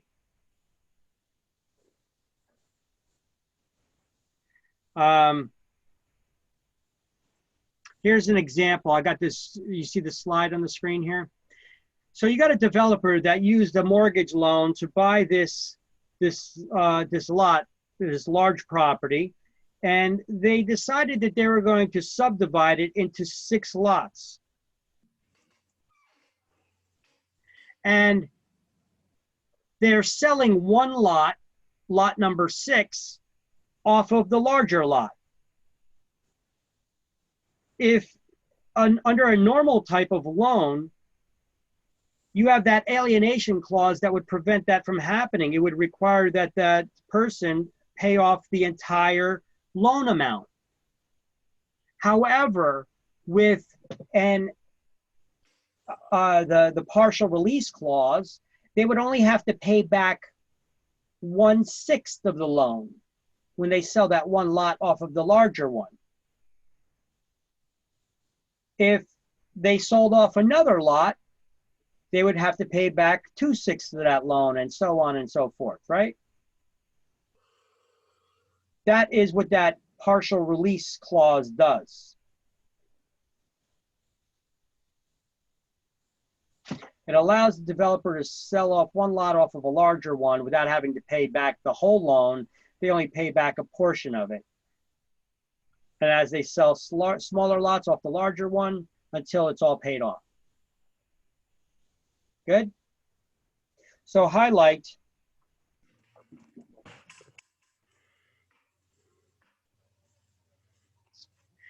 Did you highlight package mortgage or no?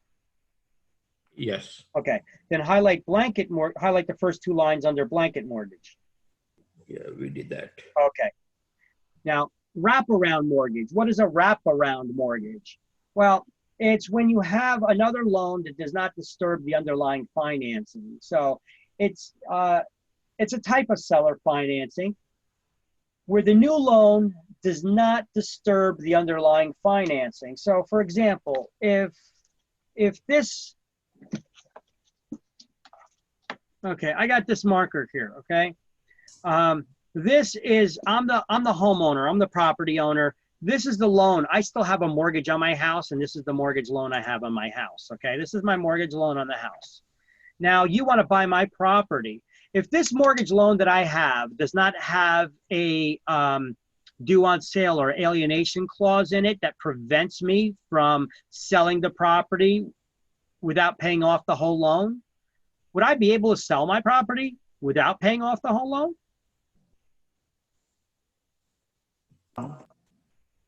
I would. Yes. I would. If it doesn't have the if it doesn't have the alienation clause in it that would prevent me from having being able to sell it without having to pay off the whole loan, then I would be able to. So if that's the case, I could sell this, and that's usually the case in assumable loans. So I could sell I could sell my property without paying off my loan. I'll just continue making my mortgage payments. And what I'll do is I could offer then seller financing to you as the new buyer. Here's your loan that I gave you. Your loan wraps around the existing financing I have on that property, and it never touches it. It never disturbs it. One loan has nothing to do with the other. And if I charge you 1% more in the interest rate than I'm charging here, I could even make a little money off of it, right? Right. That's the concept of a wraparound mortgage, but I don't think you're going to get anything on it on exam, so don't worry, don't sweat it. An open-end mortgage is where the borrower never actually closes out the loan. As equity builds up in the property, they could continue drawing on it, kind of like a credit card, because they never closed on the loan. Okay, but the lender would have to agree to this, and they don't have to allow it. Okay, so let's see. Nothing to highlight there either, by the way.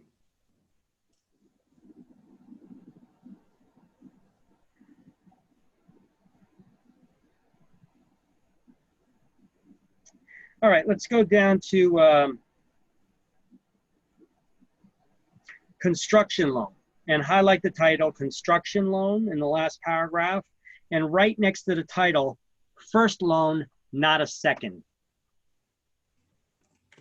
When they say construction, we're talking about new construction. We're not talking about rehabilitation loans or remodel loans, loans for remodeling. We're talking about new construction when we say construction loan in this regard. Okay. Now, if you read this whole section, they talk about construction and remodeling and improvement loans, but let's not think of that way for exam purposes. Let's just know construction means to construct means to make new. It is a first loan and not a second. So highlight the second sentence that says, under a construction loan, the lender disperses the loan proceeds while the building is being constructed. It's the same thing for 203K loans that the FHA has, which are the improvement loans. What they do is they don't give the money to the homeowner hoping that they're going to do work on the house. They basically lend you money. When you get a construction loan or an improvement rehabilitation loan, the lender will determine what the estimated value of that property is going to be after the repairs or improvements have been made. And they will say that this construction has to be done in stages. So the contractor has to do the work and supply the materials up front to do the work. And they do it in stages. And once the construction is done up to, like, it has different phases, phase 1, phase 2, phase 3 of the construction. Now, as phase one is completed, and they have a written guideline of everything that needs to be done for phase one to be considered completed. When phase one is completed, that contractor lets you know. You get the appraiser to go back out there for the bank. The bank, the appraiser will notify the bank if phase one has been completed according to that list of everything that was supposed to be. And then the bank will pay everything out directly to the contractor up until that point. And then the contractor can start phase two of the construction and supply the work and the materials up front. So not all contractors can do this because they have to be able to pay their employees up front and supply the materials up front. Well, look, if they have accounts with some suppliers, you know, like Home Depots or Lowe's, you know, they have some of these construction accounts where the contractors, if it's a type of loan like this, they'll give them the materials and let them leave with it. Oh, if they have that bank's paperwork, knowing that they're going to get reimbursed in stages as that work is done. Okay, I know Lowe's does. I'm not sure if Home Depot, but I assume that they do. And other building suppliers would have such accounts like that for builders. So that's considered FHA loan, part of it. Construction. I was saying FHA loan, the FHA 203K loan works the same way. Like if you're buying a home and then you want to do improvements on it with that 203K, they're not just going to give you the money to buy the house and then here's some extra cash for you to do some work on the house, and we hope that you do it. They pay out a contractor in stages as the work is getting done. But you can choose your own contractor, right? Yeah, as long as that contractor has the ability to do it. You know, the contractor has to be able to supply to be able to pay their employees up front. The contractor has to be able to pay for the materials up front, and the contractor needs to be licensed.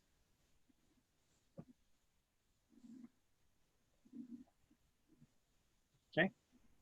Remember, they're screwing around with the bank's collateral. So the bank's going to want to see the plans.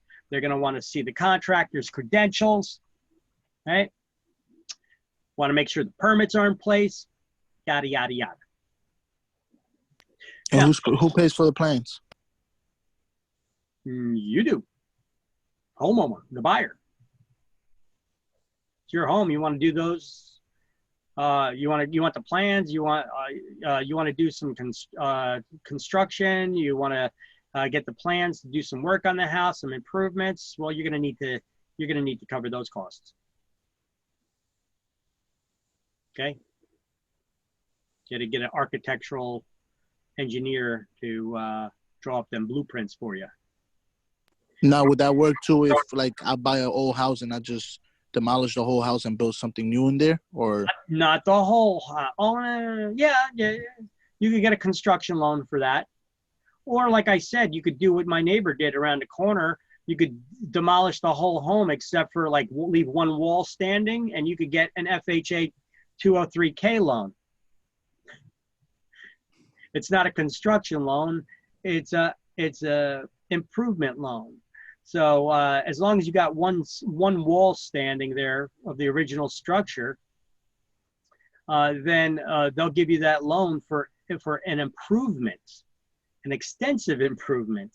And with the added bonus that on your tax records, it's not going to show as a new home. It's going to show as 1930 or 50 or whatever the home was originally built, and just remodeled in 2020.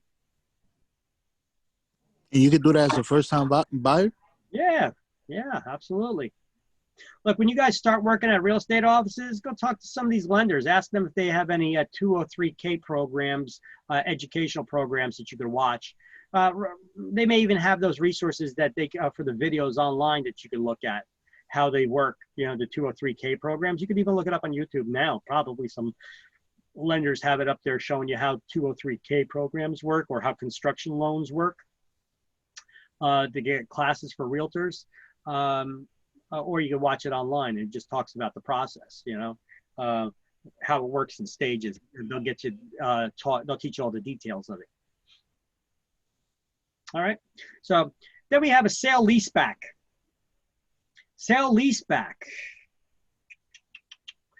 what does it sound like? Sale, leaseback. Well, you're selling the property and then you're going to lease it back from the new owner.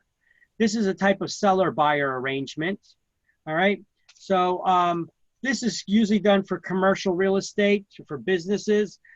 So the real estate's sold to an investor who wants to purchase that property, and then they're going to lease it back to the seller, the previous owner. Why would they do this? Well, they often do it because they would need to raise cash for capital for the business. Maybe they need to free up cash for working capital, to expand the business, or to upgrade their machinery or equipment or tools, etc. And you know, instead of going out to get another loan, you already got all that equity. So sell your building and then lease it back. If you're in that position as the owner right now, when you sell the property, you could negotiate pretty favorable terms on that lease. Otherwise, you don't agree to sell it to that investor, right? But the juice got to be worth the squeeze for that investor too. So it's got to be a fair, equitable agreement, right? Right. So this is a situation that sometimes they word this on exams like this. A type of financing where the mortgagor becomes the lessee. Think about it. The mortgagor, that's the borrower, the owner, right? And then they're going to become the lessee because then they're going to be the leasing. So that's a sale leaseback. But you see the crafty way that they worded it? A situation where the mortgagor becomes the lessee. Tricky, tricky. But if you know what these words mean, oh, it's easy to figure out. Seller-buyer arrangements, typical seller financing works just like when you buy from a bank. The seller signs a deed, hands it over to the buyer, and then the buyer makes monthly mortgage payments to their lender. In this case, the lender is going to be the seller, okay? However, with a land contract, which we had back on page 190, I believe, we just confirm that that's correct. It is. The land contract,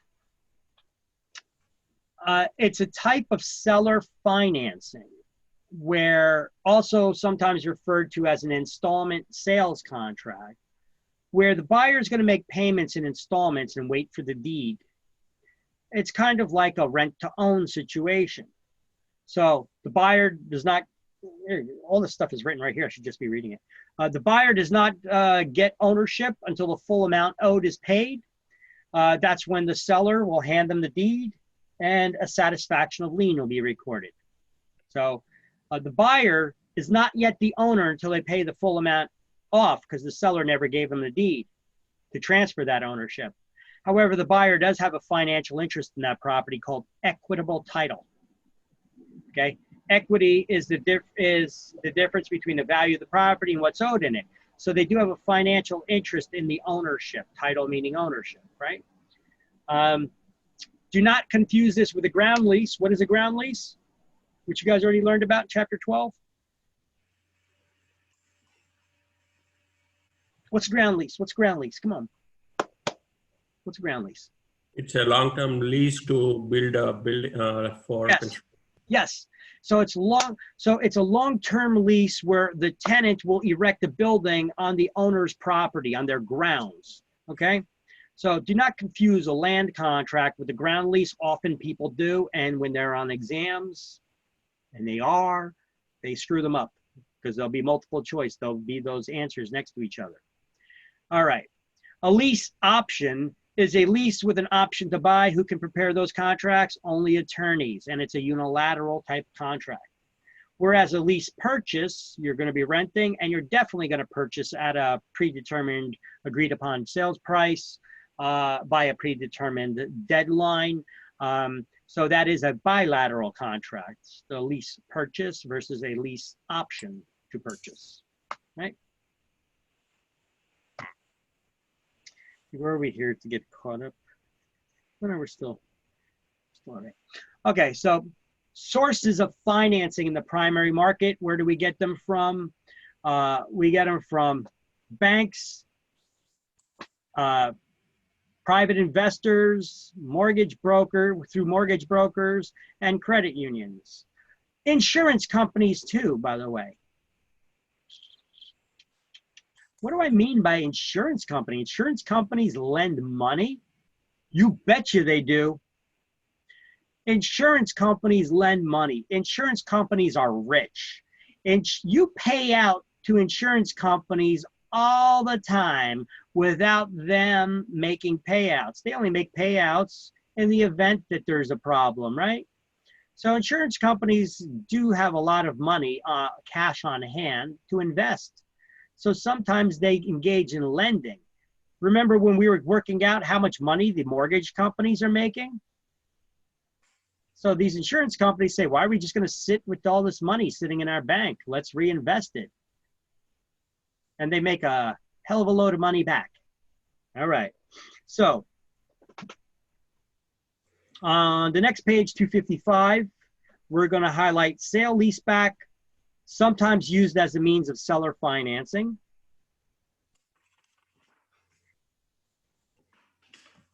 And then go down 4 lines and highlight the buyer becomes the lessor and the original owner becomes the lessee.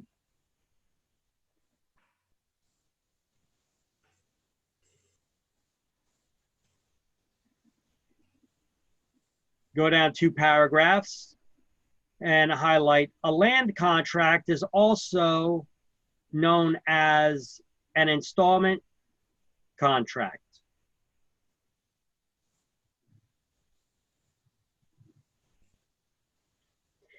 And then I want you to write underneath that type of seller financing.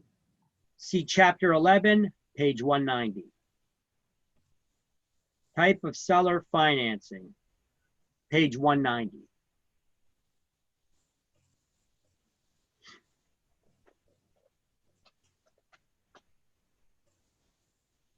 And then there's other types. Well, I'll let you finish writing that. Sorry, don't want to rush you guys.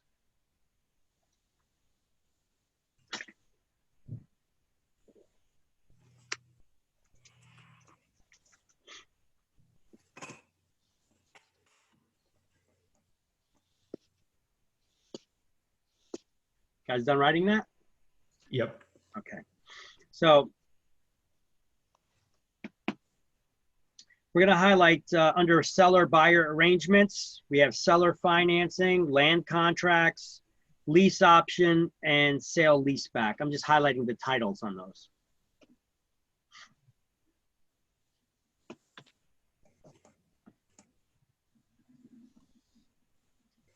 And then under sources of real estate financing in the primary mortgage market, we're just going to highlight in the first paragraph, the primary mortgage market, lenders supply funds to borrowers as an investment. Lenders may originate loans for the purpose of selling them to other investors as what is termed the secondary mortgage market. Turn the page.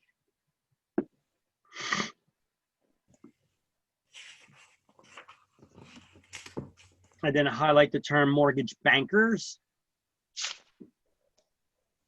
mortgage brokers, and credit unions. These are some of the primary sources of obtaining funding to purchase in the primary markets.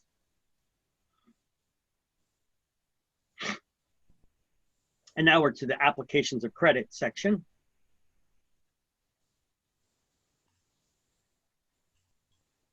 I'm going to explain everything here in a slide, and then I'll just have you highlight something in the book, just like usual.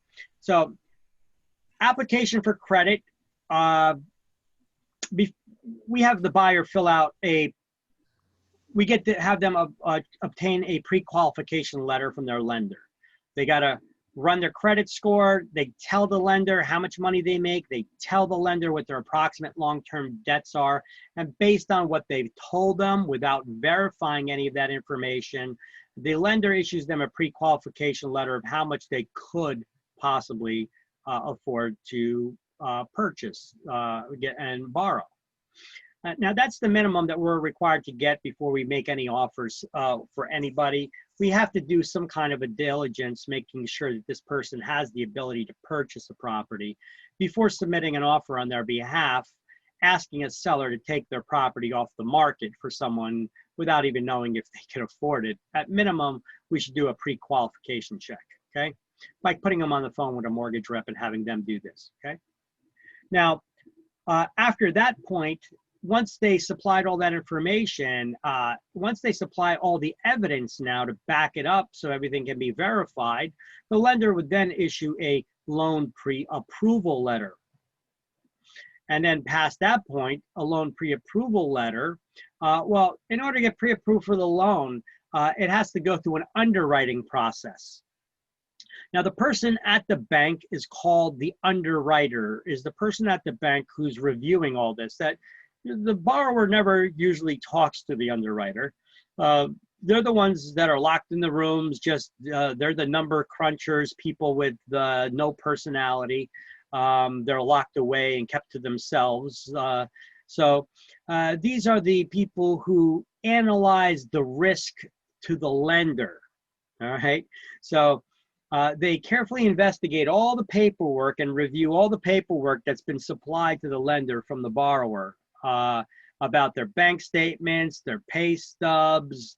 They analyze the credit reports, the appraisal statements on properties and all that. And then they determine whether they're going to give you that loan or not. And when the lender determines that they're going to grant that loan, they issue something that's called a mortgage commitment letter or loan commitment. So a commitment letter is issued after the borrower completes a loan application, submits their financing, their financial information, taxes, pay stubs, appraisal of the property, bank statements. The underwriter, through the process of underwriting, determines whether they're going to grant that loan or not. And if they do grant it, they issue what's known as a commitment letter. Remember, that's one of the timelines that we put in the contract when we were preparing it in Chapter 11. When that's the first date that we put in there, actually, when the borrower needs to produce a commitment letter from their lender by, right? That is called underwriting. So we have a commitment letter, okay? What is a lender's approval of a loan application in written form called? A commitment letter. They're committing now to give the loan. Okay.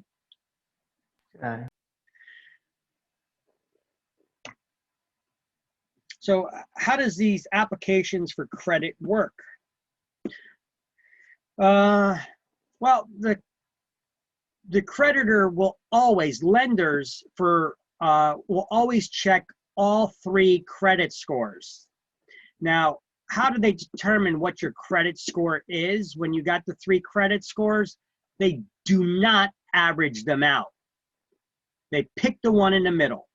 For example, I have three credit scoring companies here, Experian, Equifax, and TransUnion. They're all going to have a little different information on their credit reports.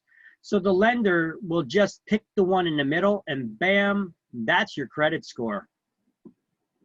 Okay? They don't average them out.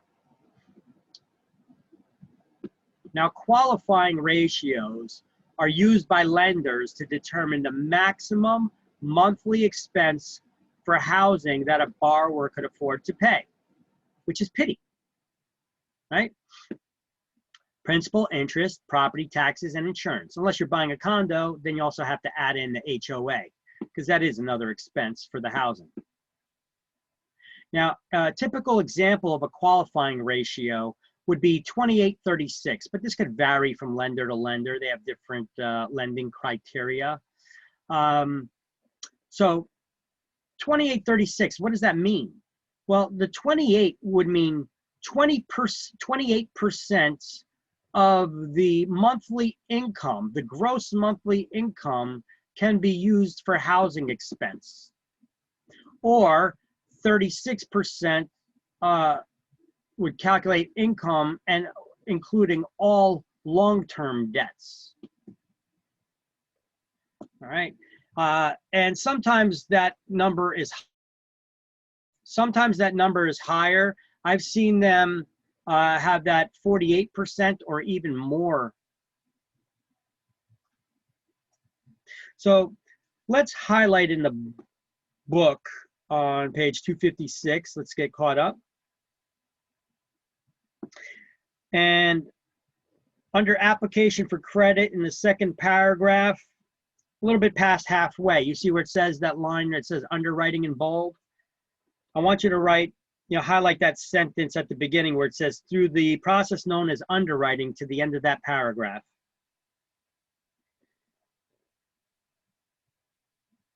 And then write a commitment letter at the end of that paragraph, because that's what that letter is called.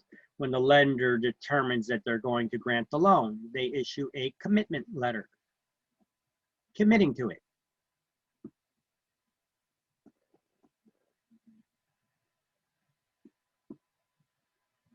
Now, which is better, a loan pre-approval or pre-qualification?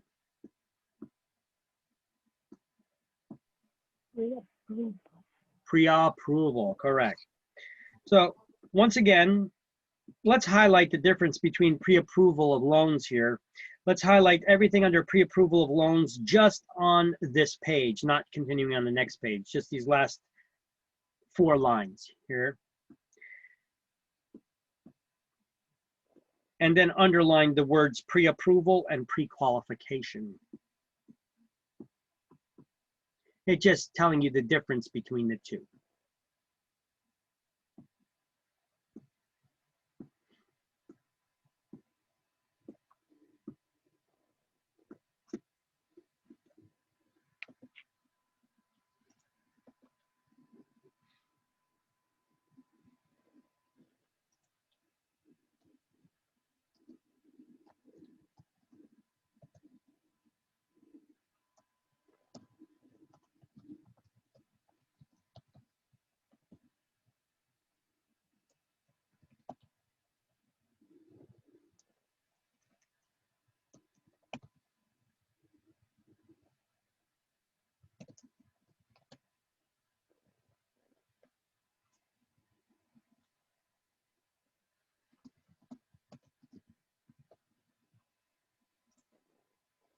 All right, under qualifying ratios on page 257, we're gonna highlight the title qualifying ratio. You could either read the whole thing there, or actually you should write something next to it. Above it, you probably got a bigger space. And basically I wrote, what do I got written in here? I say an example. I pretty much got this stuff. I have written in here an example of a DTI, or I have an example of a qualifying ratio is a DTI, debt to income ratio, used by lenders to determine the maximum monthly expense for housing a borrower could afford to pay. Pity. That's an exam question. And that statement, the way I just worded it, is a better way to study it. So, what did I do?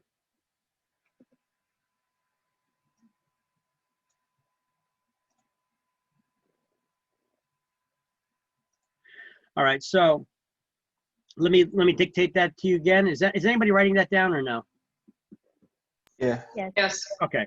An example of a qualifying ratio, RATIO. An example of a qualifying ratio is a DTI, debt to income. Used by lenders to determine the maximum monthly expense for housing. An example of a qualifying ratio is a DTI, debt to income ratio, used by lenders to determine the maximum monthly expense for housing a borrower could afford to pay. Pity.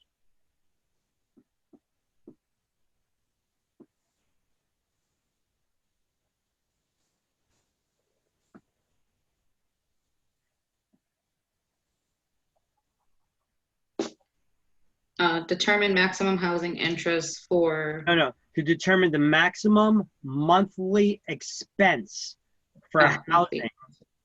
To determine the maximum monthly expense for housing a borrower could afford to pay. Maximum monthly expense for housing a borrower could afford to pay, which is pity. So I just write pity afterwards.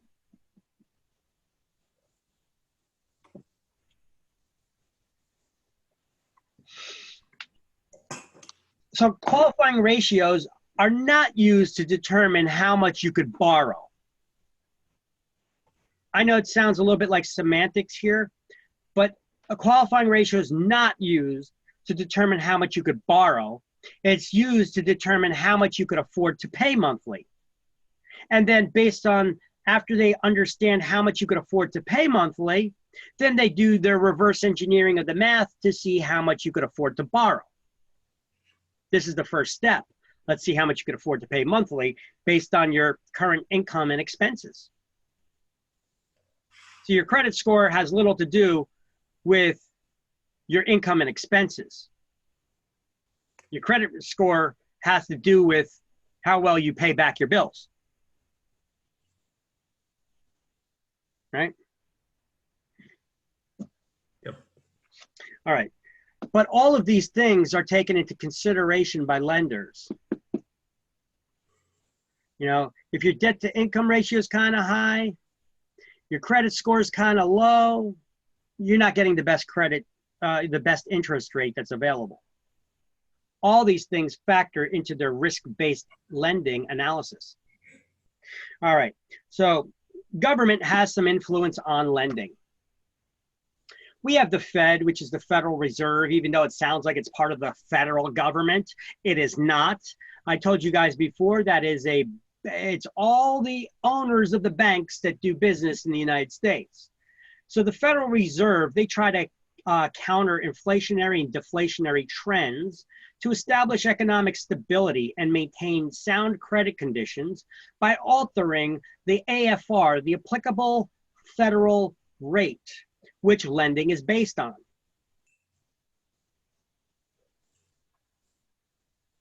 I have a little note here I made for myself. You do not need to know it for exams or need to write it here, but I wrote a little note, so I'll read it to you.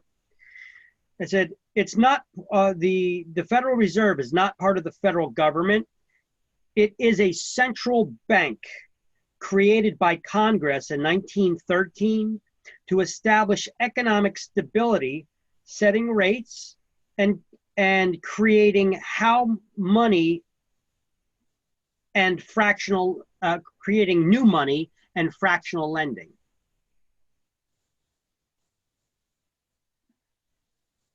That's a whole lot you don't need to know. That's getting into some complicated financial stuff right there. All right. How do they create money out of thin air? How does this Fed do this? Well, the government gave these private institutions, the banking institutions, that authority to do so through the Fed, which is basically, it's a central bank that all the bankers in the United States work out of, okay? They're all based off of the rules of the central bank. So all the banks in the United States are based off, work off of them, okay? It's an interesting read or videos to watch about central banking and the Federal Reserve and how it works. After you've passed your state exam, don't cloud your heads with that crap now. Government influence in the secondary market. Well, we have Fannie Mae. That's their stock symbol is FNMA. They're formerly known as the Federal National Mortgage Association. And then they're operating under a shareholder-owned company under a congressional charter. Congress. This used to be a privately run organization that worked with the government. Now it's pretty much government-owned. Why? Because of all the bailouts. Don't forget, this weekend, if you get a chance, Watch The Big Short, which, by the way, I just seen, if you got Amazon Fire TV Stick, it's a new video, it's a new movie that they just added this month. So I seen it there. It's available for free for you to watch. If you have Amazon Prime, okay, membership, you can watch it on your smart TV or Amazon Fire TV Stick for free, okay? What's the name of it again? The Big Short. The Big Short. Okay. It talks about the history about what happened with that mortgage market meltdown and crash and all, but they do it in a comedic way. But it does educate. It's got a lot of strong points that they hit on the facts of what happened. So it educates you in an entertaining way, I guess. So Fannie Mae is the largest purchaser of loans in the secondary market. So when Fannie Mae announces that they're going to change the criteria of the loans that they're going to buy, what do you think most lenders do? They change their criteria to match Fannie Mae, because Fannie Mae is the largest purchaser of loans out there. And remember, when I told you, how does banking work? You go to your local bank. Your bank lends their depositors money to somebody to buy real estate. But before they determine if they're going to lend you the money, they got to see if you meet their lending criteria. Your bank doesn't have any lending criteria. Your bank's lending criteria is the same criteria of an investor who's willing to buy that loan so that they could dump it as soon as they write it, so that they could get all their money back. So if their depositors come to the bank and want to withdraw their money, they have the money to withdraw, right? And then the bank gets some of the profit back they get paid some of the interest, and sometimes they also get paid a servicing fee to continue doing the billing and collection for that monthly mortgage payment. That's how banking works, all right? So the largest purchaser of loans in the secondary market would be Fannie Mae. And they buy 1 out of every 10 loans that's out there. That's a lot. That's a lot of loans for one company to be buying, right? So when they change their lending criteria, those banks usually change their lending criteria to match them. Because even if Fannie Mae don't buy it, someone else will. These are known as conforming loans. Why? What do they conform to? They conform to Fannie Mae's lending guideline. So a conforming loan is a loan that meets or conforms to Fannie Mae's lending guidelines. Do not confuse this with a conventional loan, which is a loan directly between the borrower and the lender with no third-party involvement. There is no Fannie Mae or anybody else who has a say over or influence over the lending practices of your local lender. It's a loan directly between you and your lender with no third-party involvement or influence. That's what a conventional loan is. Who do you get them from? Portfolio lenders. Okay, Fannie Mae loans are conforming loans, loans that conform to their standards. Now, who's Fannie Mae's ugly stepsister, do you recall? Ginnie. Ginnie Mae. Ginnie Mae, right? Why is she ugly? Assuming all the risky ones. Because those are the risky loans that were given to people with, let's say, less than perfect credit, or they didn't have a lot of money that they put down. So they're a higher risk to the lender, but they still gave those loans, but if they're going to give you that loan, they're going to charge you a higher interest rate, okay?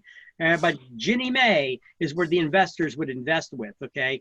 Ginnie Mae, formerly known as the Government National Mortgage Association, so their stock symbol is GNMA. Now, how could you remember this? If on exam, if they don't spell it out for you, if they just give you these stock symbols? Well, look at Fannie Mae. Let's sound that out. FNMA. Fannie Mae, right? Fannie Mae. Fannie Mae. Fannie Mae, right? And look at Ginnie Mae, GNMA. Sound that one out. Ginnie Mae, right? Ginnie Mae, right? So Ginnie Mae, you could even sound them out and figure it out. Now, you're not going to sound out the one for Freddie Mac. That's FHLMC. You're not sounding that one out to be Federal Home Loan Mortgage Corporation, okay? Formerly called the Federal Home Loan Mortgage Corporation. They're now Freddie Mac. And they purchase conventional loans written by portfolio lenders when they need to liquidate some of their assets, some of their investments. All right. So a non-conforming loan is one that does not meet Fannie Mae's lending guidelines. If a conforming loan is one that meets their guidelines, a non-conforming loan is one that does not meet their guidelines. So who do we get loans from that are not conforming to Fannie Mae's lending guidelines? You get them from portfolio lenders, those conventional loans.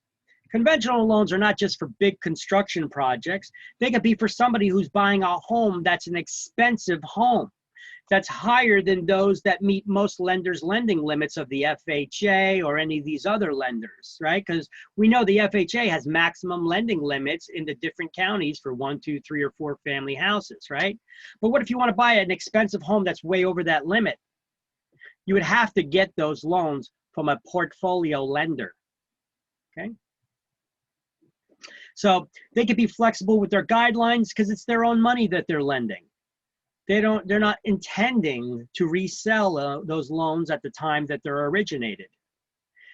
Borrowers with unusual credit situations, not bad credit, but unusual credit situations, could also get these loans from them. I gave you the example of my friend who owns 15 houses. He owns a bar, he's a fireman.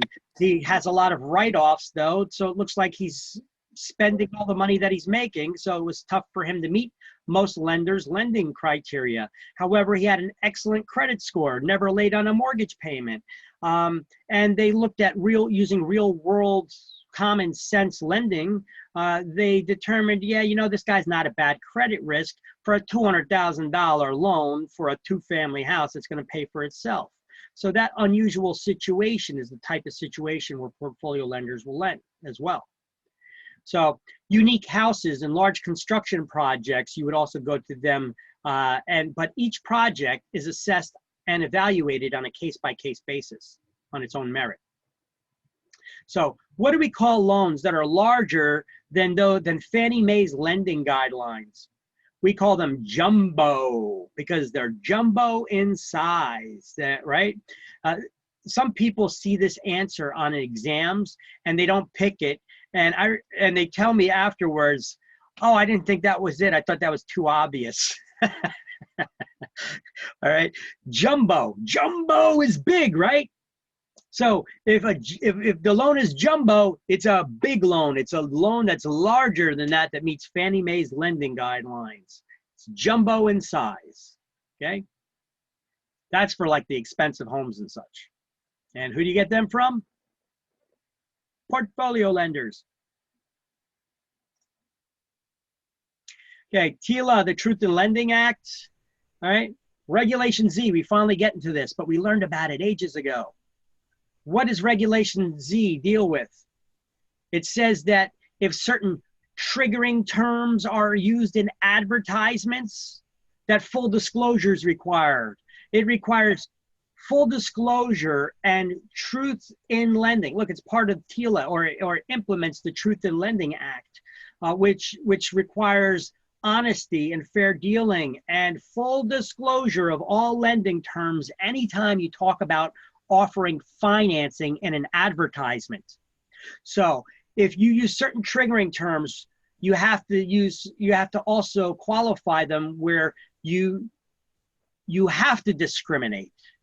You have to say to those who qualify or to a qualified buyer, because if you don't, then you are blanketly offering advertising to everybody by talking about that financing. So you have to let the public know we're not offering this financing to everybody, only to those who qualify. And then we have to do full disclosure. But what are the triggering terms that would trigger this full disclosure requirement? Does anybody recall? APR. No. That's one of the things that you have to disclose. Down payment. Down payment, term. Down payment, term. Interest rate. Interest rate, which is different than the APR. And so we have interest rate, down payment, term, APR? no, APR is the interest rate plus all those one-time incidental costs associated with getting the loan.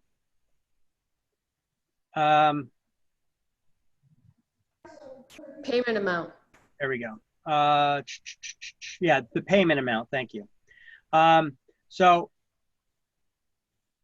where do we got this? Oh, here we go. Triggering terms. So the triggering terms, when used in an ad, would trigger that full disclosure requirement.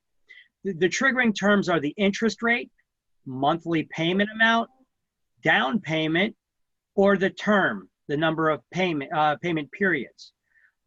If any of those are used in an ad, those are referred to as triggering terms, and they would trigger that full disclosure requirement where you must state to those who qualify or to a qualified buyer, and then disclose the rest of the terms, which are the APR, the down payment amount, if required, as well as the term. And this does not apply just to real estate. It applies to anybody who talks about financing and advertisements. That's why you see it on car commercials on TV as well. So who has to follow this? Well, anyone who extends credit more than 25 times a year or more than 5 times if a dwelling is the security. All right. There's a 3-day right of rescission for mortgage loans to refinance property that you already own, and that there is no right of rescission for purchase money mortgages, loans to purchase real estate.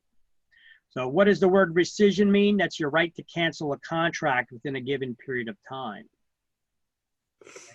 What does the word refinancing mean? It's when the borrower gets a new loan that pays off their existing one at a lower interest rate. That's refinancing. All right. So, yeah, let's do some highlighting, get caught up. Page 258. Top of the page, we're going to highlight loans are bought and sold in the secondary market after they've been originated. Once again, just describing what primary and secondary market is. Go down to Fannie Mae, and in the second paragraph under Fannie Mae, on the second line on page 258, we're going to highlight loans that meet Fannie Mae's guidelines are called conforming loans.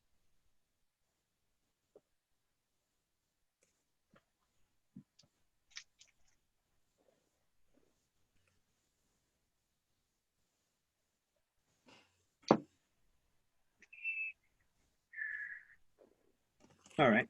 And then under Government National Mortgage Association, Ginnie Mae, I want you to write above that or next to it that that's Fannie's ugly stepsister. Because sometimes in state exam, they're going to give you all these different lenders, you know, Fannie Mae, Ginnie Mae, Freddie Mac, and something else. And they're going to say, which of these loans, lending authorities, what have you, are related? It's a stupid question. I don't understand why they would ask it even. It doesn't even make sense. Why would we even need to know that? But they do. So I give you this little story here that Ginnie is Fannie's ugly stepsister. Now you know that Fannie and Ginnie are related, okay? So there's a method to my madness in how I teach you guys, okay? I know that they have questions like this, so I try to relate it in a way that you could understand and remember. So Fannie and Ginnie, Ginnie is Fannie's ugly stepsister. Just write it, just write it.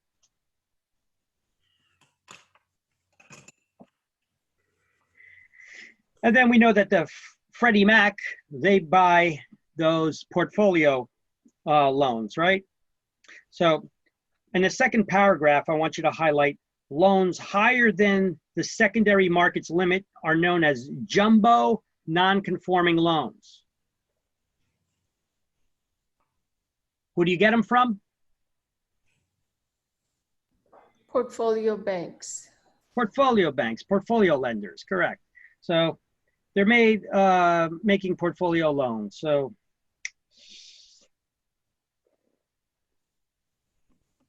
And it says loans, and the borrower who wants to place one would search for local lending institutions that is making portfolio loans. You know, actually, you should just highlight that whole thing all the way up to where it says portfolio loans.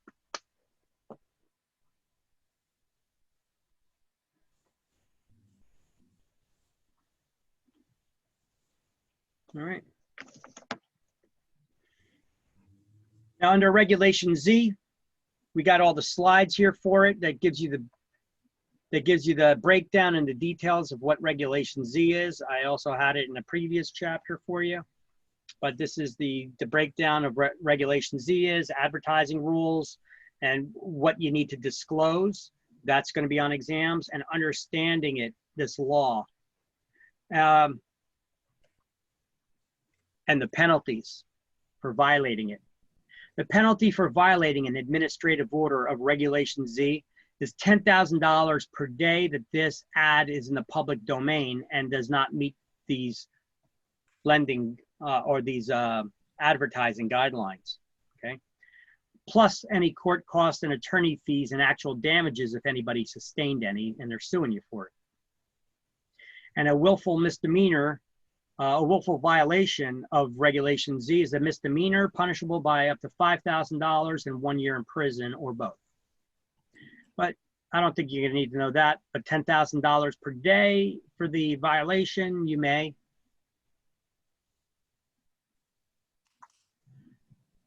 You need to know what that, you need to know that term, triggering term, what the triggering terms are,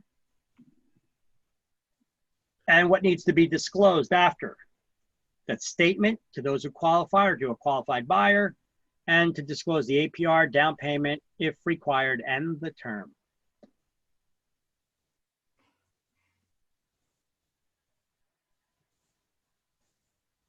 See, I told you guys, everything we're learning in this class, we have not learned anything that's not rocket science or that is rocket science that you guys could not understand. Everything in this class so far that I've been asking you, the toughest things I've been asking you that we went over after I explained it, you guys understood it. So it's not a matter of this being so difficult that you guys can't do it, all right? So don't get discouraged if on exams you don't pass, okay? Because it's a lot of information and you need to study it. So try to study first. And when you feel like you're ready, then take it. But study, study, study, study, study. You have to study. You got to review this stuff. You're not going to get in there, just wing it and pass this exam. It ain't happening. The only time that I've ever seen that happen is where I had a guy in my class who had an endemic memory. Basically, that's what they call people with photographic memories, okay? The guy had a photographic memory, so he got 100 on the exam. He didn't get no wrongs? No. No. He had a photographic memory. I actually had 3 people ever get 100 on the exam.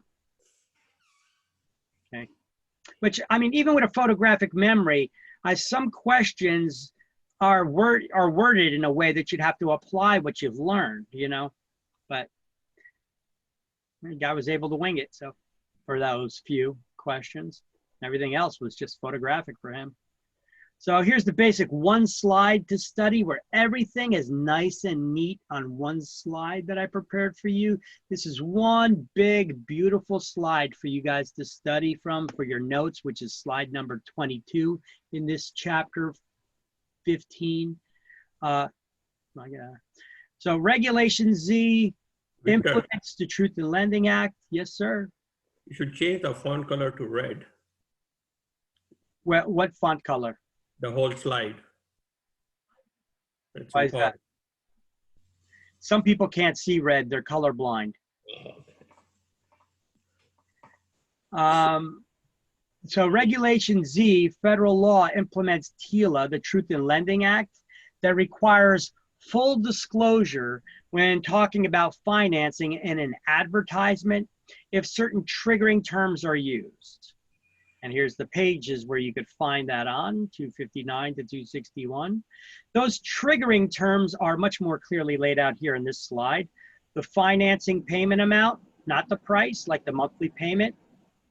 The interest rate, the down payment amount, or the term, the number of payments or years. So full disclosure would require adding a qualifying statement. Otherwise, you're discriminating, offering financing to everyone. Therefore, you are indiscriminately offering financing to everyone. You cannot indiscriminately offer finance to everyone. You have to discriminate and offer financing only to those who qualify or to a qualified buyer. So this would require you then to put additional disclosures, which would be the APR, which is different from the actual interest rate, because the APR is the interest rate if you are also to factor in all the one-time incidental payments associated with getting the loan application fee and appraisal. These are not reoccurring fees, but they are costs associated with getting a loan. And if you were to factor them in over the life of the loan and then factor that down to how much it would cost you annually, that would be the APR, the annual percentage rate. Okay. Down payment if required, and the term does not apply to business or commercial loans or cash transactions because you're not financing. And penalties for violating an administrative order of Regulation Z is $10,000 for every day the violation continues. So look at that. I got it all buttoned up, and it's neater, I think, on this slide than it was on those previous ones, right? How many previous slides was this on? 1, 2, 3, 4, or you could study this one. So we don't need to study the other ones. We can just study that one. You can just study this one slide. Yeah. Which is, I believe, 22, slide 22, pertaining to Regulation Z. So under Regulation Z, in the book, if you're going to be reading and studying from the book, let's have you highlight the right stuff here. Highlight on page 259, the first line. The Truth in Lending Act is implemented by Regulation Z. Next paragraph. Regulation Z requires that borrowers be fully informed of all financing charges.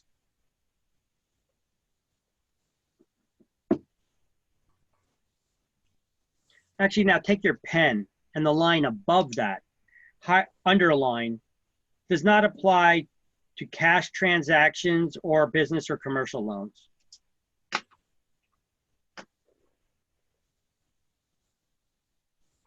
Then break back out with your highlighter and highlight the last sentence in that paragraph that says, the rules do not apply to home equity lines of credit, reverse mortgages, and loans secured by dwellings not attached to the property.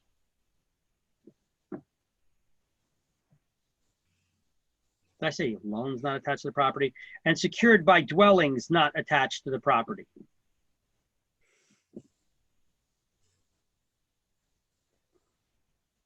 And the following paragraph just talks about TRID and all the disclosures that need to be given within 3 days and all that stuff. And what aliens is and all that. Just put a highlighted box around the following paragraph that says, TRID requires delivery or mailing of early disclosures about the proposed loan within 3 business days of a completed mortgage application. Until disclosure has been made, the lender cannot charge or accept any fees for a credit report. A loan application is considered complete when the prospective borrower provides the address of the property, the loan amount requested, estimated property value, and names of the borrowers and their social security numbers, or aliens is the acronym for all those things.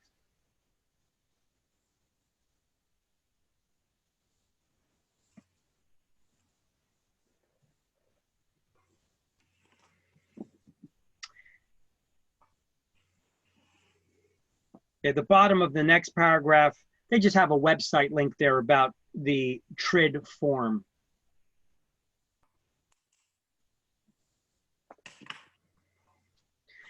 Turn the page. This thing explains what an APR is, what kind of creditors have to apply, deal with Regulation Z. Then it says the 3-day right of rescission that only applies to refinancing loans to refinance already owned real property. We could highlight that last line under 3-day right of rescission on page 260. The right of rescission does not apply to residential purchase money first mortgage loans, only to loans to refinance property. They have a 3-day right of rescission. Purchase money mortgages have a 0. So 3 for refinancing, 0 for purchase money.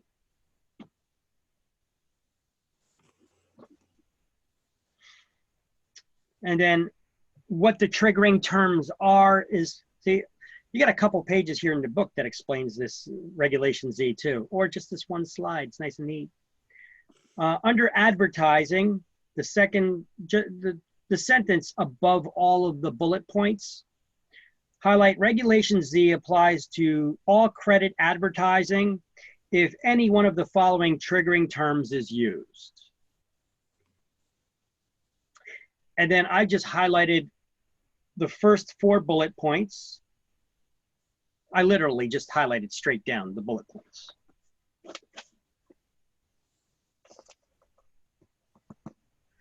And then I skipped the next 3 set of bullet points, drawing this arrow down to the following. So we highlighted the first 4 bullet points, skipped the next 3, and then you see there's a next set of bullet points. I highlighted the sentence above it and those 3, which says, for example, full disclosure would be necessary if any of the following terms were used. 30-year loan available, payment of $1,432, including principal and interest, or only 5% down. So I basically highlighted 2 sets of bullet points with the gap of the 3 bullet points in between, and then I just linked them with an arrow. Because one explains the rules, the other shows you example of the rules and what they look like.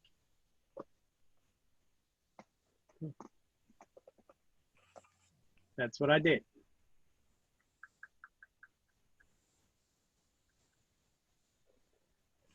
All right.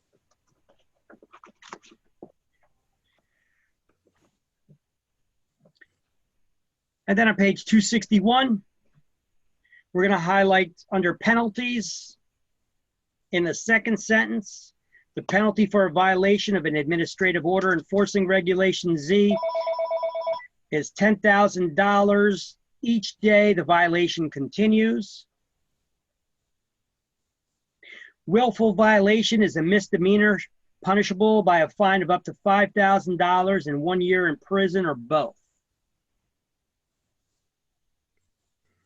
That's the last line in that same paragraph.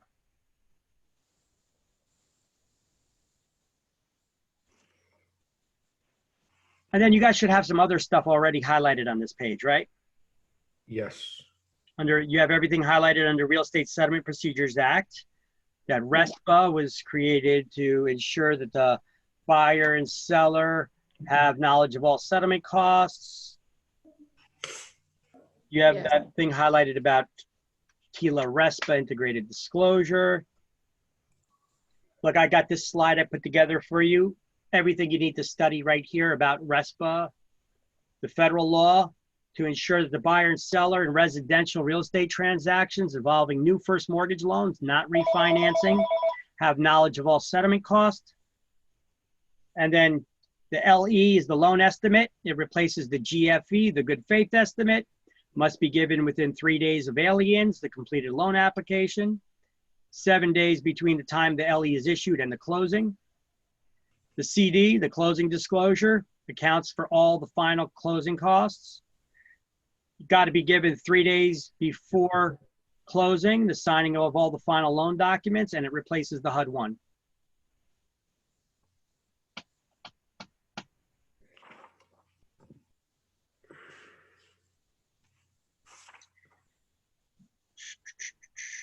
Okay, you guys have stuff highlighted already on page 262.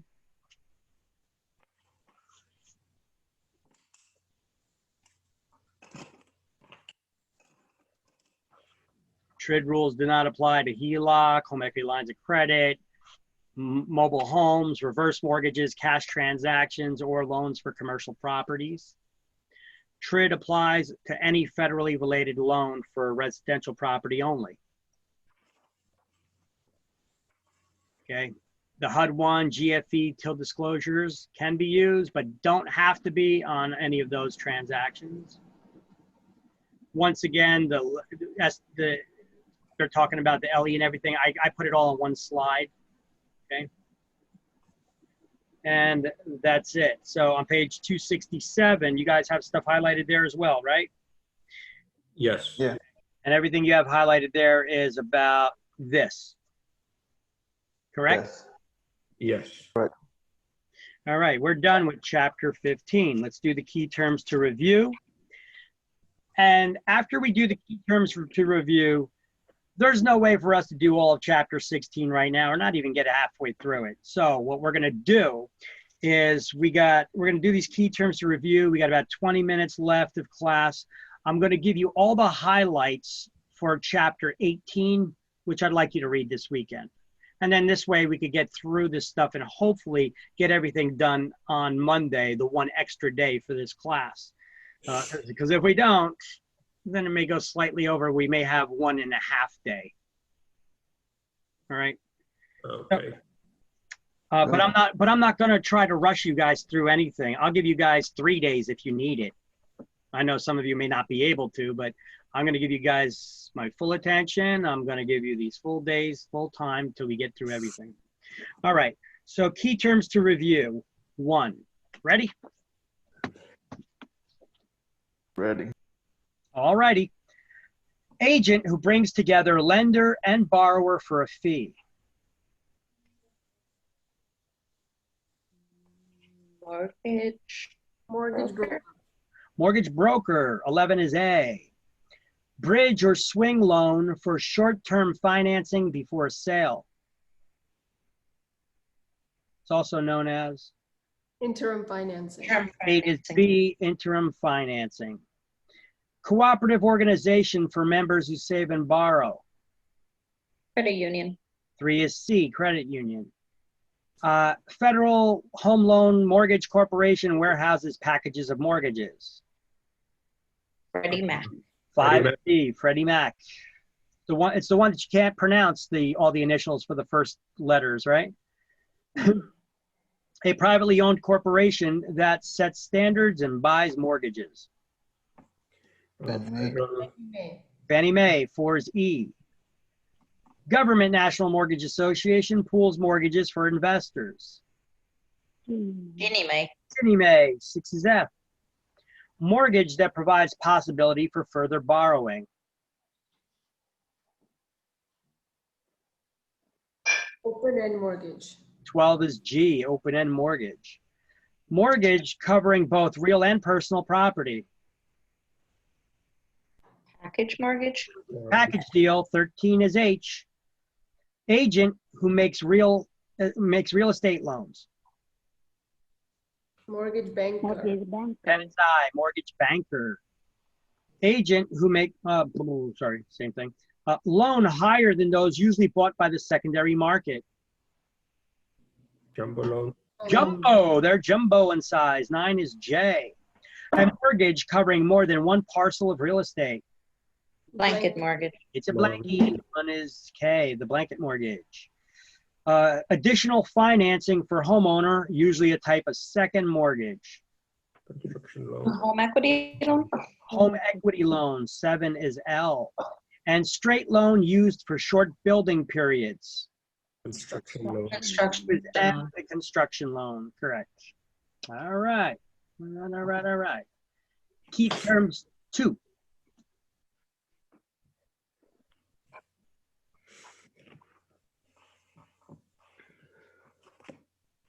Key terms. Victor, Yes. I'm sorry. No, continue. Please continue. I'll ask later. Okay.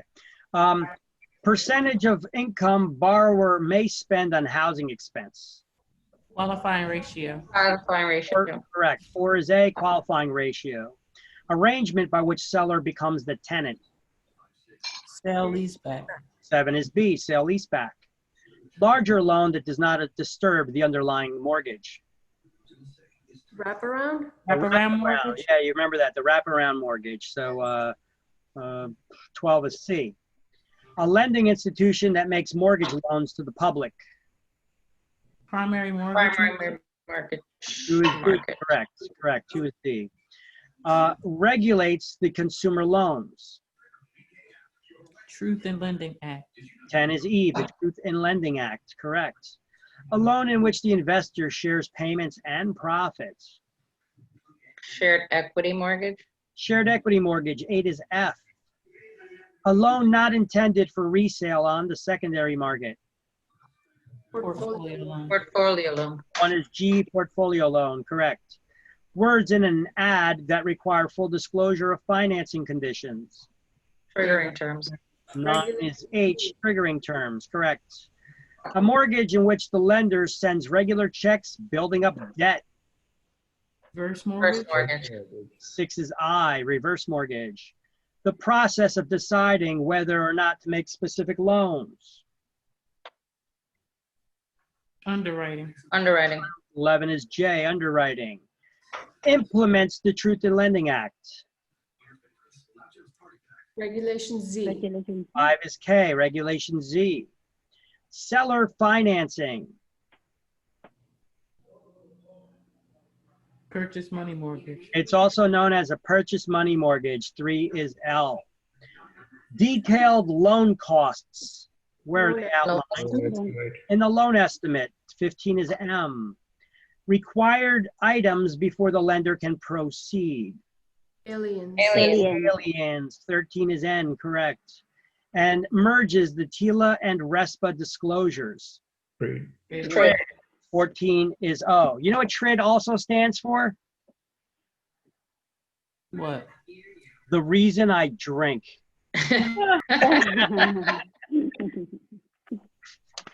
You know, the realist, what the funny part is, I don't know how funny it is, when they were first introducing this legislation to us, that it's now going to be implemented, and they had to train us on this stuff, the Real Estate Commission seminar, where they were talking to all the instructors in the state, they gave us that joke then. They're like, this stuff, this law, these changes in the law are ridiculous. It's a nightmare. And TRID really stands for the reason I drink, or at least it drove me to. And I was like, okay, that's interesting. Okay, regulators drinking because the legislation. Okay, it's got to be What's good. number 1? Number 1, what, in the key terms 1 or key terms 2? Key terms 2. G.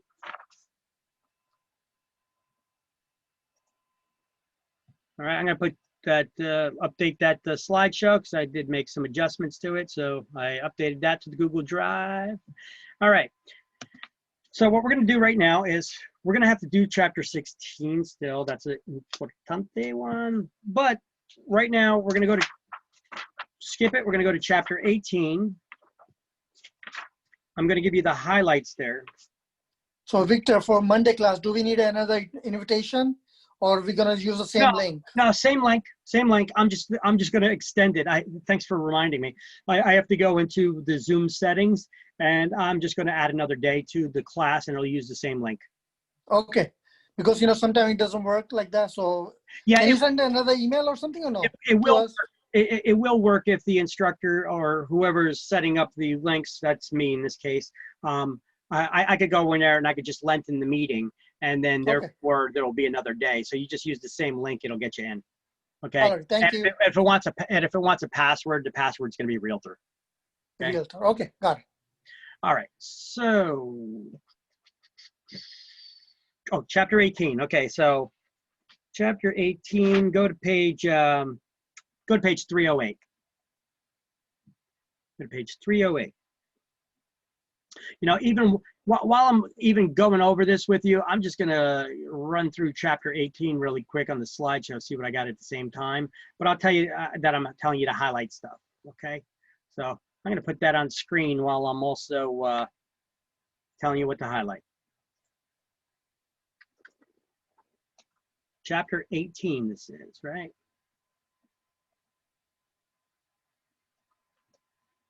All right. On page 308, go down to land planning, and you're going to highlight the term dedication, just like you see on this slide. Dedication is giving land to the government for a public use like streets, schools, and parks. I know in the book it just says dedication of land for streets, schools, and parks, but this is what it is on the slide. My slides are better to study from. I told you that. I customized it. All right, and then underneath that bullet point, the first bullet point that you just highlighted, the next paragraph, you see where it says percolation test in bold? Highlight percolation tests of the soil's absorption and drainage capacities. Now, I highlighted here, I wrote here on this slide, a perk test or percolation test is a test of how well soil absorbs liquids for drainage and runoff, or when septic systems are installed, so that you're aware of the soil's capacities. That's because sometimes if the soil is high in clay content, what happens when it rains? The water just sits there on the top, right? It takes forever for it to get into the ground. So they need to check how well, they test the soil to see how well it absorbs liquids. That's referred to as a perk test or a percolation test. Dedication and perk tests are on exams. Next page, 309. See where it says subdivision plans? Above it, there's a sentence that says title to individual parcels of subdivided land is transferred as the lots are sold off. What do we call that type of mortgage where you sell off smaller lots off of a larger one without having to pay off the whole mortgage loan? It has a partial release clause in it. Look at the screen, by the way. Blanket mortgage. So once you write beneath that, using a blanket mortgage with a partial release clause. Using a blanket mortgage with a partial release clause.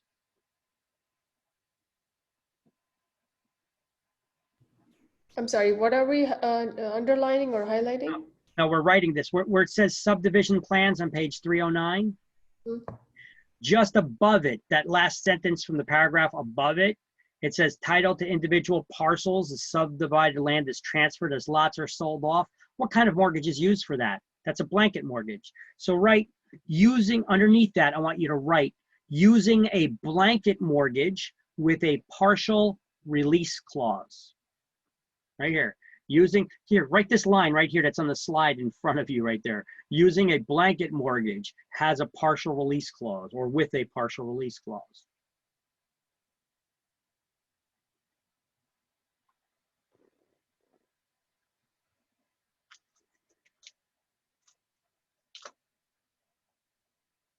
And let me know when you guys have that done.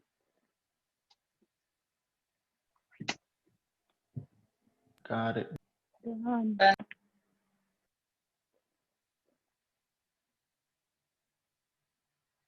All right, so under subdivision plans, next to last paragraph, see where it says impact fees in bold? Highlight impact fees are intended to help a community cope with the increased demand for schools and other services. Now, often what happens is when a developer builds a project, before they get the permits for the approvals for that project, it's got to go through zoning and ordinances and such. But, I'm sorry, Victor, where's that at? It's the next to last paragraph under subdivision plans on the same page. See, it says impact fees in bold. Yes, thank you. Okay, so you're going to highlight that from impact fees to the end of the sentence.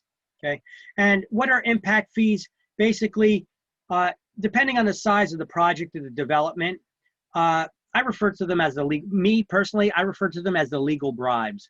Legal bribes. Okay, they basically what happens is the city can prevent you from giving you the permits to build your project unless you agree to buy them a fire truck and 5 police cars, or to build a school, depending on the size of this project that you're building, right?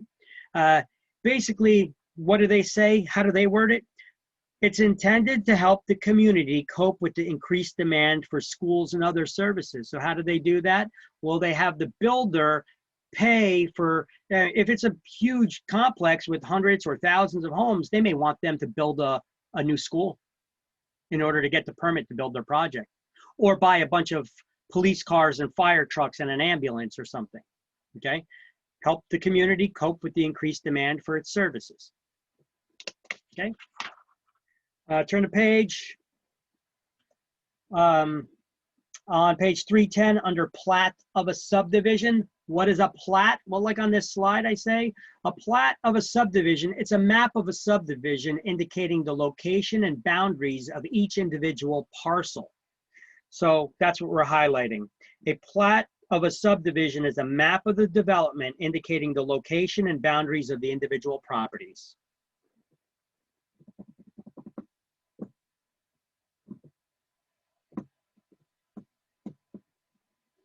And when they submit this plat map for approval before they do the construction, they got to mark off on those streets whether they're going to dedicate them to the municipality. What does that mean?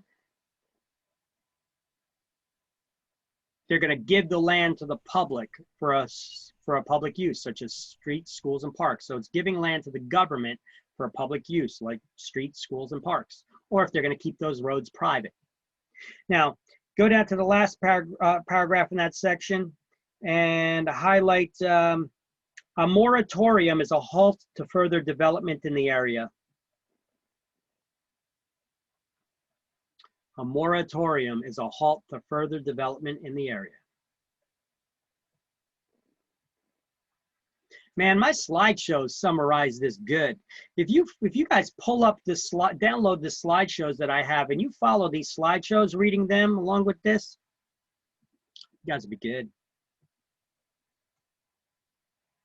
All right, now where it says covenants and restrictions, what's a covenant? You guys recall the word covenant? What is that? It's a legal promise. Who could put restrictive covenants in deeds? Restrictions in deeds. The owner. Private parties, the landowner, right.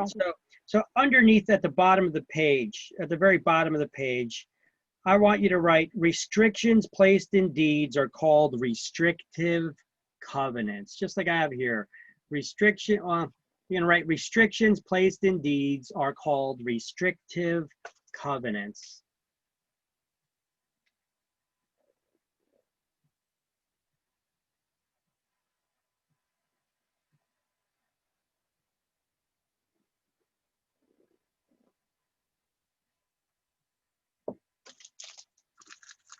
And let me know when you got that done.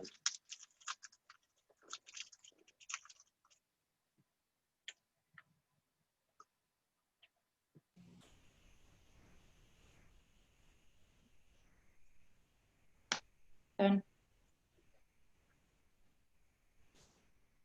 Got it. Then you're going to turn a page to 312.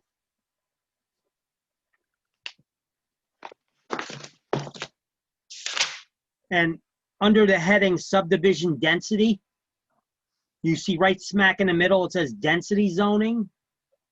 I want you to highlight that. Density zoning ordinances restrict the average maximum number of homes that can be built per acre.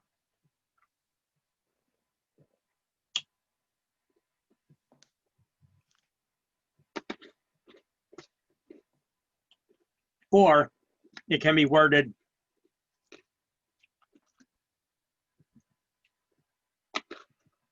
zoning for the most homes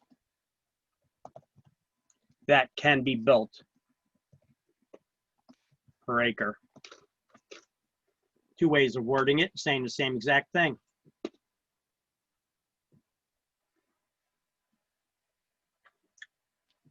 Under environmental issues,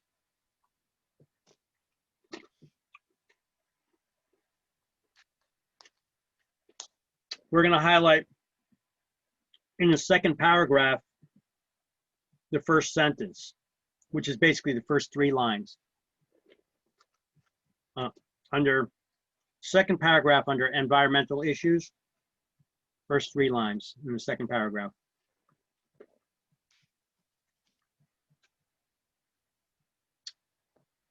And then you guys have some stuff already highlighted here, don't you? Yes. The Highlands Water Protection Act, Pinelands Water Protection Act, Wetlands Act, all right? Yep. Who do you got to get permission from before you do any construction in these areas? DEP, the New Jersey Department of Environmental Protection, right? Then go all the way down to the bottom of the page under New Jersey land sales. Do you have anything highlighted there? No. No. You don't? Wow. I should have had a cross-reference to that on the very first day of class. All right, that's all right. Highlight it now. Highlight those 3 lines on this page that say, under New Jersey land sales,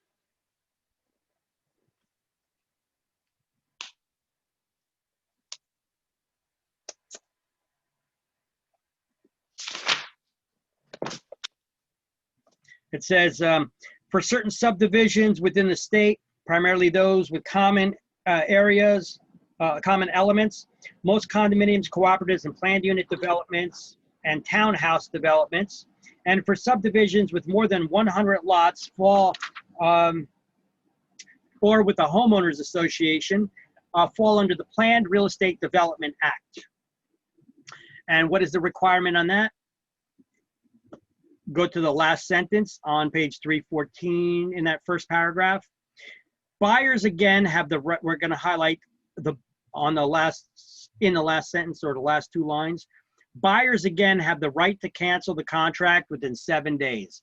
So what is the right of rescission for out-of-state properties or large in-state subdivisions with 100 lots or more, or with common area elements? 7 days. Does that sound familiar? Does that sound familiar? We did go over Yes. this, didn't we? Yeah. Even though I didn't have you highlighted before, we did go over this. All right. So the registration and disclosure requirements, they highlight apply to original offerings, not to single resales. In other words, new construction. So highlight apply to original offerings, not to single resales, and write new construction under that, because that's what they're explaining. I'm just putting it in English.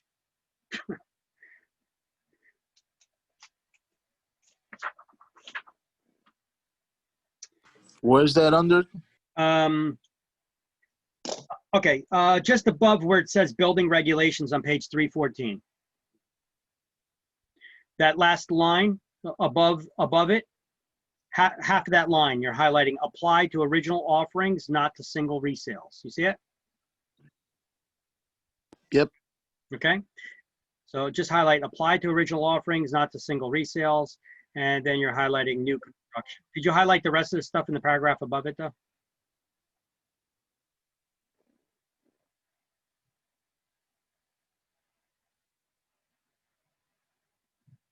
Did you highlight that stuff in the paragraph above it too?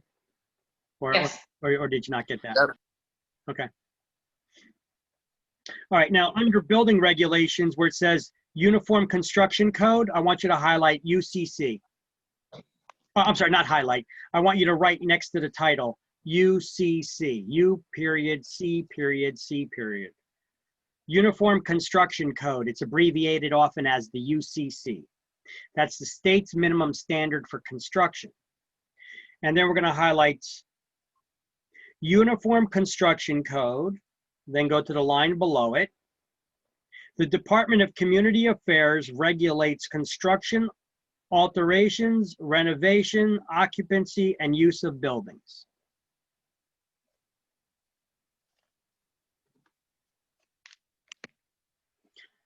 And then in the paragraph below it, you're just going to take your pen and put a box around it. Not for exams, not for studying, but helpful for real life.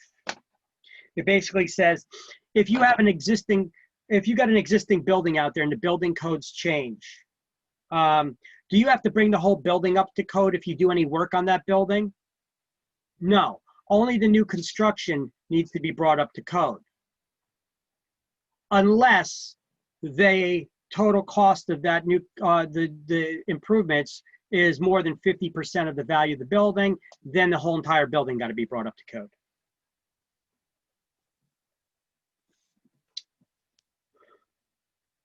And then next paragraph, Warranty and Builders Registration Act. You're going to highlight that first paragraph or first sentence. That's all that's there.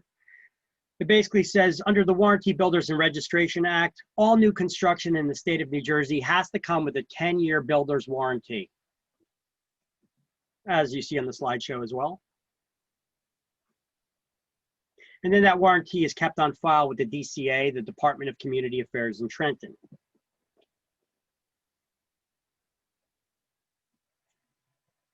Under enforcement, highlight the second sentence. If the local government does not have their own building code enforcement officials, then the state inspectors from the DCA will come down and do the inspections on any property that does construction. And then a construction permit has to be issued first, right? So under construction permit, just highlights on the first line, Uniform Construction Code requires a construction permit.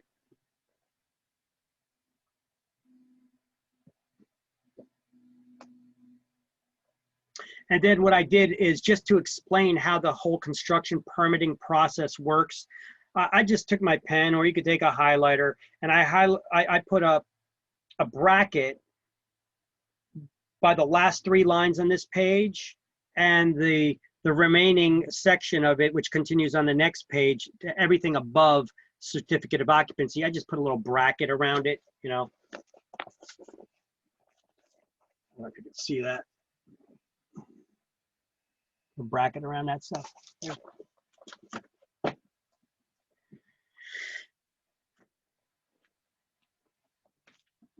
And then on page 315, 315, yeah, 315.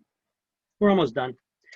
Certificate of occupancy, highlight the no new or already altered buildings in New Jersey can be used or occupied until a certificate of occupancy has been issued by the local construction official.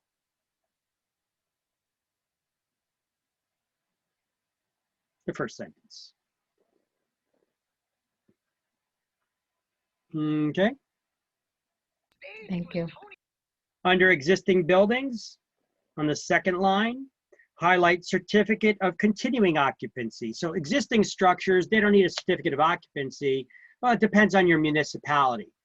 Some municipalities want certificate of occupancy. Some say, no. For existing structures, if you didn't do any construction, when you change ownership, you just need to get a CCO, a continued certificate of occupancy, where they just inspect to make sure that there was no work done without permits, etc. And then under safety requirements, highlight the first sentence and last sentence. That talks about state regulations require at least one working carbon monoxide detector in every dwelling. And smoke detectors, smoke and fire detectors have to be mounted within 10 feet of every sleeping quarters, just like the slide I have up here. And you have to have at least one working fire extinguisher. Even though that doesn't say it there, it's going to say it in the next section. So under safety requirements, you highlighted the first and last sentence.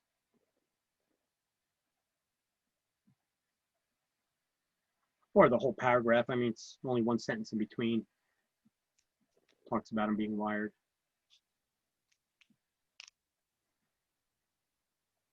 Got that? Yes. Okay. Yeah. So under hotel, motel, multiple dwelling health and safety law, I think this is the last thing. The first paragraph, last sentence, I want you to highlight. The law applies to multiple dwellings with 3 or more units or dwelling space and hotels with 10 or more units.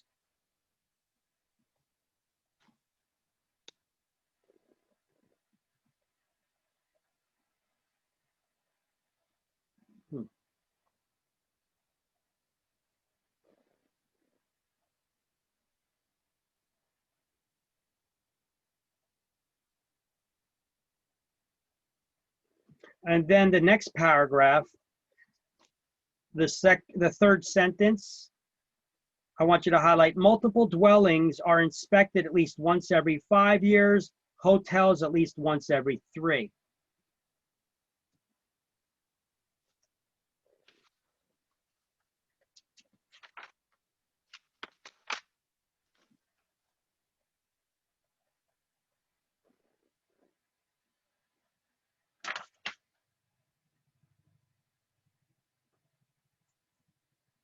I forgot to have you write something, guys. Where it says safety requirements. Okay, we're done with the highlightings now. Where it says safety requirements, at the end of that paragraph, the last sentence said the state also requires at least one properly installed carbon monoxide detector and approved fire extinguisher. I want you to write at the end of that line, type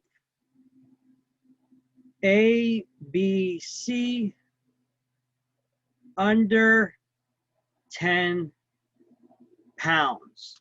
Just like it's written, where is it written? Just like I have it written here on this slide. Because the fire extinguisher has to be type A, B, C, under 10 pounds. They passed this law that these fire, anytime that you sell the property or you rent it out, it has to have a fire extinguisher, a small fire extinguisher rated to put out ABC type fires, mounted with the hardware that it came with in the kitchen. That's rated to put out ABC type fires. There's different ratings. One's for fire, one's for wood and paper and stuff. The other one's for chemicals. The other one's for electrical or something like that. Do they have to be all 3 ABC? Yeah, it has to be rated to put out all 3 A, B, C type fires, and it has to be small so that you could easily grab it. They passed this law when we were seeing a rash of events were happening. This was just before I got my real estate license, I believe, where they passed this law, where they we were seeing a lot of these instances where you had moms cooking in the kitchen and the kids were reaching up and grabbing the pot handles, and then they got the grease that poured on them, and they got grease fire. They got caught on them. Now, if your kid's on fire, what's your immediate reaction? Throw water on them, right? Worst thing you could do for a grease fire. The fire spreads, and it's a horrible situation. So you're making the problem even worse. So they made a law after a first grader or fifth grader or something like that said to acting Governor Cody, I think it was at the time. I have that actual bulletin posted for that. Hold on. You can open that up and show it to you, the letter.